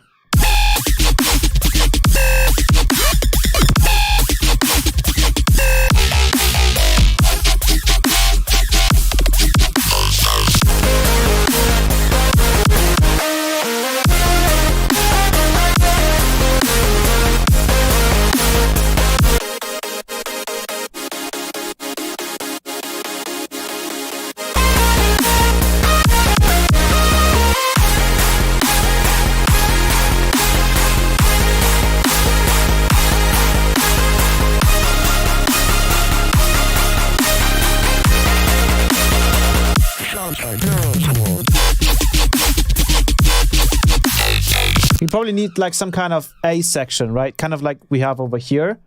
We need an A section that happens. I don't think the second bit needs to happen, but we definitely need like an A section. Well,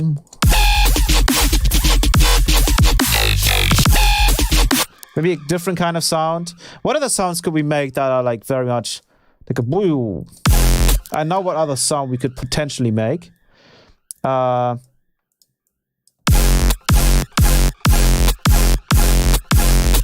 It's like a square wave with a bandpass.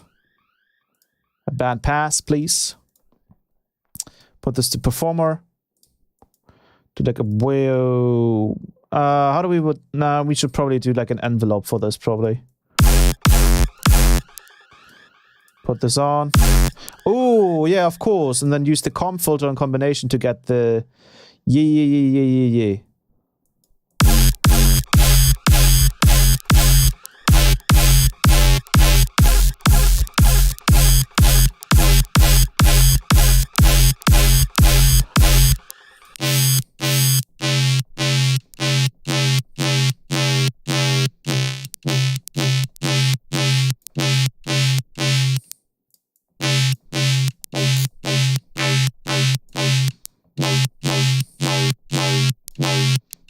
Yeah, and then put that also on the amp.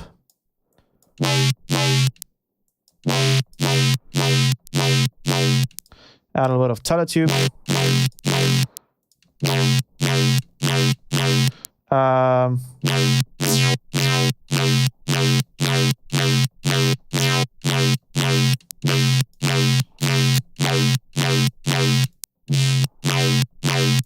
little bit of white noise. And then maybe some FM.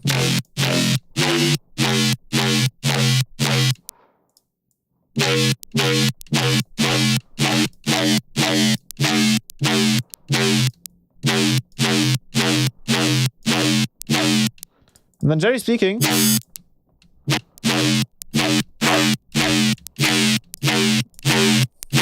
We should get our sound in here.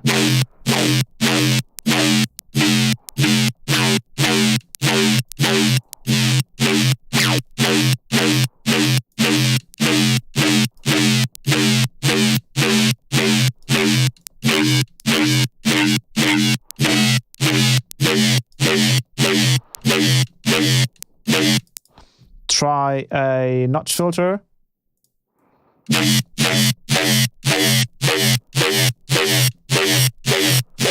Maybe a different wavetable.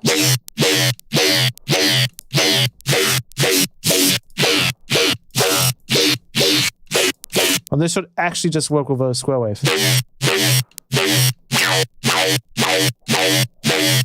Maybe a band reject? No, definitely not. But there's also this daft filter.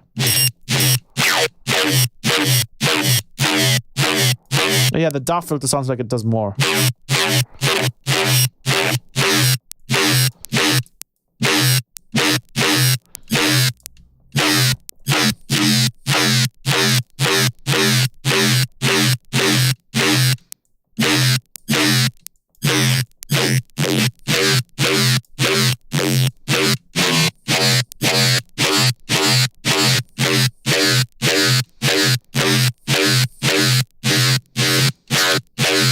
Sounds like we need another layer of low pass.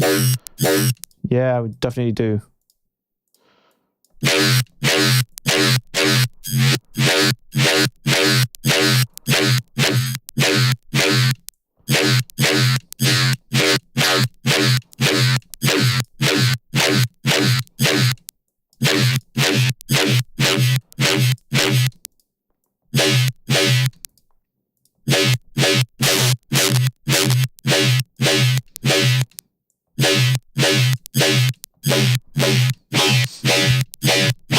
Let's try vomit.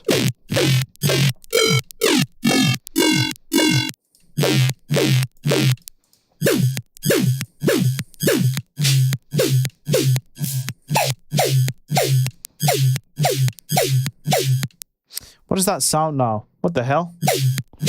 What happened?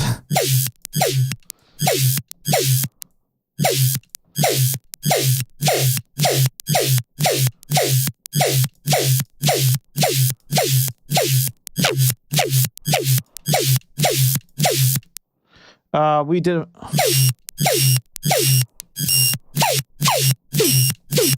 Try the band pass again. Does it sound so weird now? What the hell? We did something really weird.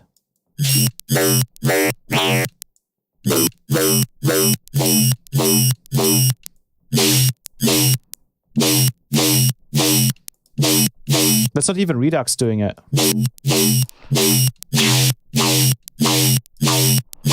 There's some other stuff that's causing this, like, crazy amount.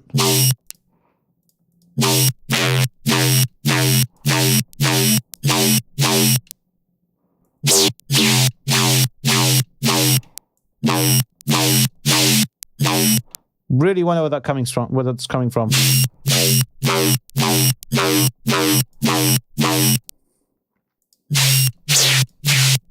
Band pass should be enough.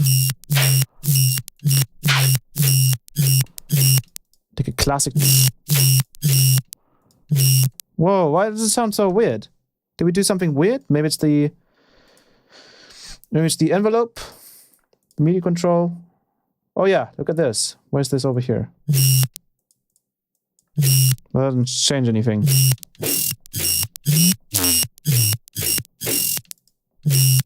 That's so weird. Why is it like that? It's like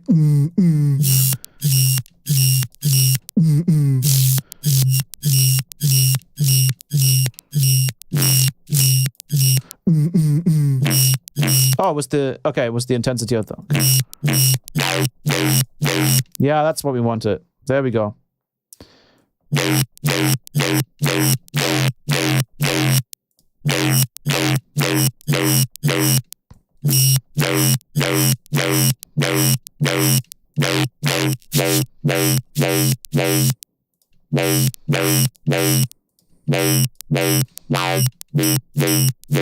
So we can use acid, we can use stuff. We can also use the band reject.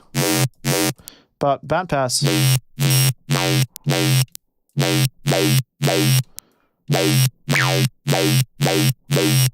should be the best compared with maybe they were using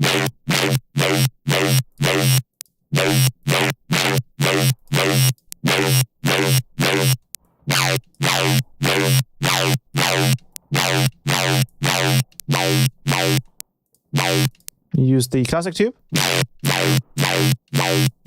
I'm trying to do like a pew. Yeah.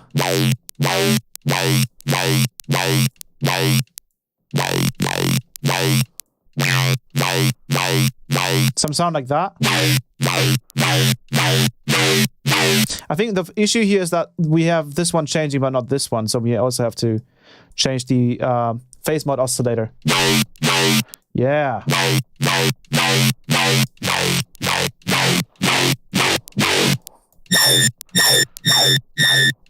Ooh.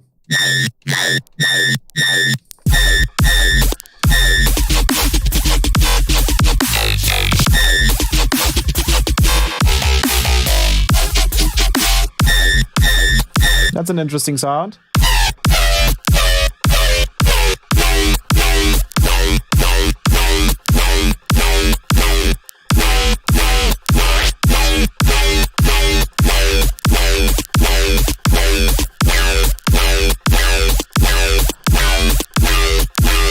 There we go.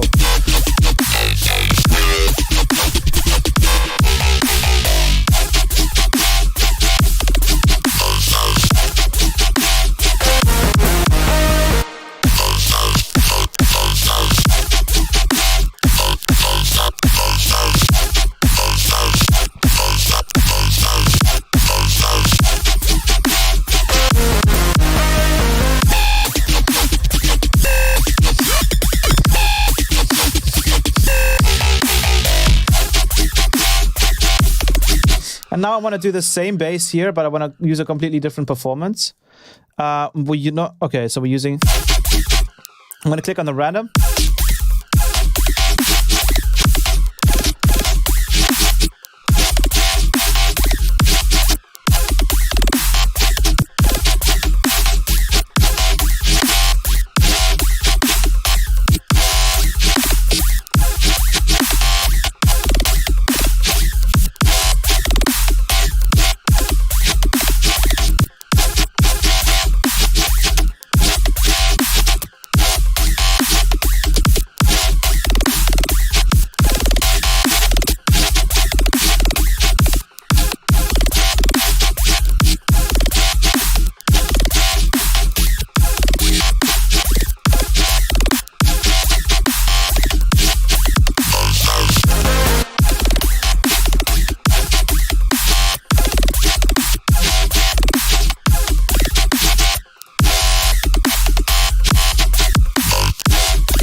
I think I want to do like a...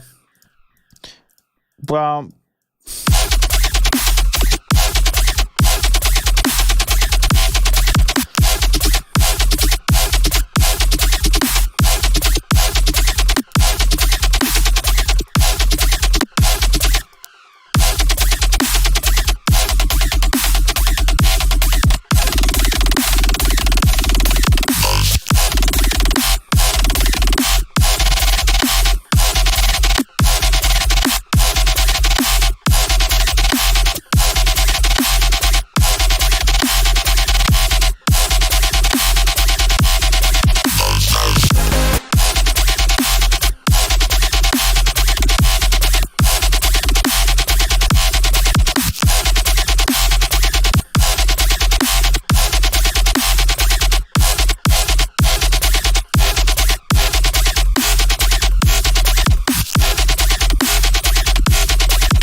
Do this part.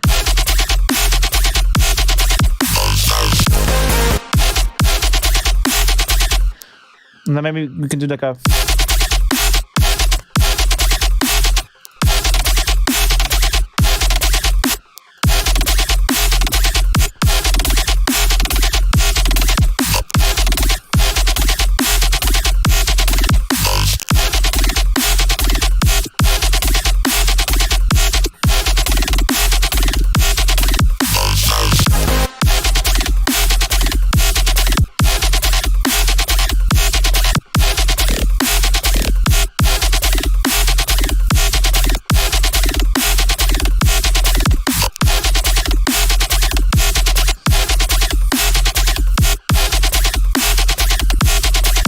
Here we go.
some of these wavetables are way too gritty for them to work with FM.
Oh, it's way too much high end.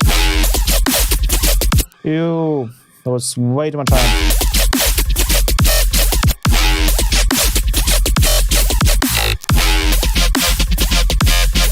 That's cool as well. It almost had like a tonality to it.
It's really difficult to get like a...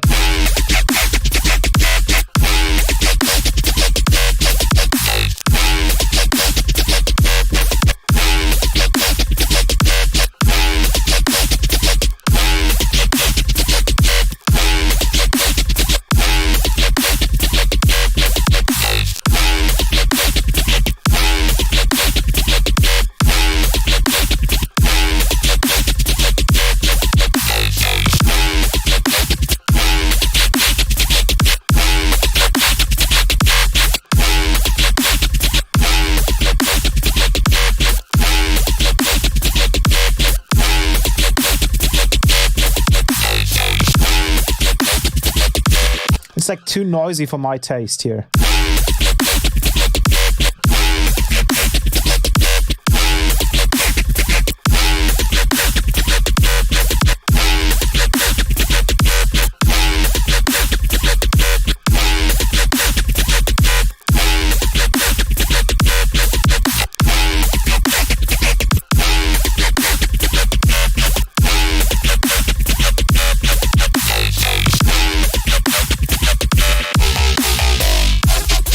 You have a good night.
Which compressor?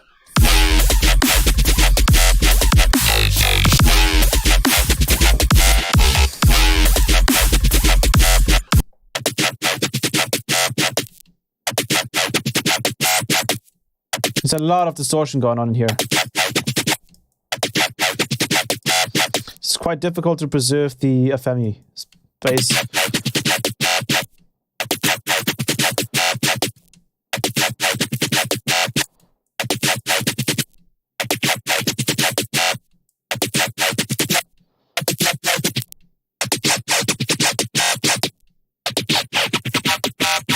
It's like really difficult to pick a good one in here.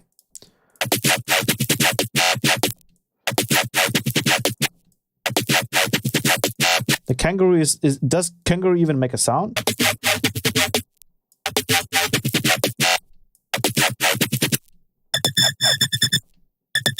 Doesn't really add any character by itself.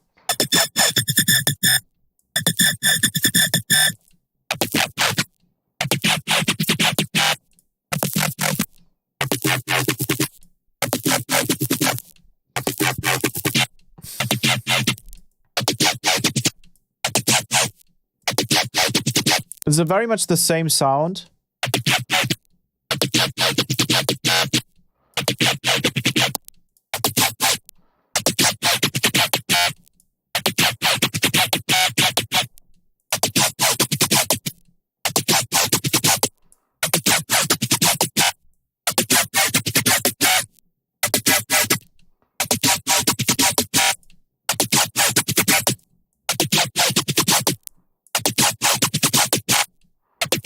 Almost sounds like this grain, digi-grain one is pitching from a lower to a higher octave.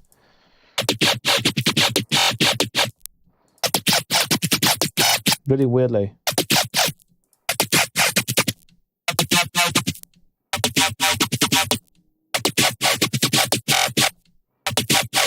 This one's great.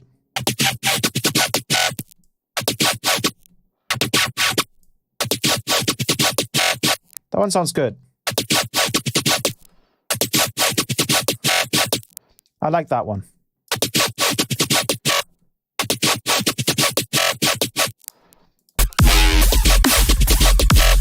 It still sounds all a little bit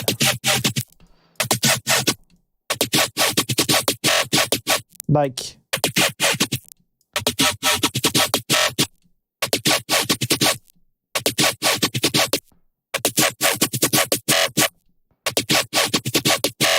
yeah.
Do we have like a random LFO kind of thing, or do we not have that in here?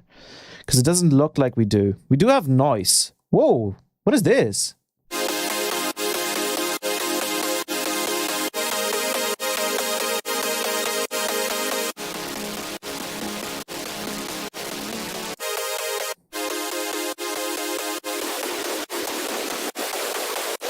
It's actually just noise.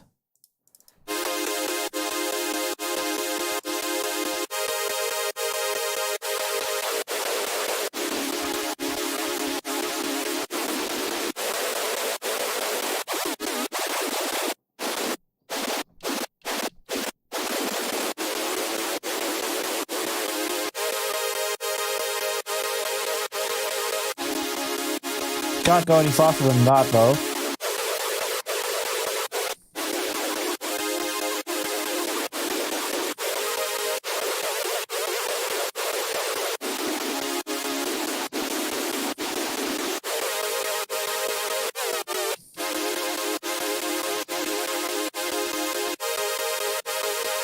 Well, this is cool. So you technically still have a noise. Oh, wow. What the hell?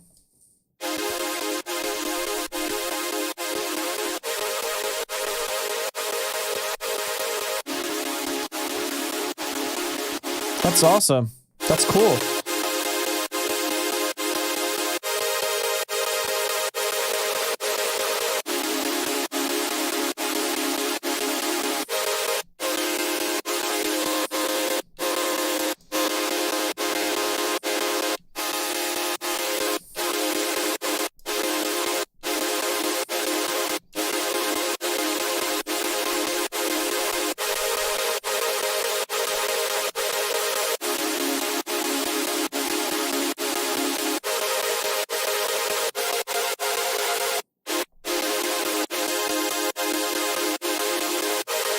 Now mix that in with the original.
I'm not getting any white noise in here. Where the hell's my white noise?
I think we only need this one.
Now, of course, if we wanted to, we could also just go ahead and use a normal ass snare instead of this old school one. Like this one. We can do that as well if we wanted to. Just the one.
That's awesome that you can get that kind of like these kind of super saws out of Massive. I mean, you could have done this freaking 10 years ago. They had a noise oscillator, I mean a noise LFO in here. That's insane to me.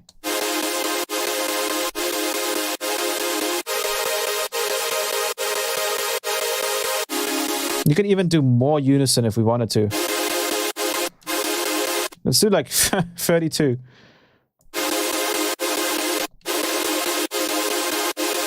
My CPU is fine, by the way.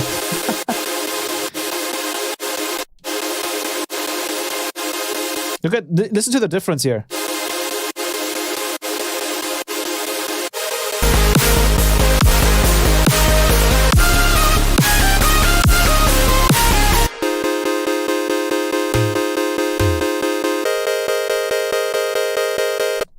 Let's do like, let's do a simple get rid of all of these.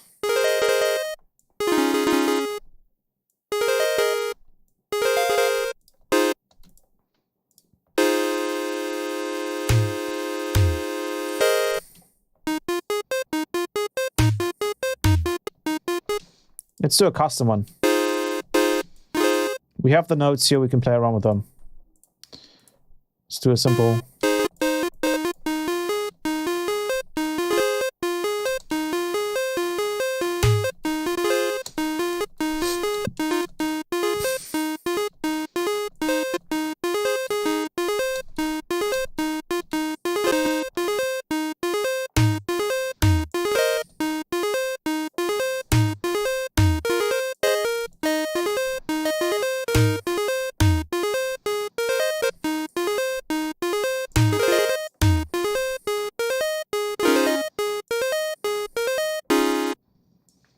Do bam bam.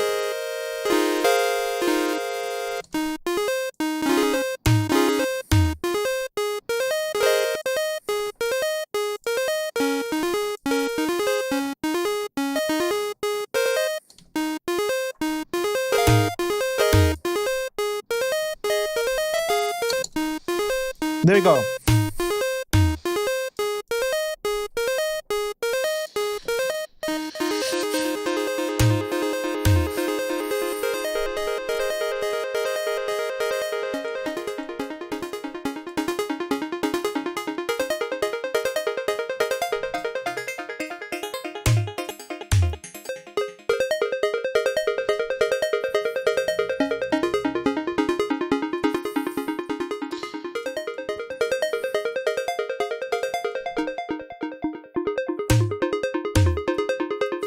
Get the stupid toms out there.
Let's do something like that and see how Massive holds up for doing things like these.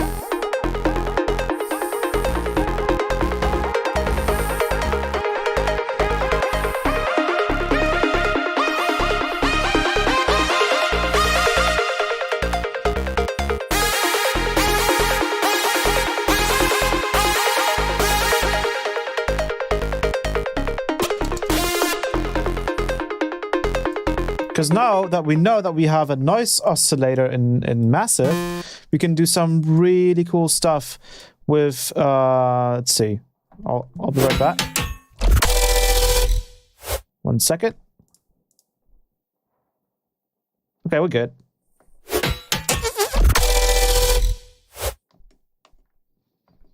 We good. Okay, there we go. We can put this to legato.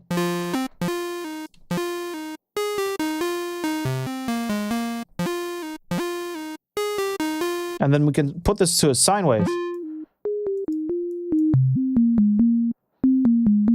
You can go to LFO, put this to noise 1. Is that like a noise 2? There's no noise 2. What do they call it noise 1? And put that onto the... Yeah, listen to that. That's literally... the noise oscillator in Massive. No one knew about this, I think.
And switch the noise here.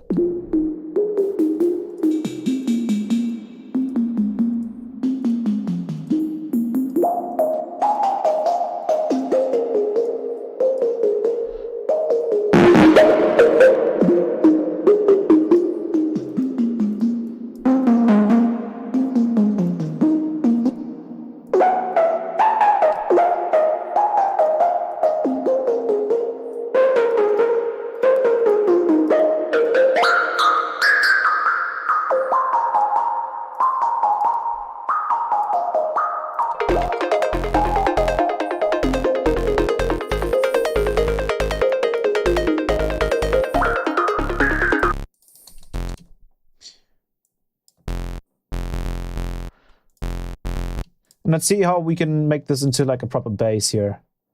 So let's load up an OTT and a saturator. That should be enough.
Let's pick some cool drums.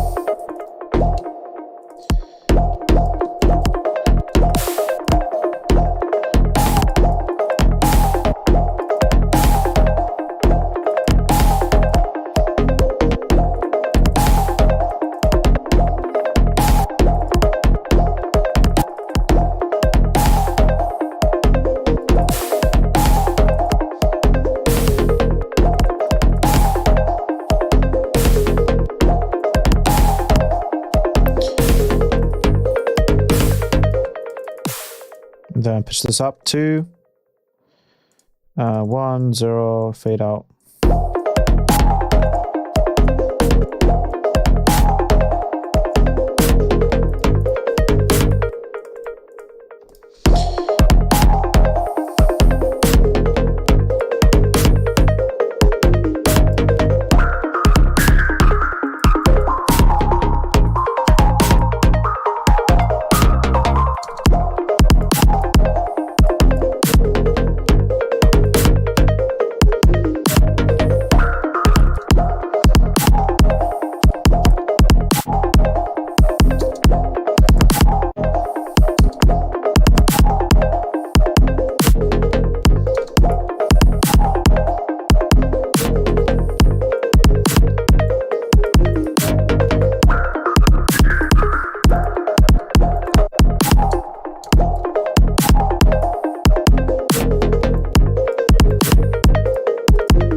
Let's add the necessary symbols.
Guys, I gotta go. Thanks for the company, guys. Thanks so much for the stream. Till Sunday. Yes, till Sunday.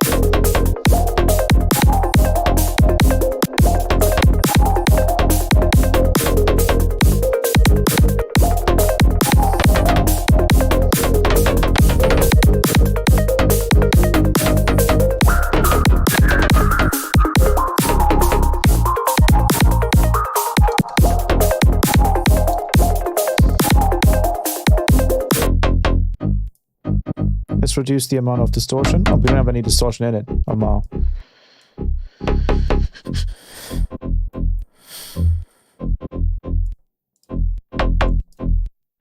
We need to...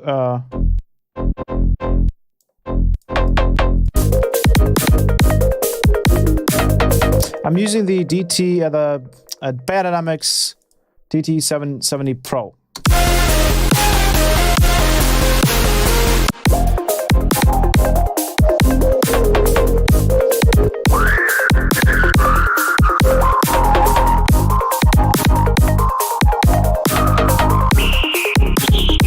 Oh, it's way too high.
Dr. Rich checks.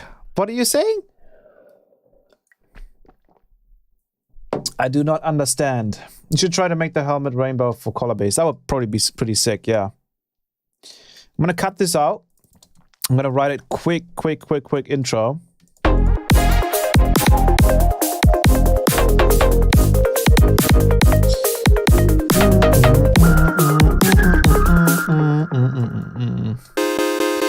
And all we're going to do is we're going to just remove...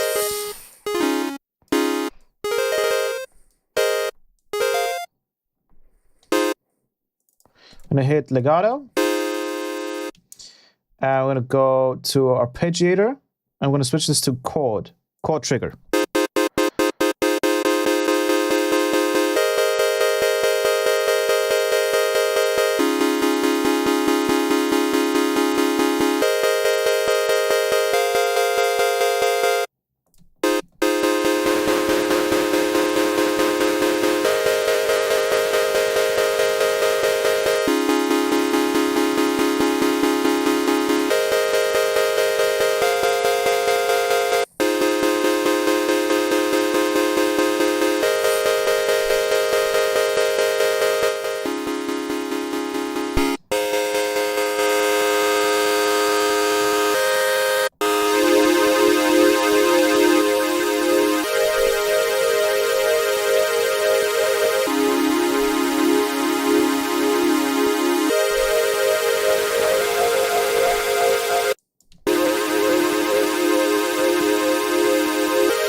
There we go.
What the hell?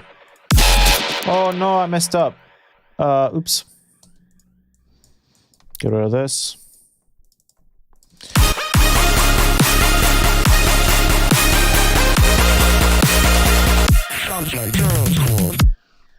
And then we'll do... Wait, where's the whole other part? Oh, it's right here. Oops, I must have deleted that.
Make it a little bit of spacey for the drums.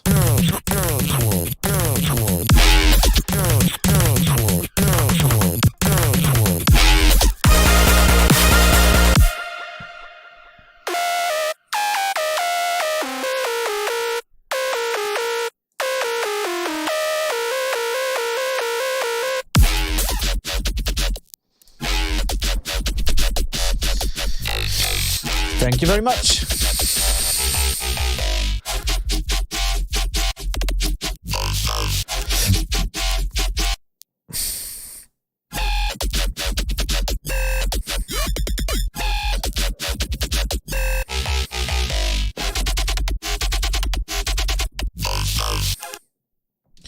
And then what we can do is we can use that in the build-up.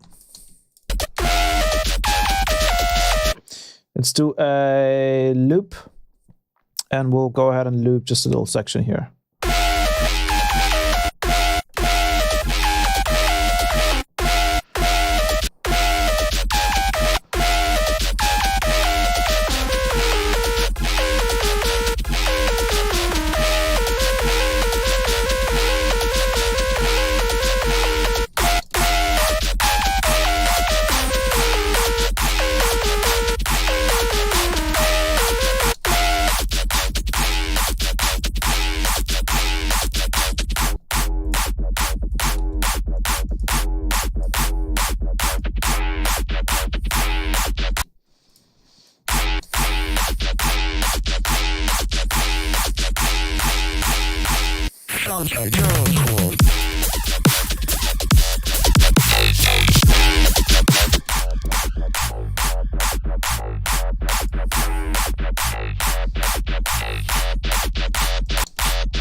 We're going to use the infamous almond break in the build-up.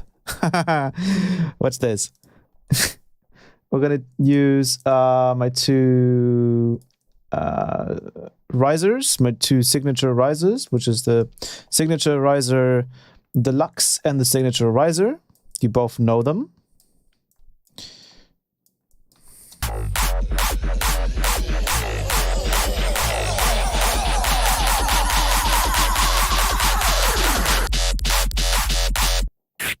And then we're going to go over to offline packs, and we're going to go to almond breaks.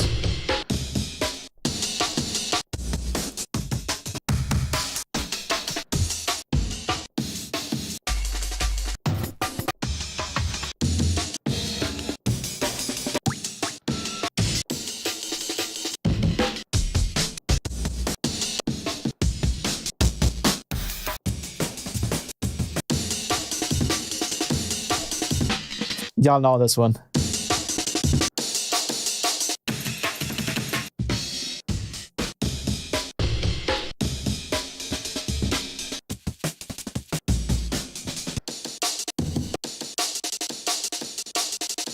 I'm going to use this one. Just warp it.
Let's also go ahead and let's go ahead and actually compress the site information. So we're going to use ozone dynamics.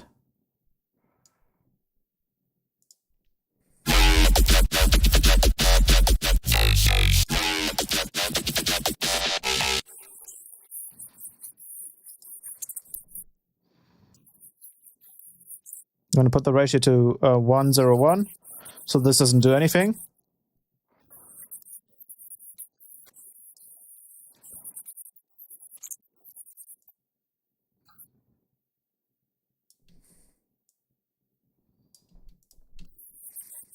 The limiter is doing something.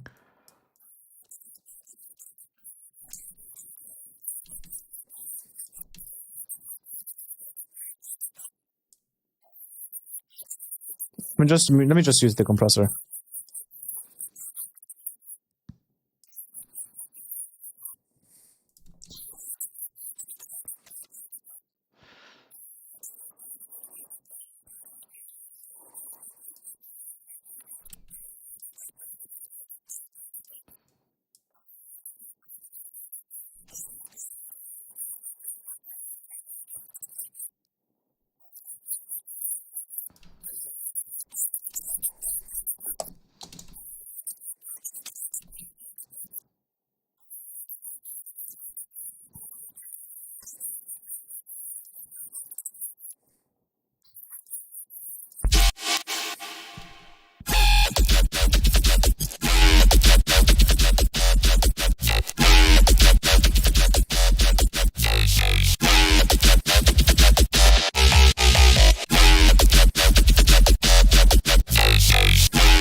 Now we just kind of get that whole this also can just, you know what we can do? A very, very simple way to kind of clean up these kind of reverse reverbs and drops is to literally just take a single note in MIDI and then go to Effects, Envelope MIDI, and then literally just use that as a little like gate. So we're going to turn all of these things down. And we're just going to hit the map, and we're going to map the volume of this chain here.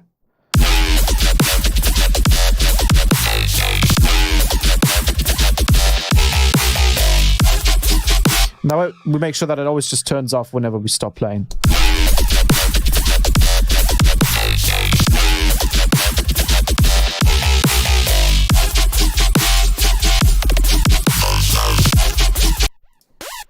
Let's add a little bit of reverb to this.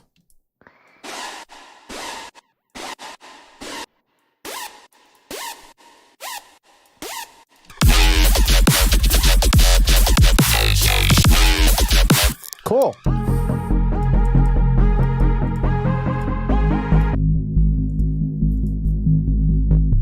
This bass still sounds very, very weird. Let's just kind of keep it. Oh, it's mono. That's why. I was wondering why this was sounding so weird.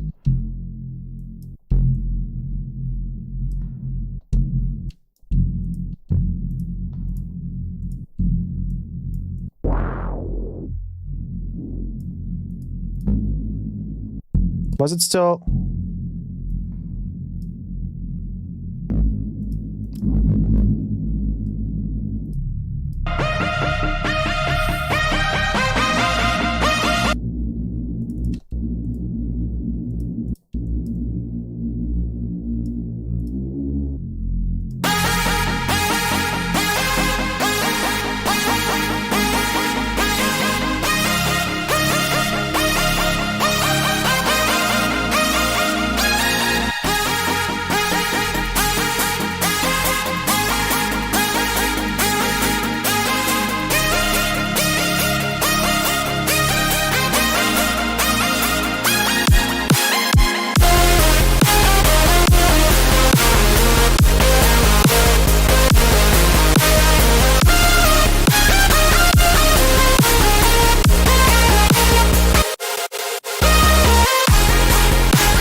Let's load up a little kick.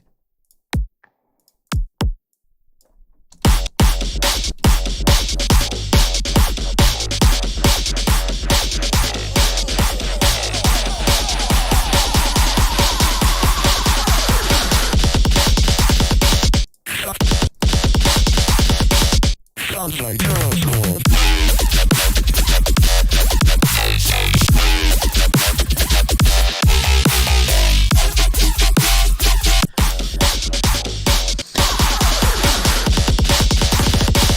Sounds like terror squad.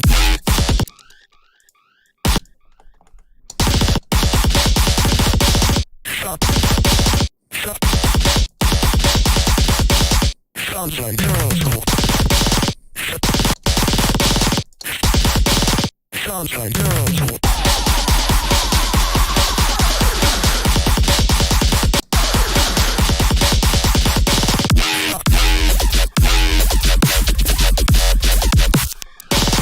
Sounds like.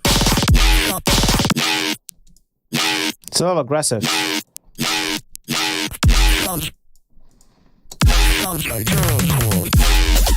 I think there's also this little chord stack here. Needs to play for a longer time. Sounds like terror squad.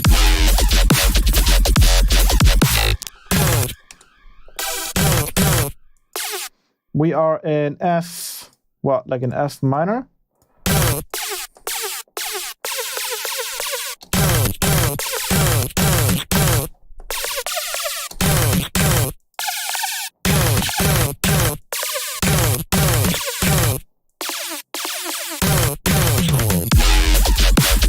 Sounds like terror squad.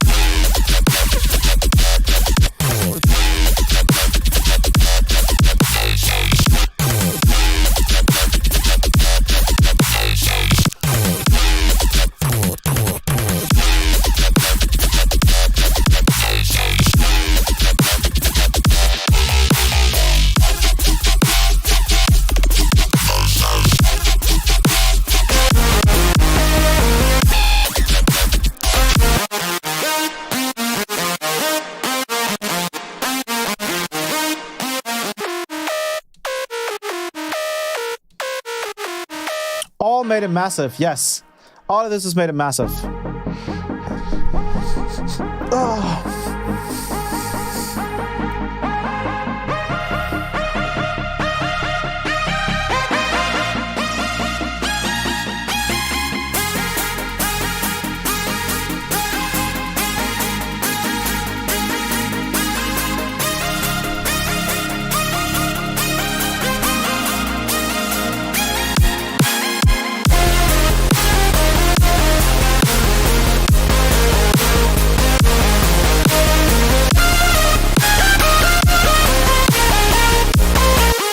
I mean, this needs like a second layer that's like higher. But like probably like...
Do like pop, pop.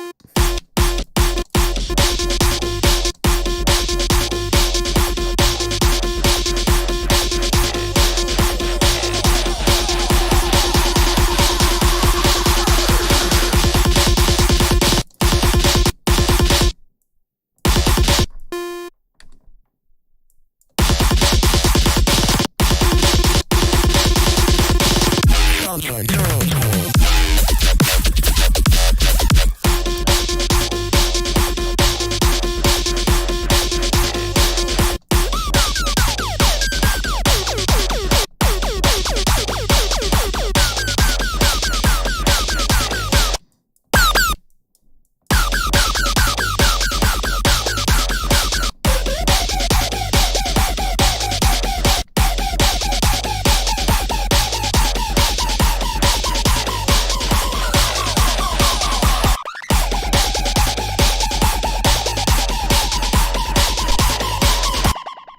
Let's go back in here.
Yeah. This is too aggressive still.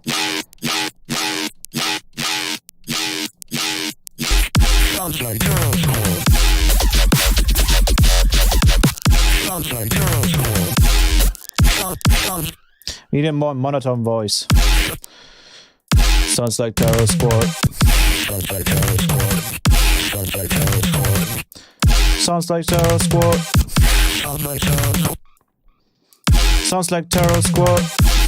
Sounds like Terror Squad. Sounds like Terror Squad. Sounds like Terror Squad. Sounds like Terror Squad. Sounds like Terror Squad. And then we'll do.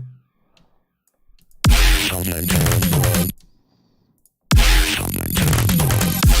Sounds like Terror Squad.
Let's add another bass here that's a little bit more gritty.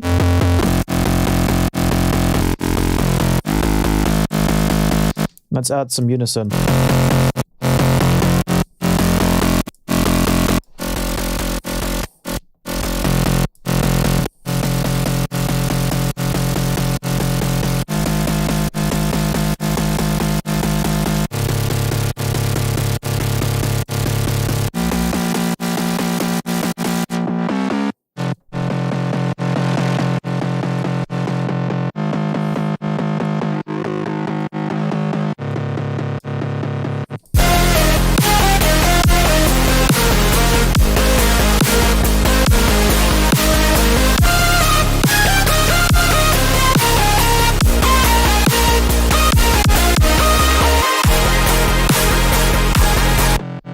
Let's also make like a guitar like.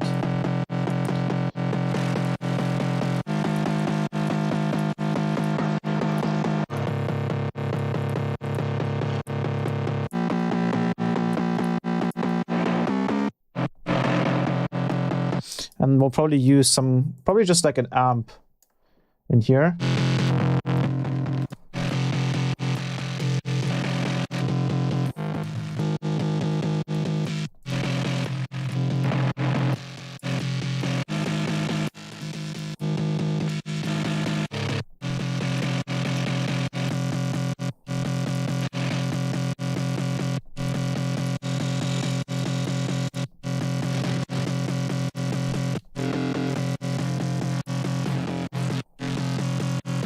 You can also use an envelope here to emphasize.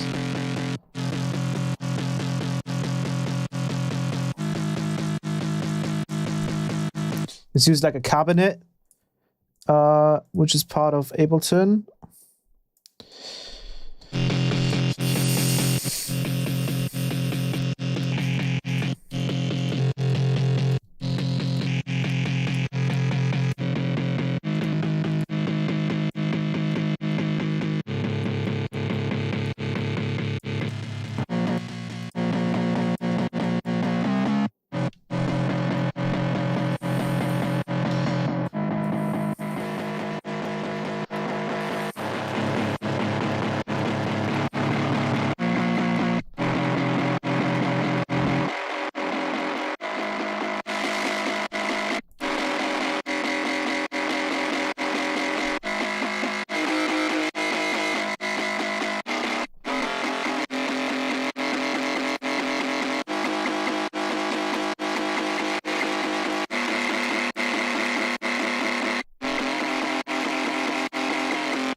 I think our main lead is mono.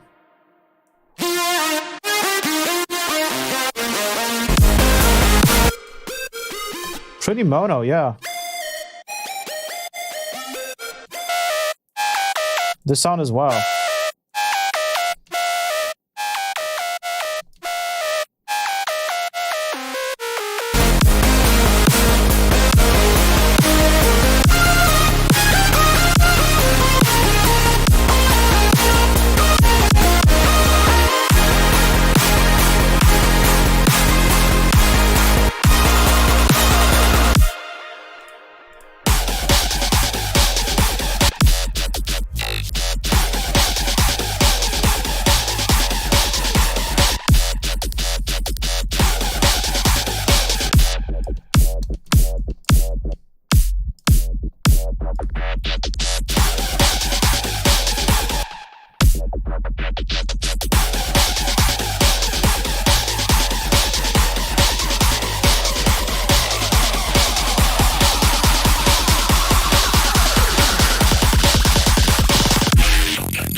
Let's clean up the noise here.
boost the.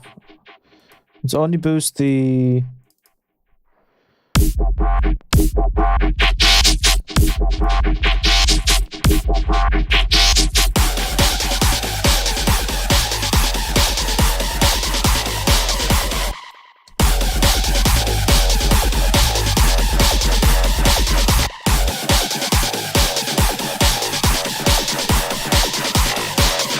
Let's do a little reese here for the build-up using, you guessed it, massive. And then I'm gonna go pitch bend. And this is probably the last thing I'm gonna add. Then I think we'll be done with today's stream. I'm gonna go new. And I think in this case, we're gonna make use of the frequency shifter here.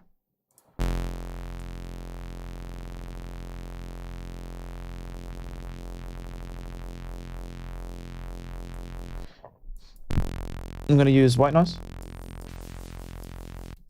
I'm gonna distort both together.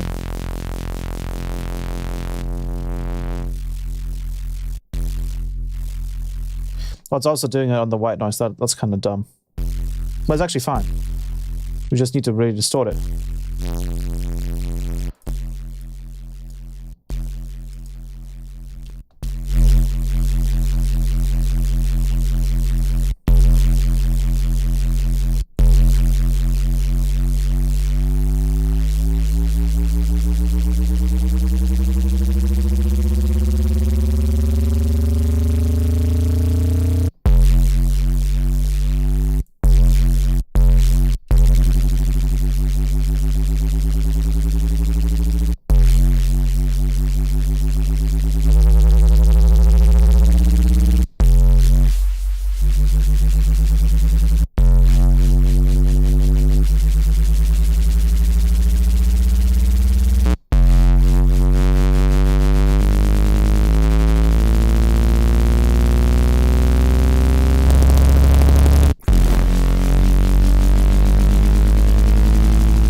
There's like too much happening here.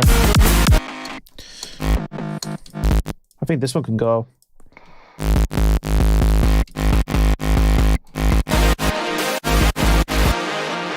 Oh, the reverb here is still on. Obviously, that needs to go then. You can maybe just reintroduce it here. We should also like just kind of turn this whole thing off here. So we're gonna go.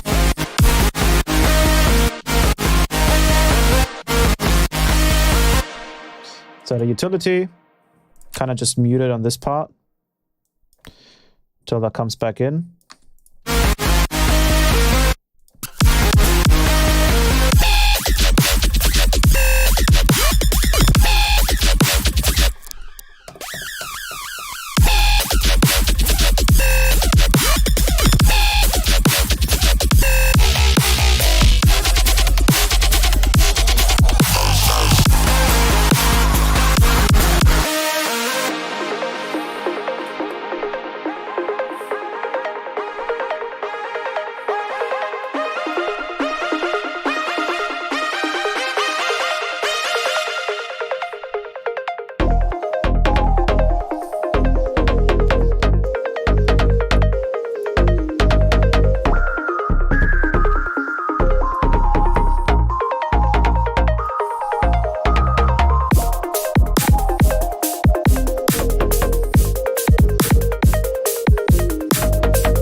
add a nice amount of reverb here.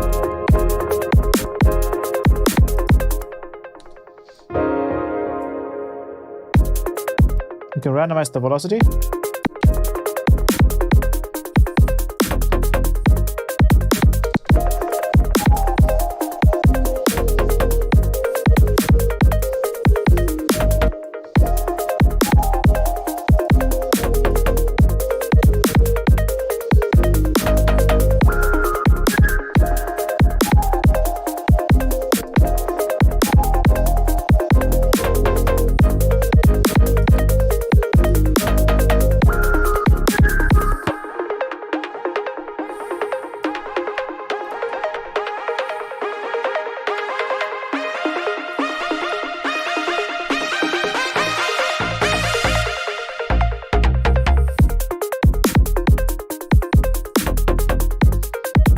What's up?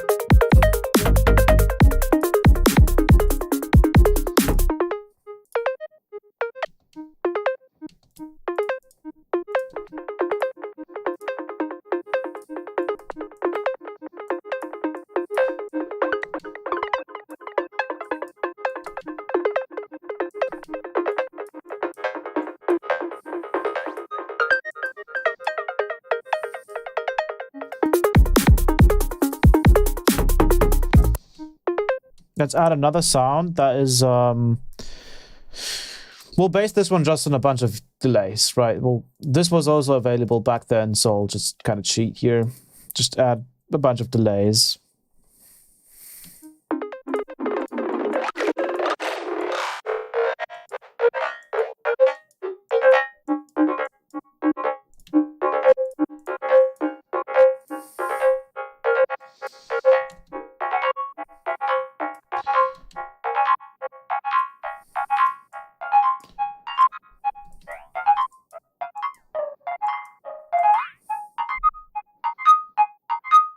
It's obviously super loud, so let's go to dynamics and limit it.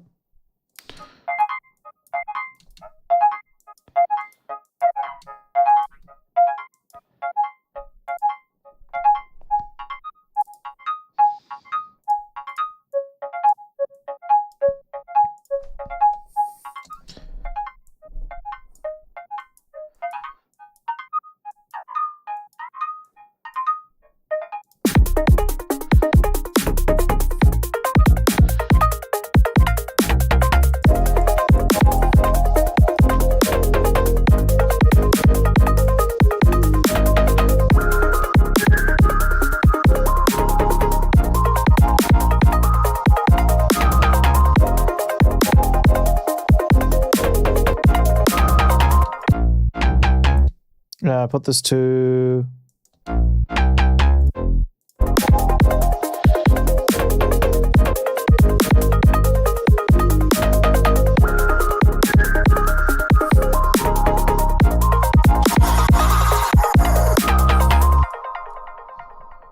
and then that'll be it.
And there we go. So, do you guys want me to play this one more time, and then I'll probably hit the dab. Let's just check everything is working correctly. Oh, I'll also quickly master this, right? That's kind of important. So I'll load up an ozone 8.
This still doesn't quite fit.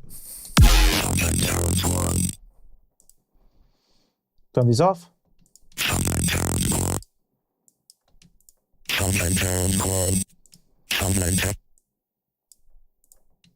We can actually just go in here into the complex and we can literally just kind of change around.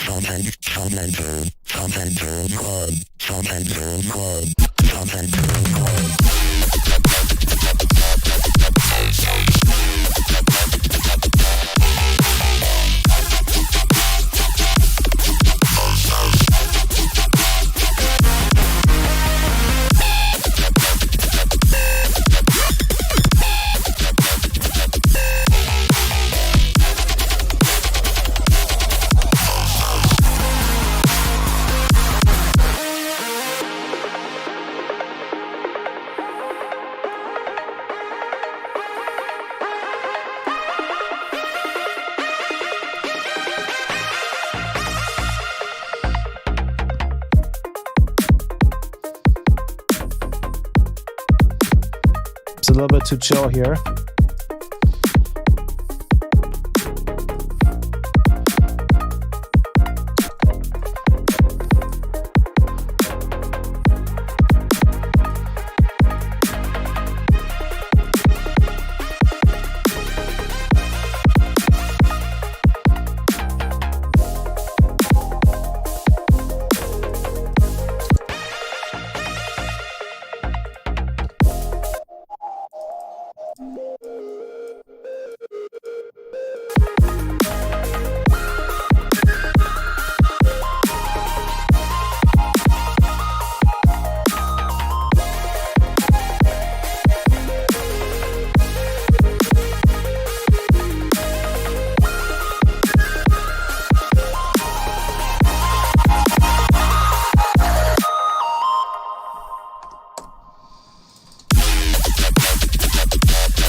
All right, cool.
There's some weird stuff happening with the stereo image here.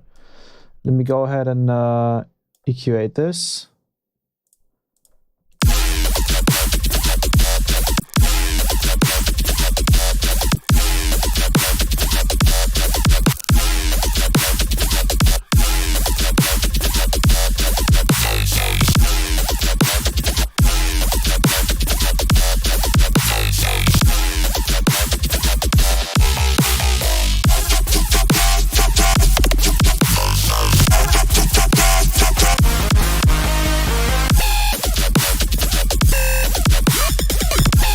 Alrighty. Cool. So with that being said, let's finish the stream up. I'm gonna go over to this screen. Oh god. There we go. And I'll play this one last time. And I'll go ahead and turn on the visuals for you guys. And then I think that'll be it for the stream. We did an over 6-hour stream, which is quite a lot, but this was quite a lot of fun as well. So with that being said, I hope you guys enjoyed today's stream. Also, I hope you enjoyed the mic quality. Like, I shouldn't sound like I'm like an elephant breathing anymore. But with that being said, I'm gonna shut up. I'm gonna play the track, and I hope you guys enjoy it.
Alrighty.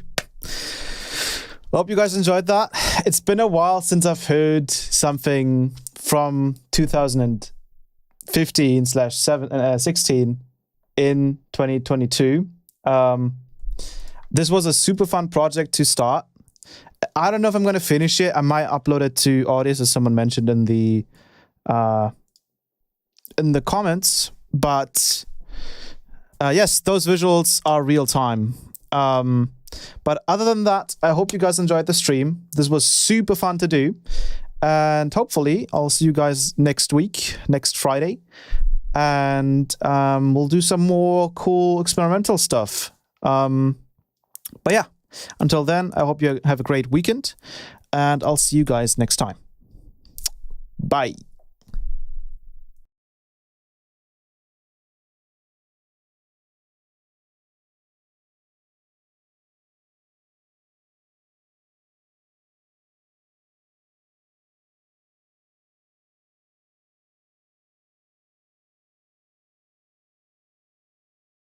I might do a feedback stream at some point again. Yeah, totally. All right. See ya.